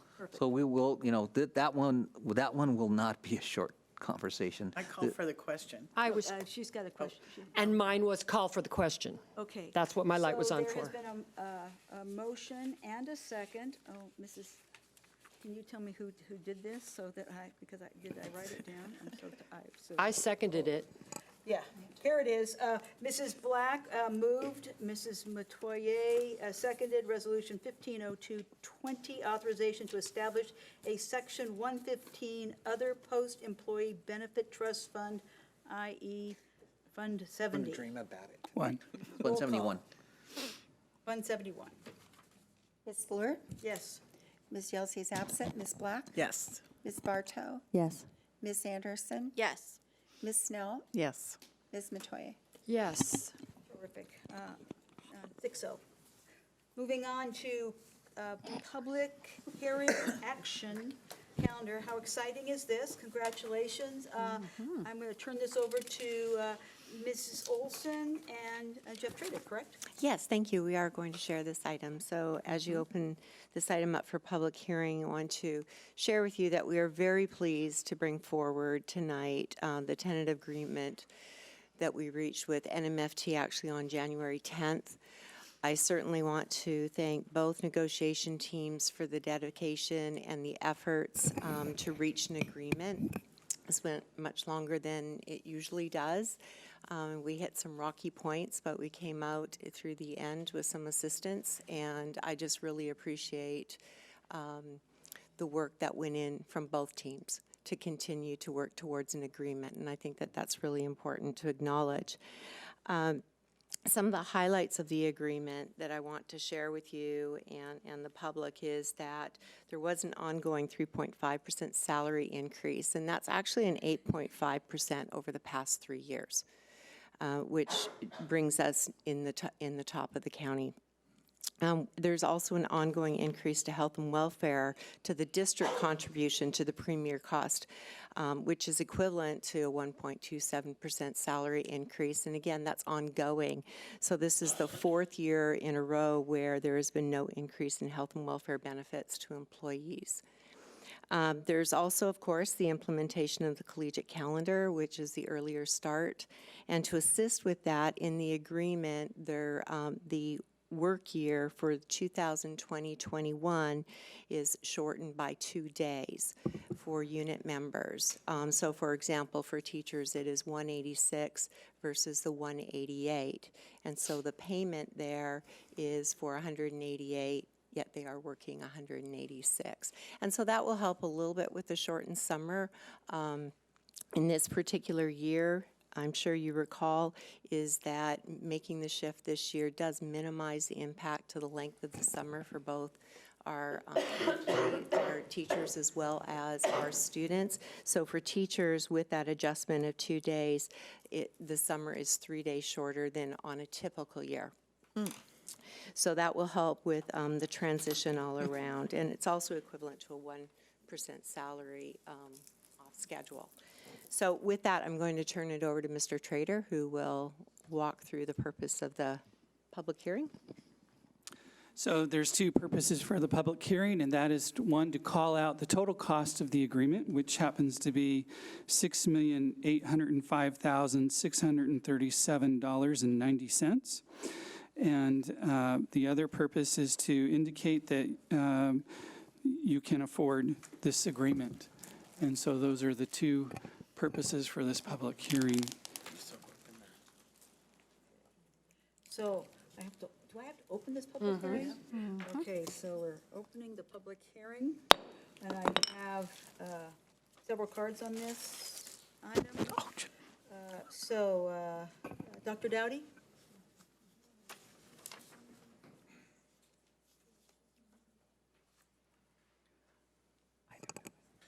So good evening again. I'm Britt Dowdy, president of the Newport Mesa Federation of Teachers. I'll try to keep this brief. Yes, the tentative agreement passed with 69% in favor and 31% against. And it did pass with a calendar change. I will say that this was a very tough negotiations. This was a very tough internal discussion as we went through the ratification process. And overall, most of our members are not happy with the agreement, but ultimately they voted yes. And this ratification has come at a high cost of employee morale. Our members have told us reportedly that they basically many voted yes, while holding their nose, I guess is a way to think about it. And our members have felt that their interests, which we brought forth in negotiations, many of these are things we've brought forth for years, are not being addressed at the negotiations table. They felt that there was a top-down approach in the implementation of some items related to this. And overall, there has been a loss of confidence in this board as well as in the superintendent and district leadership, which we shared those comments with you last week. And we weren't soliciting comments. We didn't ask for comments. They just came. As we roll into the next negotiation cycle, I implore the board to put this as an agenda item each and every time. During this last year, there was not an agenda item that had conversation related to negotiations. Our members do not feel confident that their proposals, that their voice is being heard by you, the school board. By putting it on the agenda, we know that it's being discussed. You need to reach out to our members. You need to understand where they're coming from. We're not saying that you're negotiating with them, but you need to understand why they are asking these issues. Why are they bringing them up? Why are they bringing them up year after year, especially low-cost or zero-cost issues? So the calendar change happened. It has come at a cost. I don't think anyone's disagreeing that there are some advantages to students. We are all here in this profession to support students. But there also were very serious professional concerns and questions that our people had that were not addressed or not adequately answered.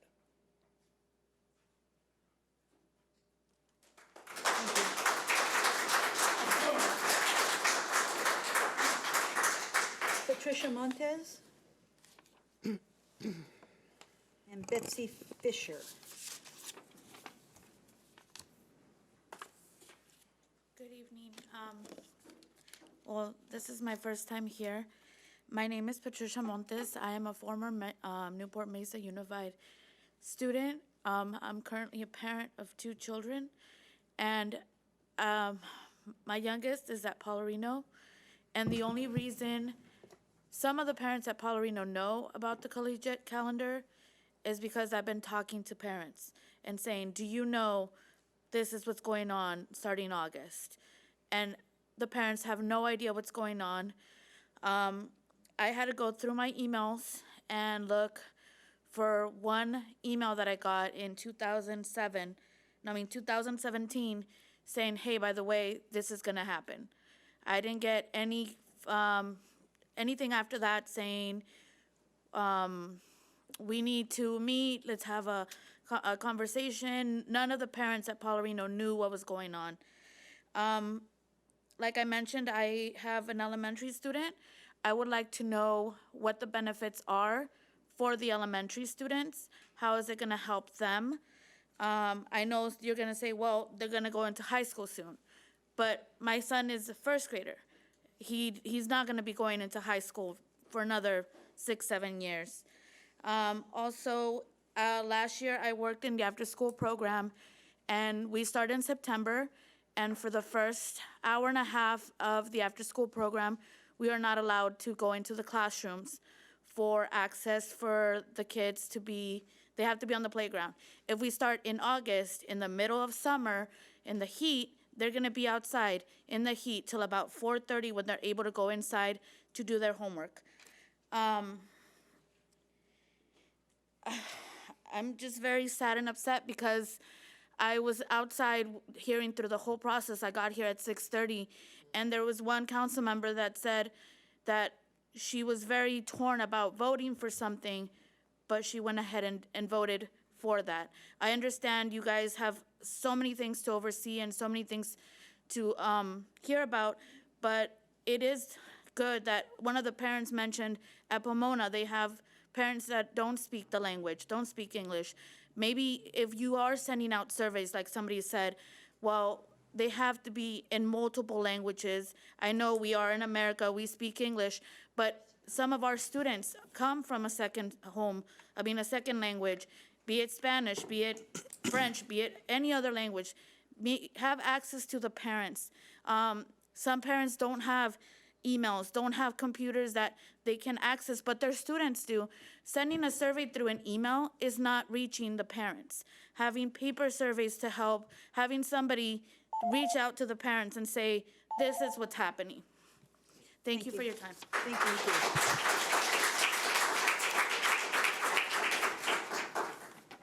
Hi, good evening. My name is Betsy Fisher. I am the Vice President for the high schools for the union, and I know we only have a little bit of time.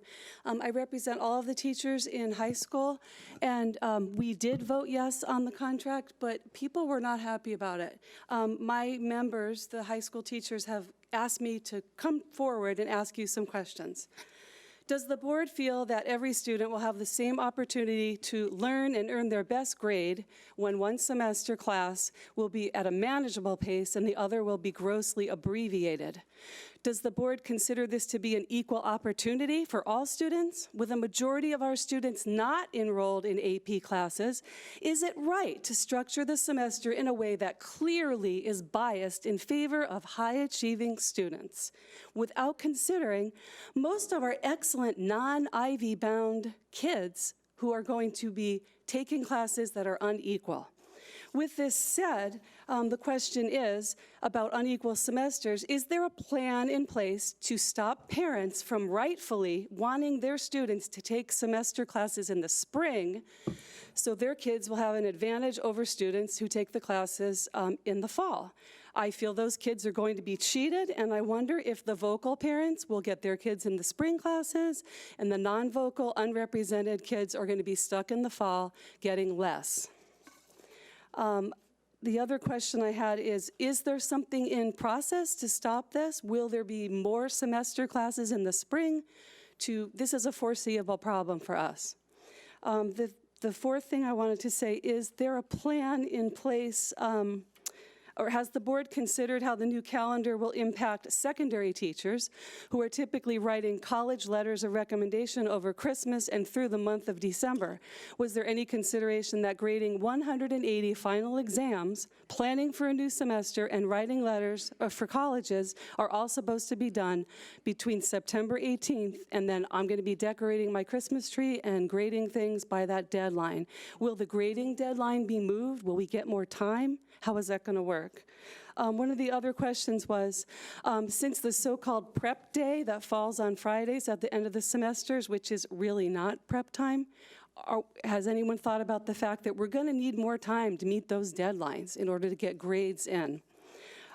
There's so many issues for the secondary people. We do recognize that the calendar needs to be adjusted, but nobody asked us. These are such obvious, foreseeable questions. It just seems like certain kids are always getting gypped, and kids whose parents are vocal are always getting the best of everything.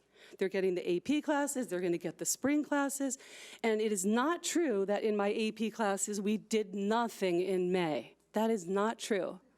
I feel like the kids are getting gypped. Thank you. We'll take a motion on this and just close the public hearing. Okay, seeing no more comments, we'll close the public hearing, 19A, and move to 19B, approve the tentative agreement between the Newport Mesa Unified School District and the Newport Mesa Federation of Teachers for 2019-2020. Ms. Olson. Yeah, so tonight we do ask that you approve the TA that we have reached with NMFT. Okay. Do I have a motion? So move. Black, is there a second? Second. Jeez, they're all so quiet. I do have a couple of comments. I can pledge to you, thank you for approving the contract. We're really very pleased. We are looking for a new day. We have already established a series of meetings that the presidents will be meeting towards every month, once a month. The presidents of all the unions, along with Dr. Navarro, the president of the board, and Ms. Olson and Mr. Lee Sung, so that we can begin the process of rebuilding and communication. I think it's the entire board's intent that we move forward and really start a new era of collaboration. I'd like to get back to Linda Mook era. I mean, that's our intent. That's what we're committed to. And we're hoping that is at least establishing that open line of communication will be there. And so I promise and I pledge to you on behalf of the board that that's what we're working towards. And so we are very grateful that you have approved this agreement, and I look forward to working some of the issues out. So thank you. Is there any further discussion or comments? Call for the question. Okay. There has been a motion by Mrs. Black and a second by Mrs. Metoyer to approve the tentative agreement between the Newport Mesa Unified School District and the Newport Mesa Federation of Teachers for 2019-20. Roll call. Ms. Fleur, Yes. Ms. Black, Yes. Ms. Bartow, Yes. Ms. Anderson, Yes. Ms. Snell, Yes. Ms. Metoyer. Yes. Terrific. Moving on to public hearing of the California School Employees Association, Chapter 18, initial proposal for reopener negotiations to the Newport Mesa Unified School District for negotiations 2021. I'll open it and then Ms. Olson. Yes. Well, this public hearing, we ask for you to hold is CSEA tonight is presenting their sunshine document for a reopener for 2020-21. With reopener negotiation, wages, the wages article is open, as well as a health and welfare article, and each party may open 2 other articles for the negotiation session, and CSEA is opening 2 articles, being hours of employment and leaves. Dr. Dowdy.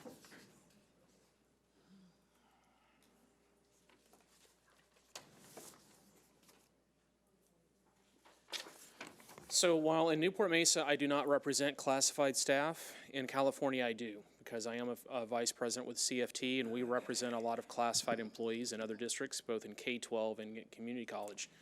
And there's one item on this list of which I see in the sunshining document that I know has come up in Newport Mesa for several years, and that's the longevity step.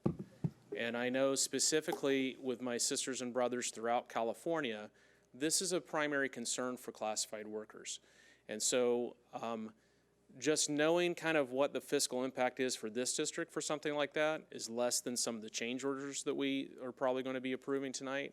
Knowing that this is not a high dollar item, I mean, it's not insignificant, but I would urge the board to seriously think about this. And so when a union is bringing something to you repetitively year after year after year, there's got to be a reason behind it. I don't know. I haven't been engaged with them in this conversation. It's just my observation, kind of looking at how things happen over time and knowing what my classified folks across California, what I hear when we talk about what's going on in negotiations. This is a big deal. I hope you're able to find a way to make it work.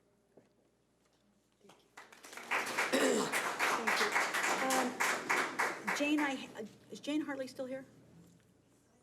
Is Jane Hartley still here? I don't see her. She's left. No, I don't believe so. Okay, so hers was clipped and it just had 19, so I didn't know which one to do it, so I tell her, I apologize that I didn't call her sooner if she was not. Okay. It's been, is there any other, no, there's no. I'm going to close the public hearing. And moving on to item 19D, which is receive the California School Employees Association, Chapter 18, initial proposal for reopener negotiations to the Newport Mesa Unified School District for negotiations for 2020-2021. Move to receive. Thank you. Move to Second. receive. Black and, does anybody want to second? I that? seconded. Ms. Bartow, thank you. Okay, Ms. Olson. Oh, we just ask that you receive CSEA negotiations, and we will be setting up dates as soon as that is done. Okay. No, I haven't forgotten you. You're right here. President Floor, Dr. Navarro, school board and cabinet. First, I'd like to say thank you for the relationship that we have with you guys. We've worked really hard to cultivate a mutually beneficial situation where we can talk to you openly, and at the same time, you can come to us with your concerns, and we can deal with each other real and fairly. Two, I'd like to say thank you for receiving our document tonight. Some of the stuff that we're talking about, including longevity, is very important to us. As some of us get close to retirement and we get further along in our years in the district, it becomes important to look for ways to help our members with their future planning. It gets kind of tough sometimes with the way the economy is and the way that things are for us, you know, to really have a firm plan for our future. And so we really appreciate you considering that and thinking about it. And as we go forward, we hope it's something that we can work together on. I think that when we understand and appreciate each other's situations, it's a lot easier for us to compromise when we need to, but also to stand tall and to make our point known. And it's important that everyone is heard fairly and equally. And I think that's what we get when we talk to Leona and her team. I really do. And I really appreciate that relationship and the way that we've constructed it and made it work for everyone so far. So I just want to say thank you, and I really look forward to getting back to work again. Great. Thank you. Thank you. So it's been moved by Mrs. Black and seconded by Mrs. Bartow to receive the California School Employees Association Chapter 11 initial proposal Chapter for 18. Chapter 18 initial proposal for reopener negotiations to the Newport Mesa Unified School District for negotiations 2020-2021. Roll call. Ms. Fleur, Yes. Ms. Black, Yes. Ms. Bartow, Yes. Ms. Anderson, Yes. Ms. Snell, Yes. Ms. Metoyer. Yes. Okay, all in favor, did motion that. carries 6-0 with one absent. You getting punchy? Past my bedtime. Not really, but. Okay. 19E, public hearing, opening the public hearing of the Newport Mesa Unified School District initial proposal for reopener negotiations to the California School Employees Association, Chapter 18, for negotiations 2021. Ms. Olson. Thank you. And in concert with the Sunshine document from CSEA, Chapter 18 of their reopeners, we present the district initial proposal for the reopener negotiations for 2020-21. That's a mouthful, I don't know why. And so again, we have the wages that are open as well as health and welfare benefits. We also have an interest in discussing leaves and then also opening Article 5, which is under safety.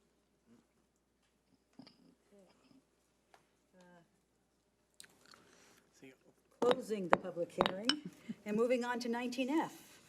Approve the Newport Mesa Unified School District initial proposal for reopener negotiations to the school, California School Employees Association, Chapter 18 for negotiations 2020-21. Ms. Olson.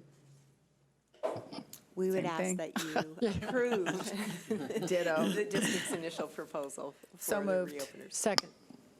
Ms. Snell moved, Mrs. Metoyer seconded. Roll call, please. Ms. Fleur, Yes. Ms. Black, Yes. Ms. Bartow, Yes. Ms. Anderson, Yes. Ms. Snell, Yes. Ms. Metoyer. Yes. Hot dog. Okay. Hot dog. Congratulations, and again, thank you very much. Moving on to discussion action of calendar, item 20A. I guess Mr. Drake and Dr. Baumeister? Yeah, I'm going to turn it on over to Dr. Baumeister. Thank you. We are excited tonight to bring you a memorandum of understanding between the University of California, Irvine, the Diversity, Inclusion, and Racial Healing Ambassador Program, known as DIRA for Costa Mesa and Estancia High Schools, that are a part of the Human Relations Task Force Implementation Plan.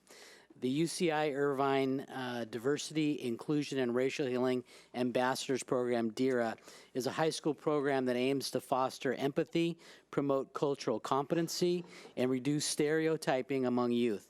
DIRA seminars led by UCI faculty and staff focus on making complicated topics such as race, gender, and religion both digestible, thought-provoking, and age-appropriate. And the director of DIRA, Dr. Neighbors, is not here tonight because she's teaching a class, but we do have Ian Delzer, who is the Associate Director of Development at UCI for the School of Social Sciences. So I asked him to come and say a few words since he knows a lot more about the program than I do. And thank you for Hanging in. staying here. Yes. Thank I you. wish we'd have known. Yeah, Yeah, I wish we had known. I know. Thank you for having me and for considering this collaboration. Obviously, Dr. Neighbors is teaching a class, so if you have questions, I'll do my best to answer them or get you an answer later. I'll try and keep this as quick as I can, but I can't start without this quote that travel is fatal to prejudice, bigotry, and narrow-mindedness. and many of our people need it sorely on these accounts. Broad, wholesome, charitable views of men and things cannot be acquired by vegetating in one little corner of the earth for all one's lifetime. That was Mark Twain talking about just the ability of travel to break down barriers and preconceptions without agenda, just through exposure, and that's really one of the hallmarks of this program. As Kirk had said, UC Irvine Diversity, Inclusion, Racial Healing Ambassadors Program is a high school program that aims to foster empathy, promote cultural competency, and reduce stereotyping among youth. DERA seminars, led by UCI faculty and staff, focus on making complicated topics such as race, gender, and religion digestible, thought-provoking, and age-appropriate. I think when you hear the list of topics that these students review on a monthly basis as they go through the program, you'll want to have the level of dialogue that they're able to kind of create, kind of just permeate throughout the schools. But the program began with the support of the Samueli Foundation in the aftermath of the Charlottesville protests. Seeing the effectiveness of the dialogue created through another program they support at UCI called the Olive Tree Initiative, which actually began 10 years ago, or maybe a little longer now, when I was a student and an undergraduate there. Seeing the dialogue that was created between Israel and Palestine, and that they were actually able to make progress among understanding between these two communities, they thought, you know, there's a lesson here that can be brought down to a local level. And so DERA right now is in its third year. Currently, there are 10 high schools participating with about 90 students. And one of the things that happens at the end of this program is a school-wide project, which by the end of this year, 12,000 students, or 12,000 people will have been reached. Students, siblings, family members, people within the community, teachers, board members such as yourselves, and with an estimated 24,000 by the actually end of this current program year. Topics that are discussed are identity and allyship, race and racism, religious diversity, immigration, gender and sexuality, resilience and racial healing, and then finally at the end, project methods, so that when the students go about doing their final project, they actually know if it was effective. How are they going to measure the efficacy and the impact of their project? Another thing that's important for this is the student profile. This is really key to the success of the program because there's no minimum GPA, and ASB students aren't necessarily the key students that you want to bring into this program, only because they're incredibly busy. So oftentimes we ask the counselors to look for students who really need to just unlock the leadership potential that they already have, but might not have had an opportunity to do so yet.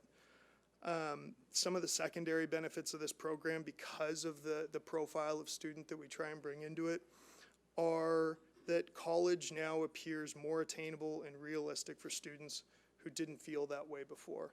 That's just a point of pride at UCI, especially in social sciences. I think it was the New York Times just ranked us #1 again for achieving the American dream. So when we can show students that are on free and reduced lunch that college is actually a way forward and very attainable, you know, that we count that as an ancillary benefit. And I do want to point out, as you already know, that you represent a very diverse district, so it's not surprising that you'll run into tensions on campuses or that there will be incidences. The Gini coefficient is actually something that measures the correlation of inefficiency in a society. It can be used to predict a whole number of things. And one of the things that we want to address through DERA is not only to help campuses create dialogues out in the community, but also foster a climate of inclusivity and equality. Pretty impressive. We do have a question, Ms. Matoya? Actually, I had a comment. One of the things that I appreciate the most from the Human Relations Task Force that's come out of it is the opportunity for our principals who know their school community to work with their school community to pick the programs that they would like to have. I mean, we heard such great things about Challenge Success for Corona Del Mar, and one of our normal reactions would be, oh, everybody should have this. And I was proud that everybody who had to deal with it pulled us back, reined us in, and said, no, let the people that know their sites pick what they need to have. So I'm excited to see that this comes on to Costa Mesa and Estancia, because that means their leaders felt that this is the best match for them. So, and I'm familiar with the program, so I'm biased, and I'm proud that they didn't ask me, so that's good, because they decided on their own. And both of our principals at Costa Mesa Estancia have really echoed that. They think it's a really good program for their students. And the other thing, as Ian said, is, I don't know if he mentioned or not, but they actually go to UCI, and the classes are at UCI with other schools, and so they're meeting other schools, but they're also being mentored by college students that a lot of times look like them. And so, again, it's really a college-going culture for them to be able to go in and deal with other high-powered students and college students and professors, and it's been great for our students. Excellent, thank you. I just want to echo that. One of the students at Estancia loves it, and it's been really validating for her. So I thank you so much for offering this. I think there was so much negativity that, this stemmed from, and so I'm thankful that we're having some of these positives that I think are better for our district culture, and just especially for some of our students who didn't feel a part of some of the process. So thank you. Thank you. I'm sure you'll read about it tomorrow, but there was just another incident today in Riverside of students taking photos with a swastika and a Confederate flag. I think it broke after you guys had already come into meeting. Wow. So it's, it's clearly an ongoing issue throughout Southern California. Absolutely. Ms. Black? Yeah, just want to say how excited I am as well. But I have experience because my youngest son was on the first Global Connects. And so I said, how's that going to help you? And, because we're always worried about how they're going to make money after they kick them out of the house after, college. But it was probably, he will still to this day say it was the best experience of his life. And he got to mentor Estancia students.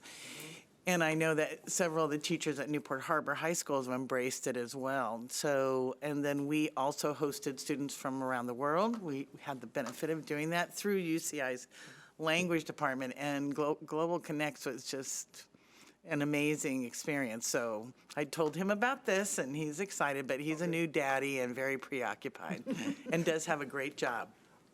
So he's on his own, yeah. But thank you for that. It was really great. That's another program that obviously we have at UCI that just kind of ties into this broader initiative that we have, and kind of the commitment that we have from an academic side, but also engagement with the community. No, it's really very worthwhile, that's for sure. Terrific. I just wanted to ask a clarifying question real quickly. It looks like it's 15,000 per each high school, and so we have Estancia and Mesa. Is there an opportunity to have a third, or is that other money for helping with the community workshops and task force meetings? So right now, they're actually in the midst of this program. We would obviously be open to having this program at other campuses in the district, only for the fact that it would also, give us more data within a particular and diverse district. So that's a good thing from our perspective, but something we could talk about depending on budget availability from the district next year and what the plans are from the various schools. So they have cohort groups, so Costa Mesa Estancia in the cohort group for this year. If our other schools wanted to be in next year, that's something that we could talk about. But that's part of the work that and we'll get into that with the next piece. That's part of the work that the task force is doing now, is the Costa Mesa and Estancia kids will come talk to the task force about DERA, and then the other schools will be able to jump on if they want to, or continue with some of the programs that they have. But that's the work that we'll be doing with UCI from here forward with the program. Okay. Ms. Metoyer? I move to approve the Memorandum of Understanding between the University of California, Irvine Diversity, Inclusion, and Racial Healing Ambassador to the DERA program for Costa Mesa and Estancia High Schools. Is there a second? Yes. Ms. Anderson? Okay, it's been moved by Mrs. Metoyer and seconded by Ms. Anderson to approve the Memorandum of Understanding between the University of California, Irvine Diversity, Inclusion, and Racial Healing Ambassador, the DERA program for Costa Mesa and Estancia High Schools. A roll call. Ms. Fleur? Yes. Ms. Black? Yes. Ms. Bartow? Yes. Ms. Anderson? Yes. Ms. Snell? Yes. Ms. Metoyer? Yes. Motion carries 6-0 with one absent. Item 20B. Thank you for coming, by the way. So item 20B, Dr. Bauermeister? So 20B is an agreement between the Regents of the University of California on behalf of UCI, the Social Science DERA program, for a facilitator for our Human Relations Task Force, who will be Dr. Neighbors. And the work that we're asking her to do is really pretty specialized. We'll be looking at each of our programs in the implementation plan. She'll be helping each of the subgroups develop rubrics for self-evaluation of those programs.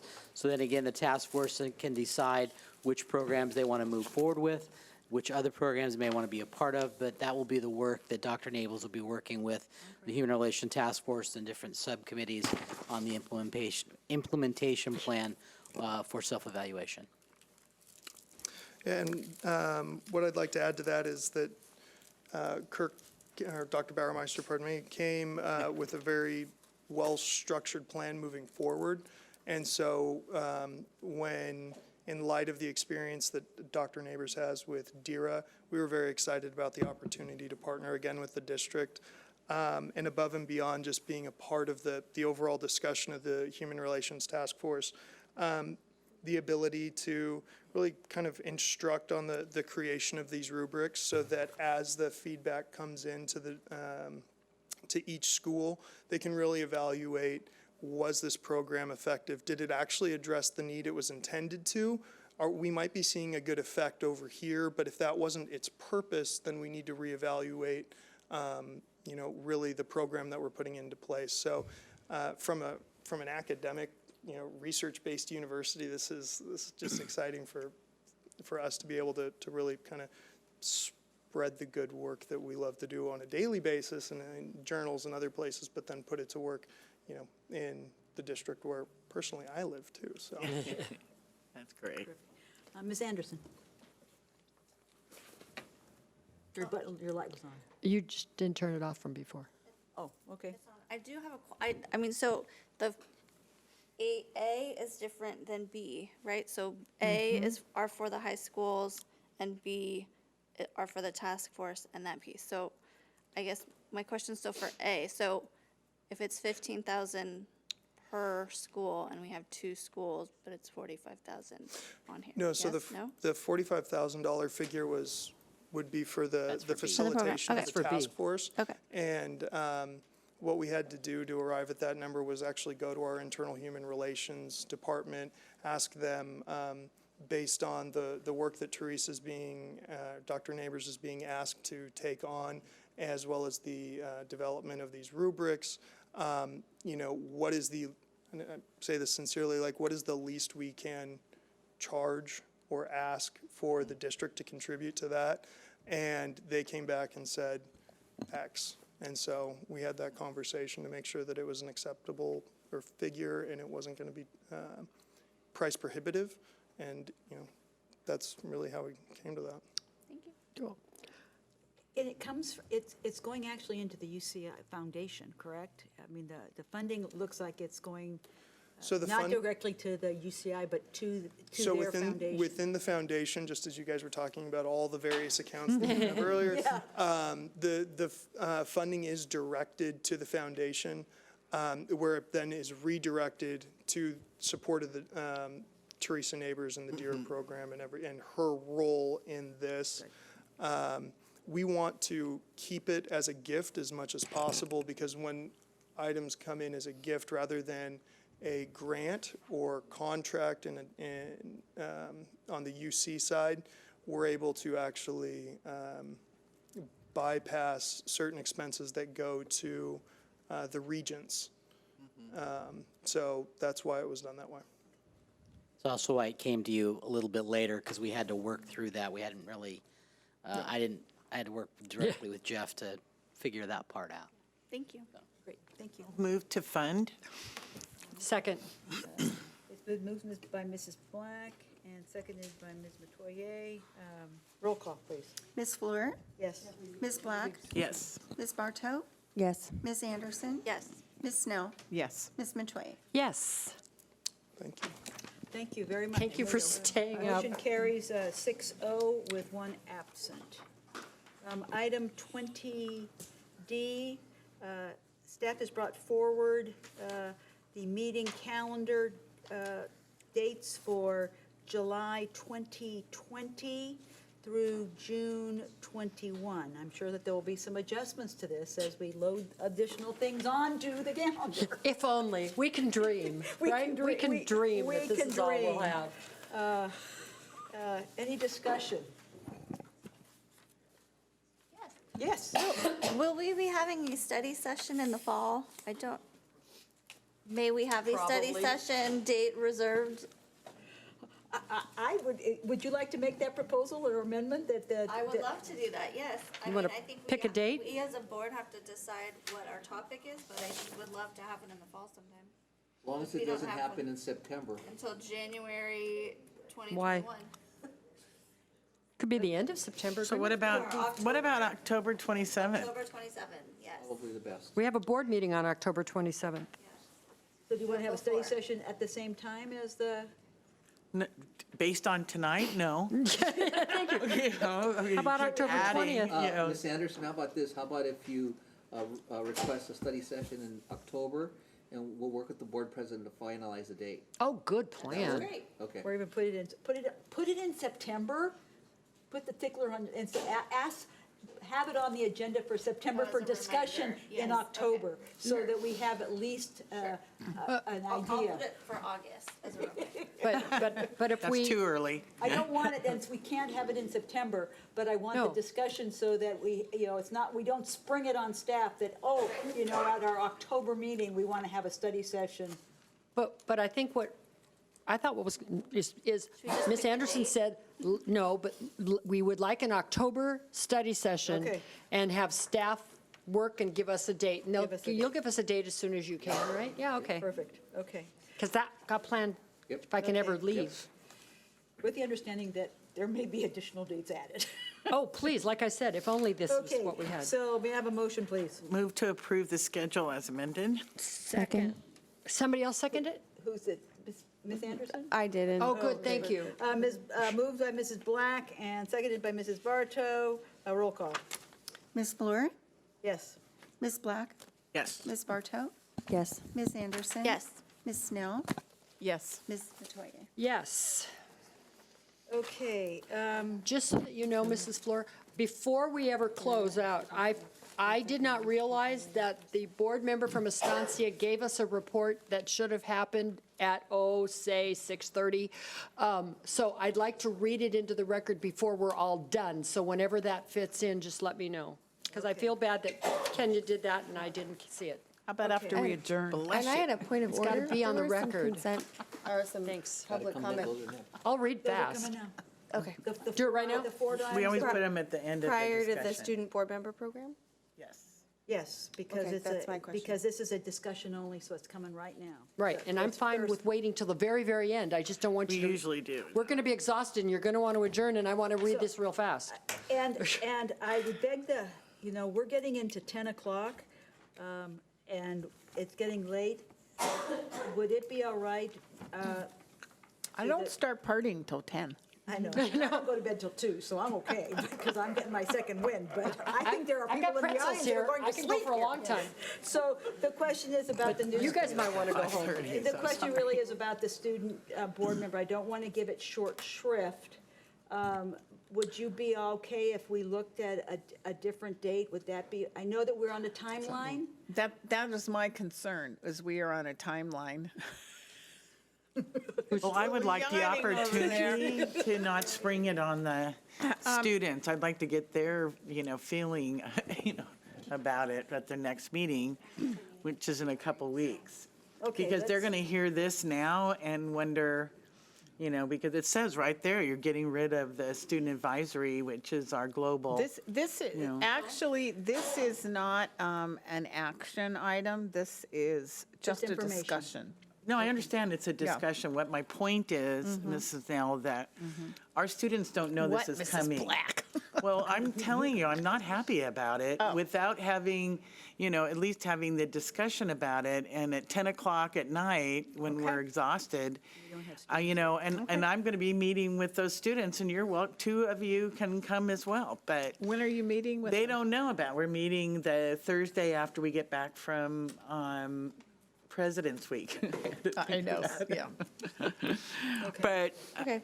I would really appreciate, being able, and I know you would too, but I think it's just, common courtesy because they're working really hard, on a project right now and they got bounced last year off the board presentation, and now I just would really feel badly that But they hear about this again. This would be for next year. This We wouldn't- understand that, but they don't know that. They're not here for the discussion, Okay. they're just gonna hear. So we're gonna, we're gonna keep this item on here, we'll have some conversation about it, but let's move to items that we pulled, which, beginning one is 17A13, approve service agreement with Studio Plus for engineering and design services for Costa Mesa High School administration, building roof replacement. Mr. Holcomb, would you like to address this? Or Yes, was there a Lance, or- question, Yeah, a there specific question that you would like, Yeah. or something that you would like to know, other than, Well, I think that there were. Who pulled it? There were Dr. Dowdy. So would you like to come and address this? of stuff we have to talk about.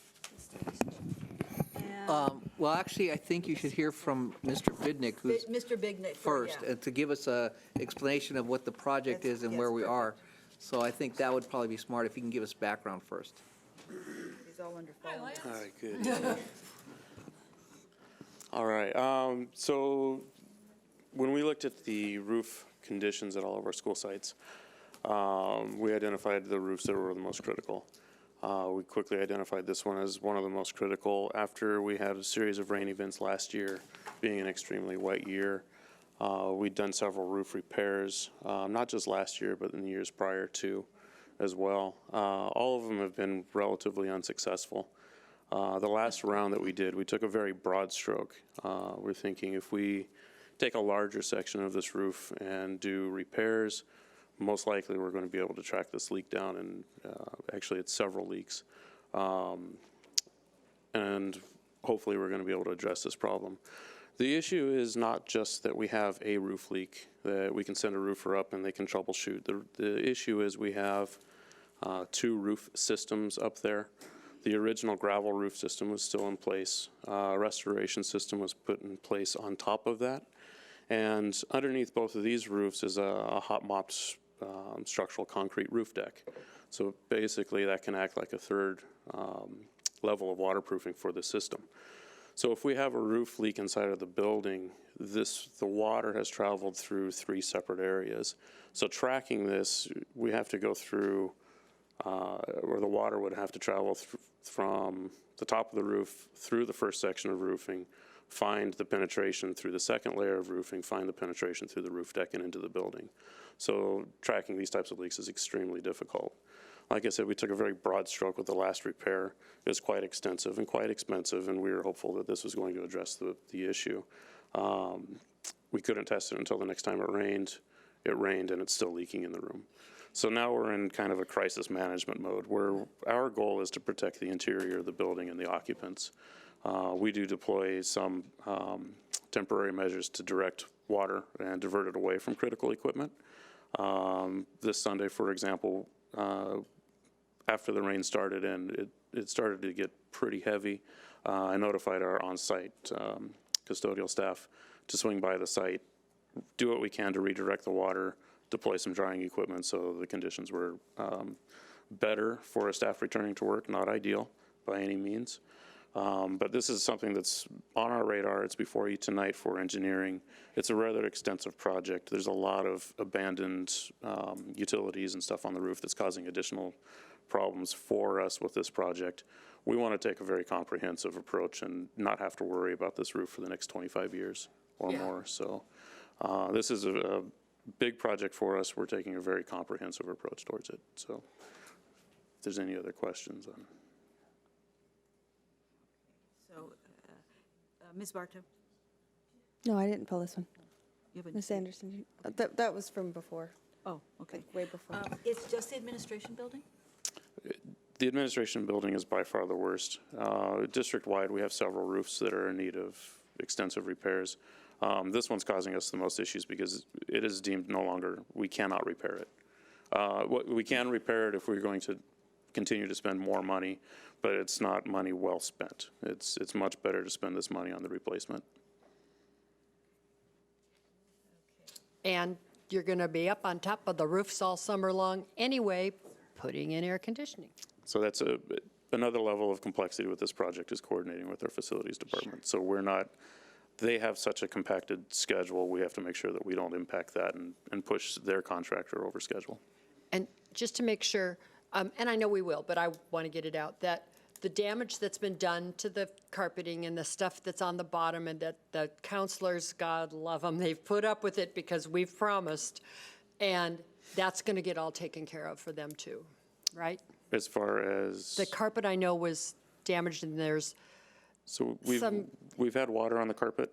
I mean, it's not cleanable. new carpeting anyway, so. No, it's cleanable. Okay. But the roof won't leak. Mrs. Black? Yes, I'd like to move to approve the service agreement with Studio for I still have Plus. I still have my question. That's fine. Do you have your light on? Light's not on.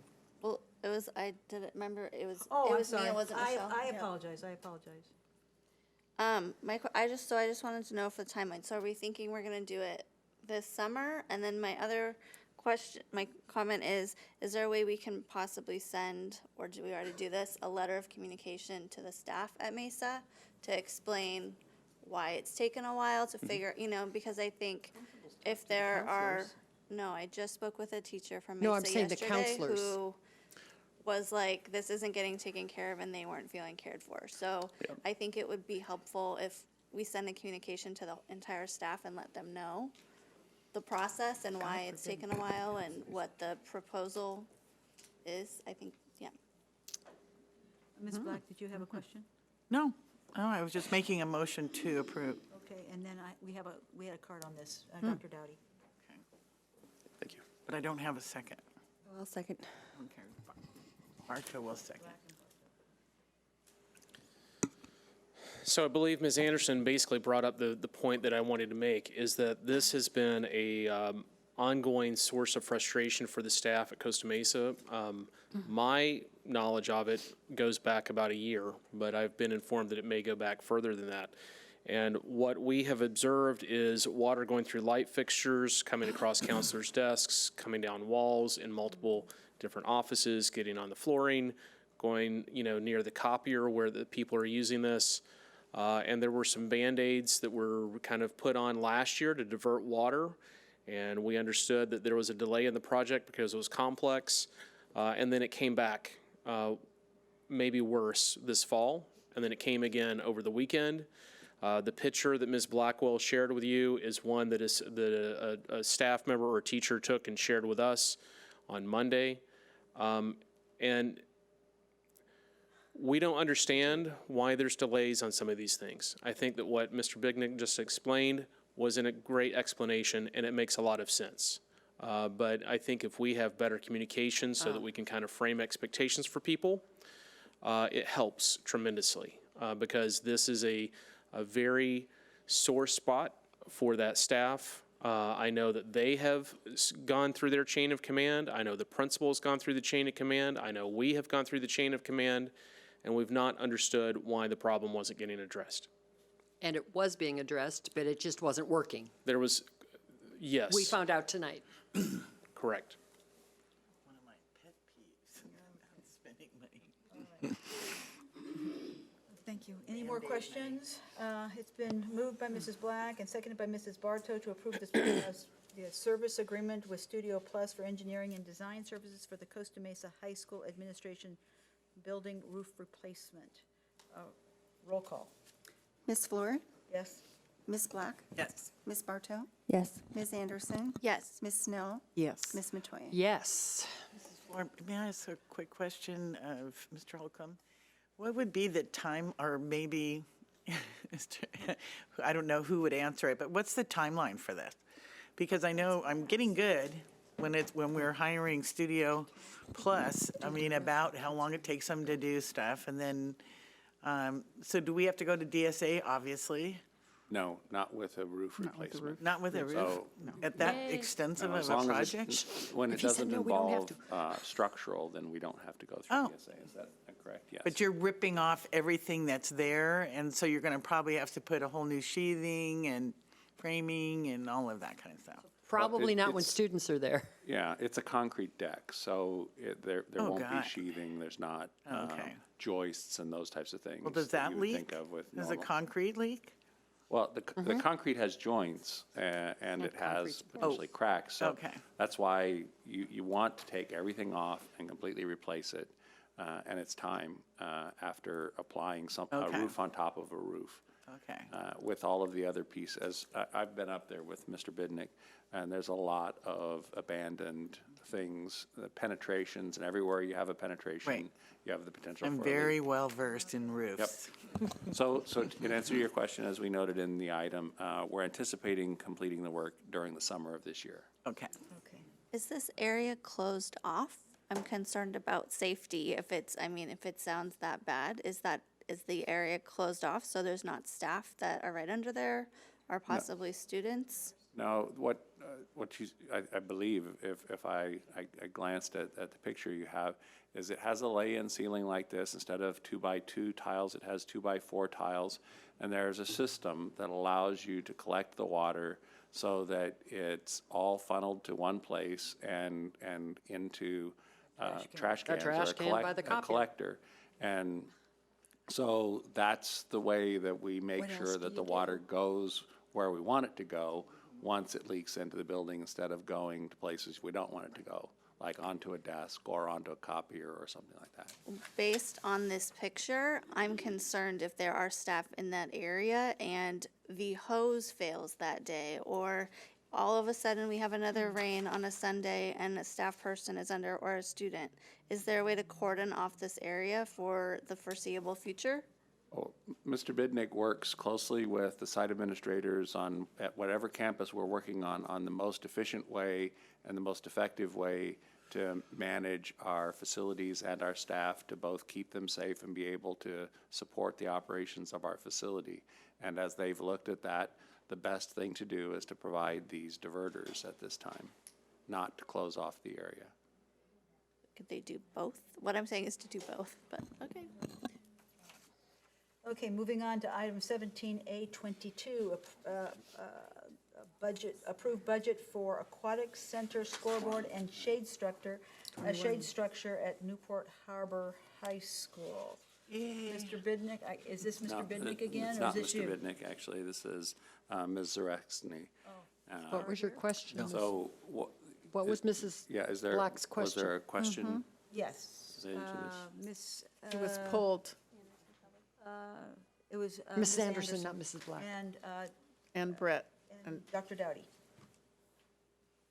So Ms. Anderson, did you have a question? Yeah, my question is with these budget items, if the information, and it was answered, which is why I'm okay, but I mean, I can talk about it publicly. If we have an item on there that says we approved a batting cage for $13,000 and then there are $400,000 of ancillary costs, I would love for it to be part of the agenda item or to have the contract on there. So when it comes up or in agenda prep and it says 13,000 next to it, and then the next time we get it, there's a batting cage amount for 433,000. So in the email that you sent me back that said, here are the 8 other things that we're doing, if we can put that in the agenda so it makes sense and is clear, that would be really helpful. Are we talking about 21 or We're 22? talking about number 21, which is the aquatic scoreboard. Yeah, we're on 21. and No, you shade said structure. Well, I mean, it's the same concept, but the shade structure thing was, we went from having a scoreboard that was under $20,000 and there was no, yeah. If the information can be part of the agenda and what we receive, that would be helpful. My main comment. Dr. Dowdy, did you have a question, comment?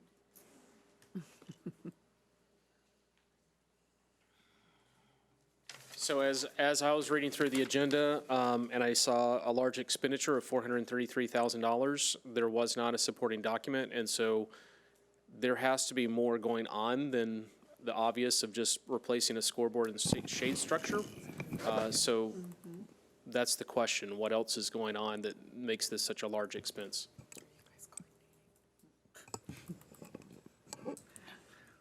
Interesting. And there's also one more comment too from the public. I'm looking at Ms. Barta, were you? Oh, I didn't pull this. I just wanted to draw attention to the fact that there's someone waiting to comment on this as well. I guess what batting cages, sorry, next one. I'm confused. Okay. I'm getting punchy. Do we have a card? Yes, we have a card. 22.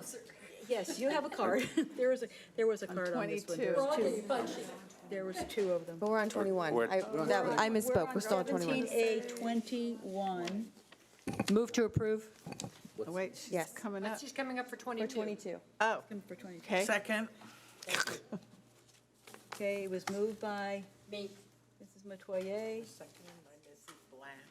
seconded by Mrs. Black. Any other questions?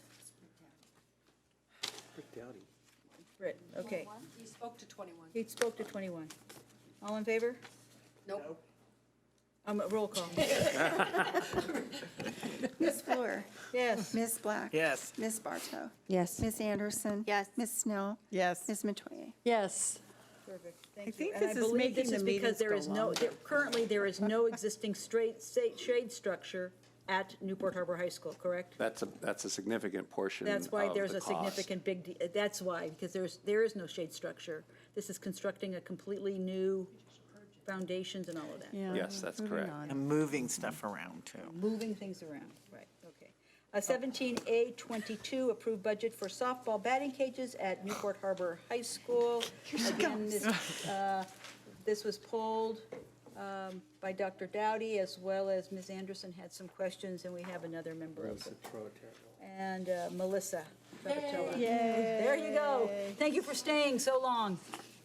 Oh, my God, jeez. Hello, Melissa Taravella, Newport Harbor High School softball coach, Spanish teacher, French teacher. My big concern is batting cages shouldn't cost $410,000. I've been around a while through the system, and wow, I'd be really freaking happy with $25,000 batting cage. So why do you need $410,000 for concrete pad, poles, nets? I mean, it's been alluded to earlier, if there's more to it, why aren't the details attached to the agenda item like all the other PDFs? This is a ridiculous amount for simply a batting cage. And since I have the floor, I'm going to say a couple more things as well. Well, I've waited long enough, I think I get that. Communication in this district is very frustrating. I have sent numerous emails to the district office asking to talk to people about the batting cages.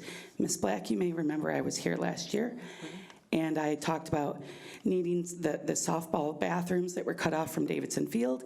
And I understand things happen, things change, but I would like a little communication. I've been employed by Newport Mesa for 25 years. And when I sent emails to people at the district, they were ignored, summarily ignored, until finally I said, what is so difficult about communicating with me? And they said, oh, there's processes for this. You have to follow this process, that process. All you simply had to tell me was we're going to remove the bathrooms to put in a batting cage. How simple is that? Communicate. More to that, though. Remember, I understand that, but communicate with me, directly with me. I'm a professional, and I don't feel valued as one right now. I agree. Thank you. Could I please comment to clarify that the comments that were coming back from the facilities department were that, that the facilities department was working with the principal and communicating with the principal about all of these issues and was happy to continue those communications, but that's our protocol, is to work through the site administrators at our schools, not necessarily directly with each one of the staff people in the various departments at each one of our And unfortunately, schools. that's what I was told, and I shared that at our youth sports, the Costa Mesa United, and we started doing, because we have meetings once a month, and people are now starting to understand that, and Lance, about Nick has been great, and also Kurt Bauermeister. So I think because we do have, I'm going to say, a general plan now, that we actually have something historic, that we're not doing Band-Aids all over and wasting money, so that, but I do agree with everyone about the communication. It is so frustrating. As a board member, we're told one thing, and then we go out and share it. Yep. And then it, and then it changes without the information. And I know this is not intentional to, sabotage us. I know that has nothing to, we just need to find a better way, to communicate it, or, So I'm very frustrated myself, because I'm hearing all the time, hey, that was, and she hasn't complained to me, so just so you know. And some of the other amounts, so the 410, I was wondering what it was, so this is what I would love to have in the agenda. The project budget is for the demolition of the old temporary restrooms, a new retaining wall, new ADA walkways, and two-lane chain link batting cage. Those are good things. We want to get the public behind it. Those are good things. So if we can put those underneath instead of just having a number, it would be very helpful.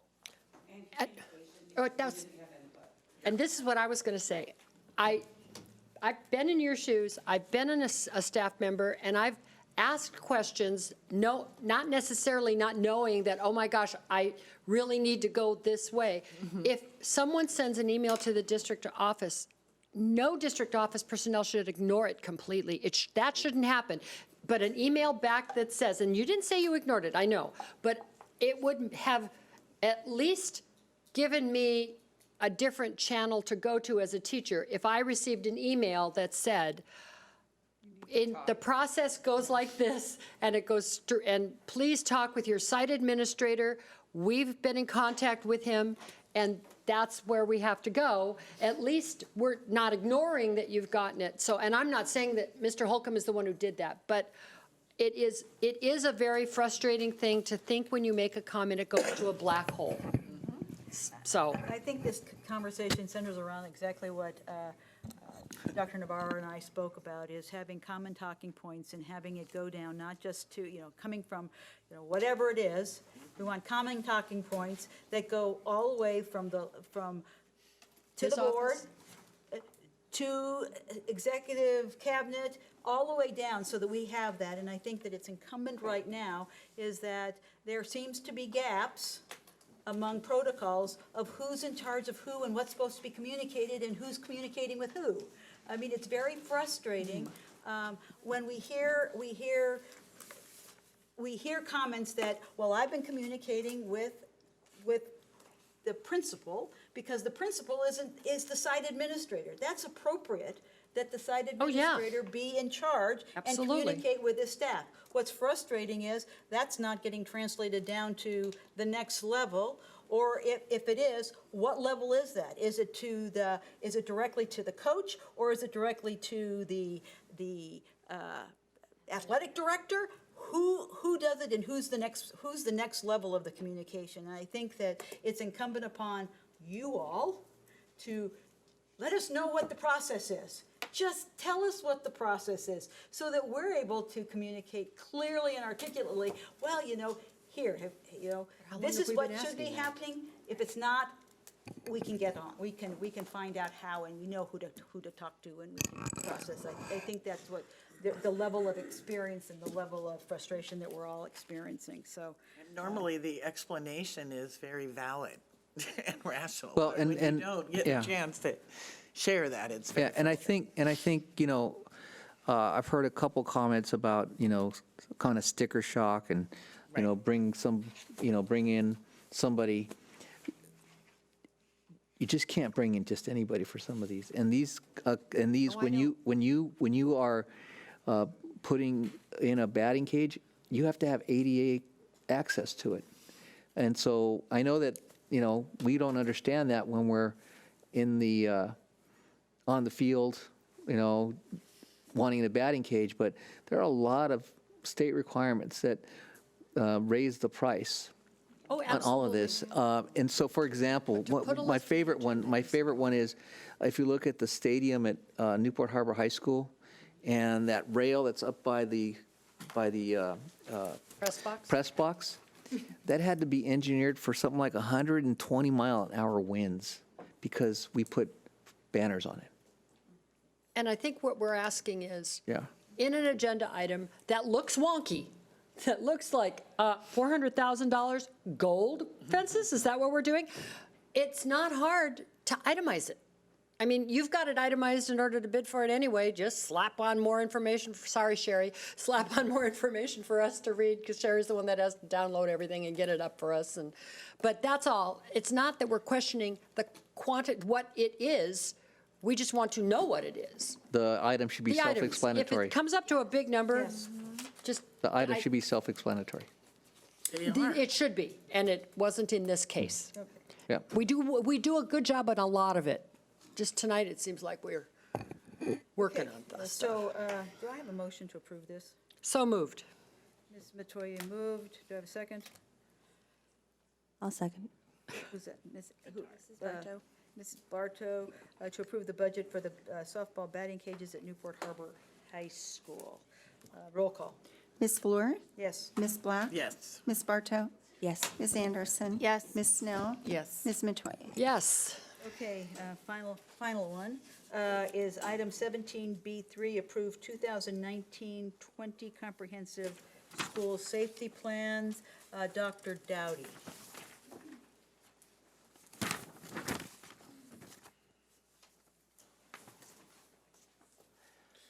So these are just some comments from some observations that I had earlier in the year. During professional development days, there was a loss of water at one of the school sites and staff had to follow up for it. And then after that, as I was visiting school sites in the first few weeks of the school year, when I'm kind of waiting, I would just ask to look at the safety plan, and I would look for loss of water, because it happens sometimes. We've had city main breaks at some of our school sites that were not our fault, but it happens sometimes, a couple times a year. Or a loss of power. How are we going to communicate with people on campus if there's no PA system working? Or the heat plans that Mr. Lee Sung brought, in which we approved. Those kinds of instances, were they in the safety plans? And it was uneven. There were some things that could be copy and paste, easy to do, put it in the new plan, and it was just uneven how the plans were. So my feedback was, do we have a rubric, a model plan? Is it easy for us to have copy and paste type policies that can go from site to site, where we've learned from past experiences? What's our protocol for kind of helping to support the school site? Because if they're updating that whole plan, that's a lot of work. And if you're having school site councils approve them, they may not have the adequate knowledge or training to really think through them or have the time to do it. So what are we doing to kind of support them? What can we, NMFT, do to help in that process? Are there some things that we could do with our members who are on school site council or the safety coordinators to help with that process? That's the question, is how can we collectively take what we've learned and just kind of make it easier for schools to update their site plans? Mr. Lee Sung, do you want to comment? Since you're the safety guru here. I agree. We've had some utility incidents this year. We debrief and learn from each of those incidents. One of the things that we did with the support of our Director of M&O, Lance Bidnick, is we created a much more efficient, we call it a flow chart of how we respond to these types of incidents. So that was an improvement made as a result of our debriefing process. What Dr. Dowdy is referring to in the plans, I went through all of these plans, every single page, every single school site, and what he's describing actually is a good practice where we're sharing some of the more ideal procedures, and that was done this year, so I believe these are an improvement from the past. However, I always say with anything safety is we have to keep improving.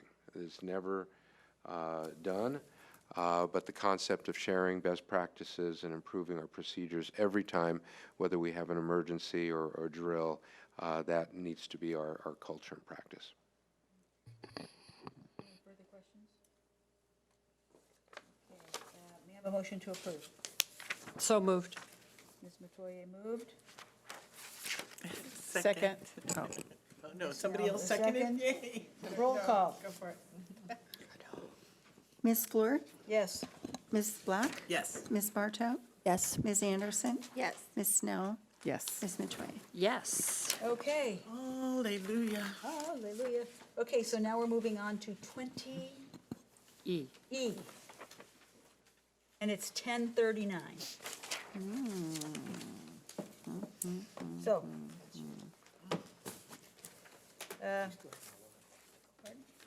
I'm going all the way down. I give out my 20, stuff 20. So Ms. I can't say it. Is, hard copy. it's just a point of question. We used to have a policy, and I have to go back and look at, because I don't remember. Do we still have the 11 o'clock curfew policy?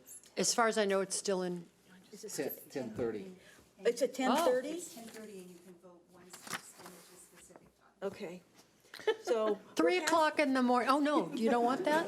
It's a. We've been there. I It's know. a policy. Okay, what's your pleasure, ladies? And I can call you all ladies because that's what. Because we are all ladies, most of the time. What's your policy? I'm going to voice my opinion. Okay. I don't think good decisions are being made. Been here since 2 o'clock. And this time of night. And although we're not having good decisions, we're not even going to have good conversations. I agree. Because we are exhausted. We've been here since 2:30, yeah. Since 2:30. Yeah. We can do this two ways. There is, depending, Dr. Navarro, we do have the ability to recess. Oh, God. To another time this week. It could be recess.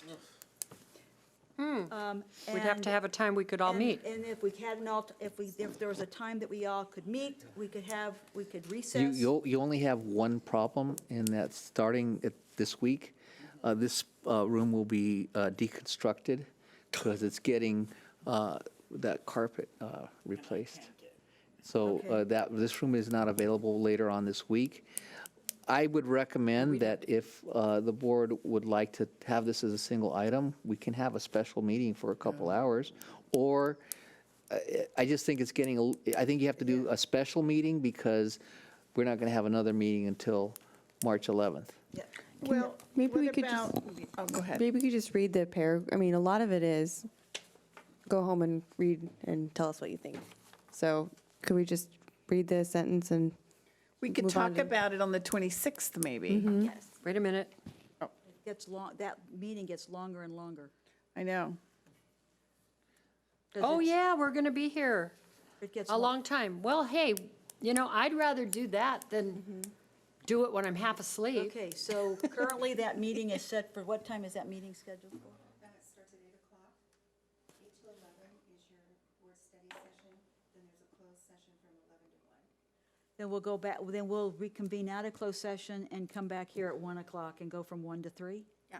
Does And I that feel work? like if everyone, I don't think it'll take 2 hours. yeah, I think if everyone reads and gets the application, it's a yes or no. But we could reserve 1 to 3 and We'll observe 1 to 3. So Be we'll better. Go for 8 to 3. Sounds like Mrs. Bartow and Mrs. Snell have given everybody else homework. We have. Yes, they have. Okay, Can I read my thing real fast then?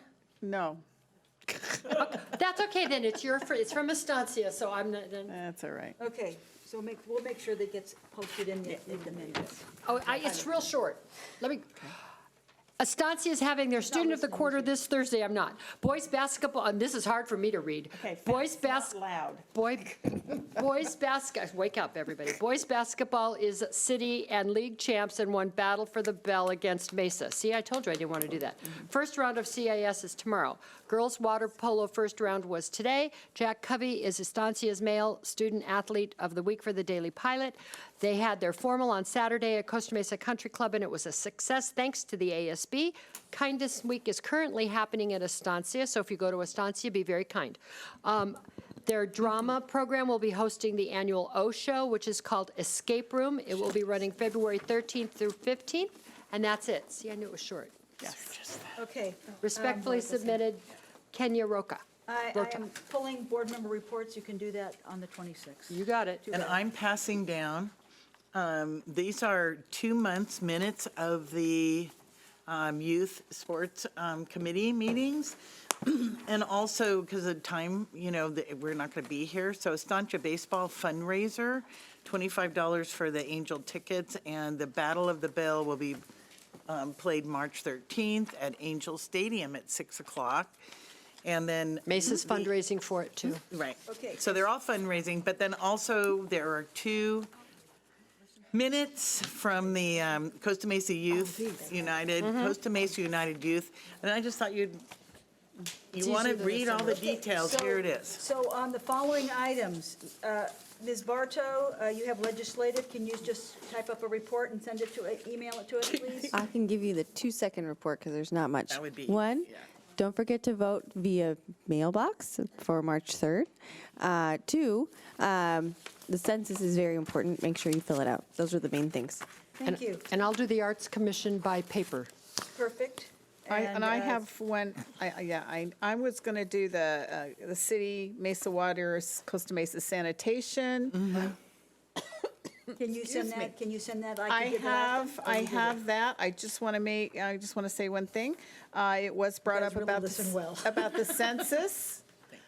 And the city would like a representative from the district are you the representative? Okay, to coordinate the census, what we're doing for the census. Okay. That's it? Perfect. Okay, may I have a motion to adjourn? So moved, in the name of our recent losses. Perfect. All Okay. right. All in favor? Aye. Motion carries. 10:46. Thank you all for putting up. What did you say?